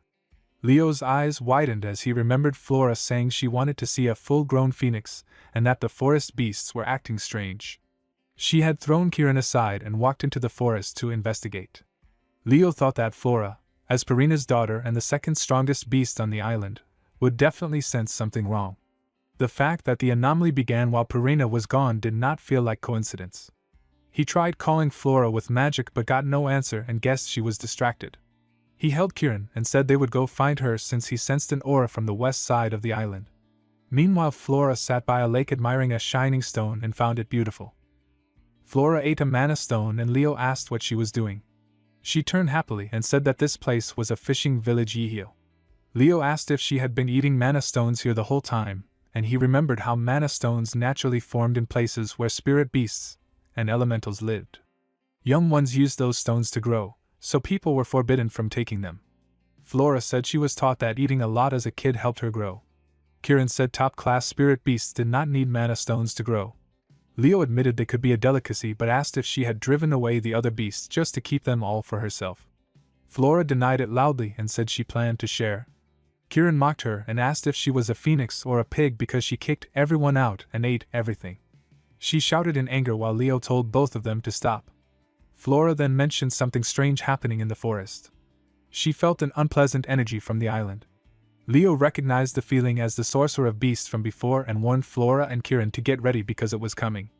A dark mage appeared and said he had wondered why the number of mana stones had dropped, blaming the baby phoenix. He said their fate was bad and called Leo by name. Leo smiled and said their grudge went back to their previous lives and it was a nasty one. The mage shouted that it was time to end the grudge once and for all and attacked Leo. Leo dodged the attack as a huge tree rose into the air. The mage threatened to crush him there, but Leo created a shield around himself and realized the mage had hidden a beast underground. The mage threw the tree at him, but Leo closed his eyes and used magic. Fiery mana burst around him, shattering the tree. Leo asked if the tentacles circling him were from a gorgon snake, and wondered if it was a chimera beast. The mage smirked and mocked him for thinking he knew everything and asked who he was. Leo summoned Phoenix Flora and said he was a first-year hero candidate. Flora rushed at the mage, shaking the ground with her pressure. Kirin commented that she was impressive for a little chick. The mage said his beasts were all wrecked and called forth a death slime. Leo created a wind shield while Kirin was shocked, realizing it was a top-tier slime beast. The mage smirked and said Leo would not be able to dodge this one. Suddenly a golden aura filled the area, killing the slime. Ulta appeared and shouted at the mage, asking what he was doing to her beloved junior. The mage complained that his beast armor was torn and acknowledged Ulta as the strongest from Lemurne's summoning department. Ulta said monsters were never pleasant to look at and ordered Arya to get rid of the abomination. The mage thought he needed to buy time for the tentacles to regenerate, and called another death slime. Leo noted that it was not the Pegasus alone that was powerful, but the summoner's domain that gave it strength. The mage said he had been waiting for the moment, and dark magic circles filled the area as he prepared another attack. Professor Yura appeared and questioned how he could call it fun while making a chimera with spirit beasts. The mage laughed and summoned a cyclops, mocking whatever spirit beast Yura would summon. Yura summoned a group of rats and murmured for them to devour the cyclops. She smirked and told them to leave nothing behind. The rats rushed toward the beast. Mage shouted that at this rate they would run out of demonic beasts before anyone arrived. Suddenly, a golden beam struck him. Ulta asked if she was too late. Professor Yura scolded Leo for entering a restricted area. Leo explained that he went there because Fiora was eating the lake's magic stone. Fiora smiled and said it was for her. Ulta praised Leo for loving his summoned beast enough to enter a forbidden zone. Yura held the reins of her wyvern and said the demonic artist seemed to be trying to corrupt the magic stone.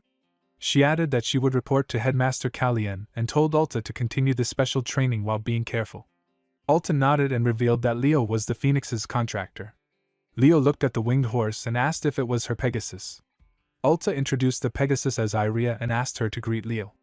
Iria said it was a pleasure to meet him as the Phoenix's contractor. Leo patted her head and said it was nice to meet her.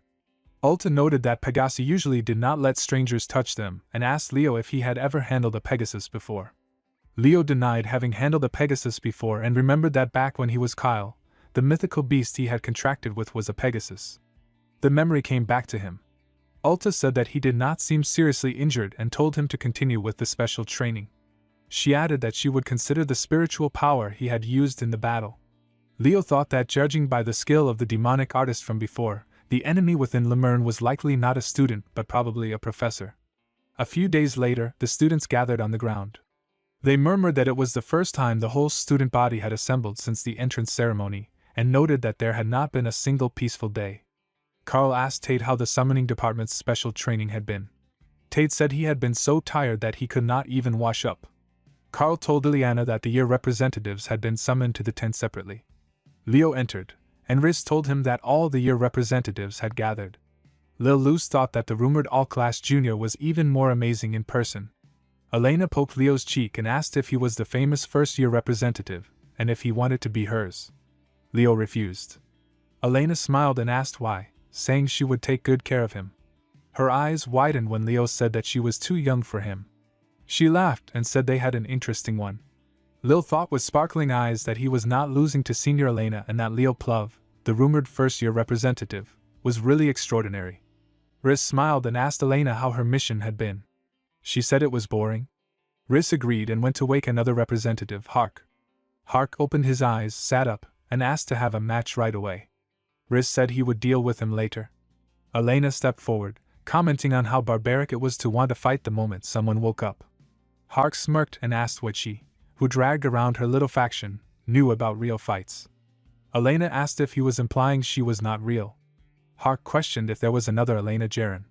Lil warned that they would get in big trouble if they fought here. Leo observed that they seemed to get along very well. The scene shifted to the ground where the principal addressed everyone. He said it was good to see their faces and briefly explained why he had summoned them. He announced that from that day forward, all Lemurn Academy students and staff would have all external communications severed until the end of the first year interdepartmental competition, and that they would be placed under a lockdown order. Leo thought that this meant they intended to catch the traitor.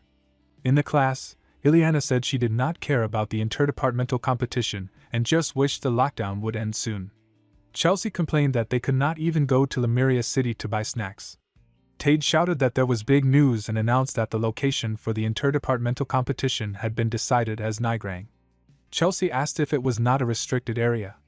Carl opened a book and explained that Nigrang was a city in the southeastern part of the continent, famous for being destroyed overnight by a hero-rank dungeon stampede. He added that the dungeon was later cleared, but the land became cursed and uninhabitable for humans. Nella asked with wide eyes if it was really okay for them to go to such a place.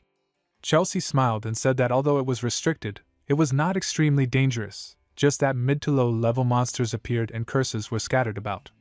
Tate said that it sounded extremely dangerous. Leo thought while looking at the book that the place looked familiar because it was where he and Lysinus had defeated a legion commander for the first time. In the library, Leo thought that there were 5 large lakes within Nigrang and wondered which one was Lake Erdia. He remembered that somewhere among these lakes lay the lost Oathkeeper of Lysinus, the great spirit of radiance, Luminous, who might still be asleep. On the day of the department tournament, Professor Yura said she was worried about letting in so many outsiders at once and thought an intruder might sneak in unnoticed. She wondered if the lockdown should continue a while longer. The principal said that fortunately the strong suppressive force had returned, so there was nothing to fear unlike last time. Yura thought that the Phoenix was right behind her and wanted to talk to her. Professor said Jen welcomed the guests and introduced himself as the overseer of the department tournament. He explained that this year's tournament would be a battle royale where students would compete using their skills, strategy, and survival abilities. He added that the tournament would end when one final individual remained and that the winning students' department would be declared the winner. He explained that the bracelets given to students were artifacts that monitored their physical condition and would teleport them instantly if their life was in danger. He also announced that the department tournament would serve as the students' final practical exam. The students looked surprised when Sejin announced that the goal of the tournament was survival but not for the exam. He explained that if someone spent the whole time running away, their practical score would be the lowest. Every action would be recorded in the bracelet, and a student eliminated early could still get a higher score than someone who lasted longer. Leo thought that it was clever because sacrificing yourself for your department would ruin your own exam score. Sejin then shouted that the department tournament had begun. Students began falling from the sky. Leo thought that the entire city was covered in curses, which activated and lifted at random intervals, making it the Forsaken Land. He noticed that the only area without a curse was the center, where everyone would head, and decided to start with Lake Erdia. He also thought about Prince Moira from the Night Department and the second student from the Summoning Department. When Leo landed on the ground, he calculated that 10 minutes west from there, Lysinus had sealed the fading Luminous. He wondered if it was still intact and thought that the sensory confusion curse would be difficult for others, but he was used to it. Xia landed and called him young Master Leo. Leo asked if she had followed him since the ruins were in the other direction. She said she had personal business. He asked what kind of personal business, and she raised her hand and said it was a duel. Leo asked if it was out of nowhere. Xia said that from the moment they met, she wanted to know how big the gap was between her and young Master Leo. She rushed forward, but Leo dodged. She said that as expected, he had deployed flame aura armor instantly to neutralize her water aura. His eyes widened when he saw a high-ranking water spirit. She sent the spirit toward him, and he created flame in his hand, causing both energies to collapse. Suddenly, she appeared beside him and began to punch, creating a blast that shook the ground. Xia thought that he had countered in that short opening and that further surprise attacks would not work. Leo said that she was not the same and that water adapted to the flow, but she had become too rigid. Xia clenched her teeth and thought that if she took that hit directly, she would be done for. She created a shield of water when he rushed forward, but her eyes widened as he appeared beside her and repeated that she was too rigid, causing a dusty blast to shake the ground. Leo pointed his sword and said she had lost. Xia asked if he was really 15, saying he acted like a veteran who had fought on many battlefields. Leo told her to stop talking and head back to the ruins, reminding her that it was a battle royale and he would decide how to deal with the defeated opponent. He also told her to take care of the ones trailing behind her. Her eyes widened in confusion as Duran and Eliza rushed forward behind her. Xia asked why Leo was here when the castle ruins were in the other direction. Duran landed on the ground and asked if she had been after Leo Plov too, and if she had lost, where he had gone. Xia admitted that she had lost and said that she was injured, so she asked Duran to go with Miss Nella. She smiled and reminded him that they were in the same department for the competition and could not ignore a fellow member. She also asked Miss Eliza to carry her since it was hard for her to walk. Eliza said that if Xia were in the summoning department, she would help, but right now they were enemies. Xia widened her eyes and reminded her that she always helped her study and that Eliza borrowed her notes every day. Eliza shouted that she did pay her debts but said there was no need to pay them now. Xia made an innocent face. Eliza agreed and said she would go with her to the central ruins, but after that, they would be enemies. Xia thought she did not know why Eliza was not going to the central ruins, but she hoped young Master Leo would hurry and finish. Juden said while running with a smile that as long as he got inside the castle, he could be free from the curse. Celia appeared in front of them and told them not to get ahead of themselves. Juden shouted that they had no choice and urged the others to go to another gate. But Chloe was standing there holding her staff. Juden thought that the remaining gates were the south and east gates. He noted that Eliza had gone after Leo Plov, so he could only hope Werden had taken at least one gate. He needed to get inside before the curse triggered.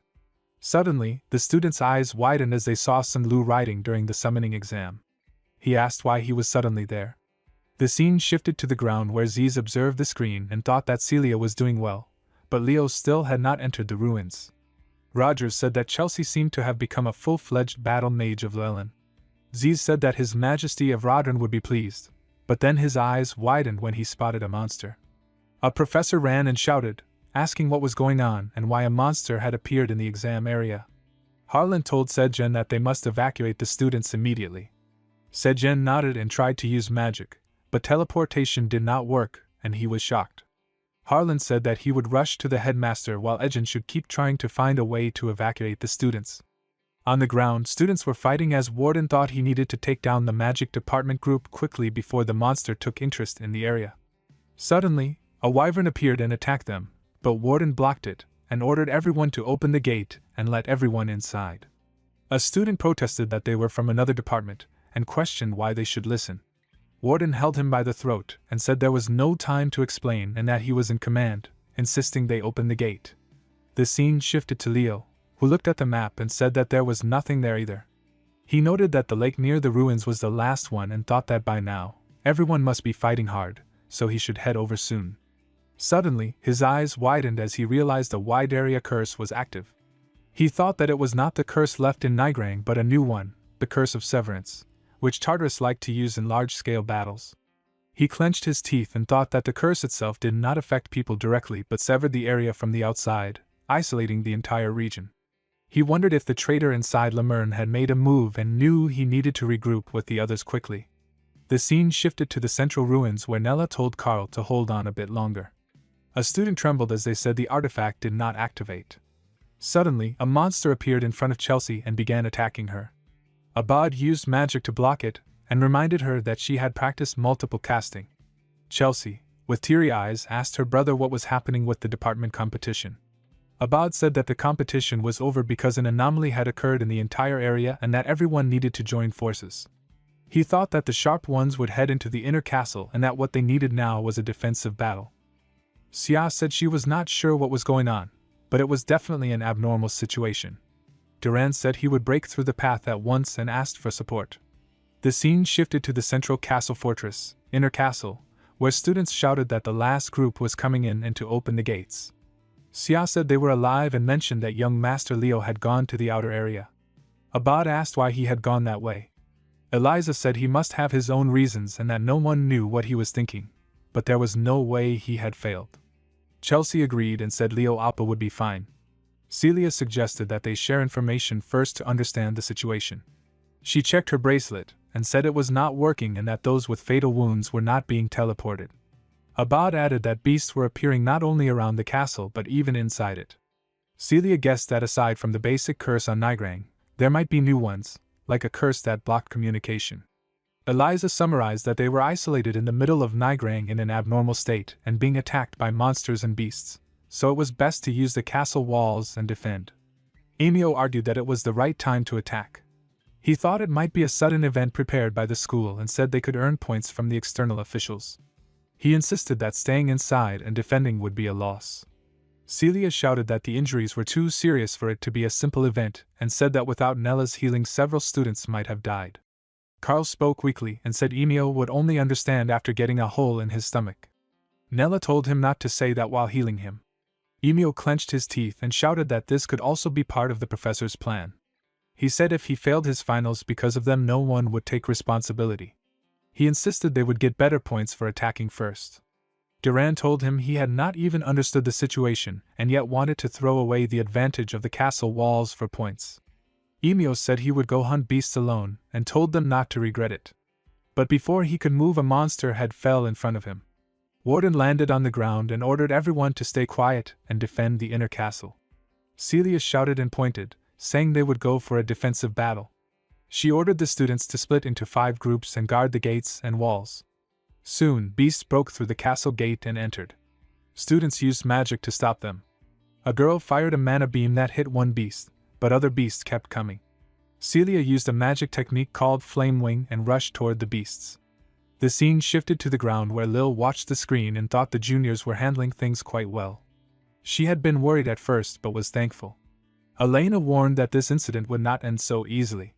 She said that if the enemy caused such a big problem during a formal Lemurn event, it would not end with just isolation and that in the worst-case scenario, everyone could die. Ileana's eyes widened at the huge beast, and she remembered when Professor Artian had told the students that among the various experiences through hero records, the most important was combat with beasts. She recalled the lesson about Chermelin's Spear Knight battle at Biren Field where a monster nearly 15 meters tall had appeared. The students were shocked and said they could not fight the beast and asked not to look their way. Suddenly, Chloe struck the beast many times and shouted at them to get ready to fight. She said they were scared because it was a Gigantes, but it was not in its full form. A student asked how they were supposed to defeat it and suggested running and waiting for a rescue team. Chloe, trembling, said that running would not keep them alive and admitted she was scared too. Despite her words, the students began to run shouting for everyone to escape. Chloe murmured that someone had taught her that a hero stands tall in moments of crisis and decided to fight no matter how hopeless it seemed. She threw sharp shards of ice at the beast, which hit it. When the beast raised its paw to attack, Celia shouted for Chloe to dodge, but Chloe said she was not afraid. Leo then appeared and slashed his sword many times, wounding the beast. Celia rushed to Chloe and asked if she was okay. Chloe fell to the ground and looked up to see Leo standing there holding his sword. Leo approached them and smiled, saying that Chloe had looked pretty decent and that she looked just like a hero. Chloe blushed, and Leo added that he was just imitating someone a little. When the students called him Leo Appa, he asked Carl about the situation. Carl said that since entering the inner castle, no one had been seriously hurt, but everyone was terrified because of the monster. Celia said that Leo had hit it hard, so it would not attack right away.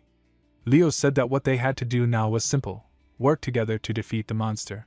He smiled and added that anyone who dreamed of being a hero would understand this. Ileana raised her hand and said that fighting the monster head-on was something no sane person would try. The student's eyes widened when Leo said he would lead the way and was confident he could defeat the monster. Eliza remarked that he was showing off alone again and asked who would take orders from him. Warden said he looked forward to Leo's leadership. Eliza shouted at Warden, questioning why he was suddenly willing to follow someone else's orders. Warden explained that everyone knew the monster had to be defeated, so it was only right to follow the one confident in defeating it.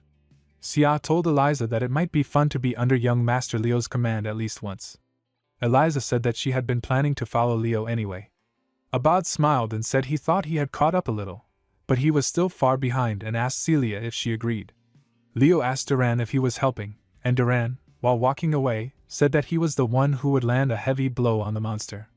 Leo smiled. The scene shifted to the ground where the crowd shouted while watching the screens, saying the first years were amazing and might really defeat the monster. Lil asked Elena if she was alright. Elena thought that the moment Leo appeared, the atmosphere had changed. She reflected that there were many great heroes in the world, but he was on a different level, someone who could turn despair into hope and light the way in darkness, a great hero. Meanwhile, students attacked the monster with mana beams. Eliza, with wide eyes, exclaimed that there was no way they could kill the monster. Abad smiled and told her to move aside. Celia shouted no and landed on Eliza's bird, apologizing and saying she could not let herself be caught by that Llewellyn. She told Eliza to hit the monster with something huge before the spell completed. Abad smiled and said he saw that fire and wind had good synergy. Eliza shouted that she did not know what it was but asked to be told when they were ready. Chloe stepped forward in front of the beast, and her aura flared. The beast roared as Chloe threw sharp shards of ice at it. Duran asked if they were ready, and Celia nodded, saying she would open the path. Duran and the others threw mana at the beast, and a chain caught its neck. Warden held the chain and shouted at Chelsea to get ready. Chelsea nodded and sent her mana attack at the beast. Leo appeared above the beast's mouth and used a magic technique called Kilu Vortex Phoenix Breath, slashing the beast with his sword. Chloe used a magic technique called Ice World to freeze the beast. She landed on the ground as the students shouted that they had won and really defeated a Gigantes. Carl, sparkling with excitement, said Chloe looked like a real hero from the hero records. She thanked him and wondered where Leo had gone. The scene shifted to Leo, who was standing in front of a portal and smiled, saying it had been a long time since he had seen Luminous.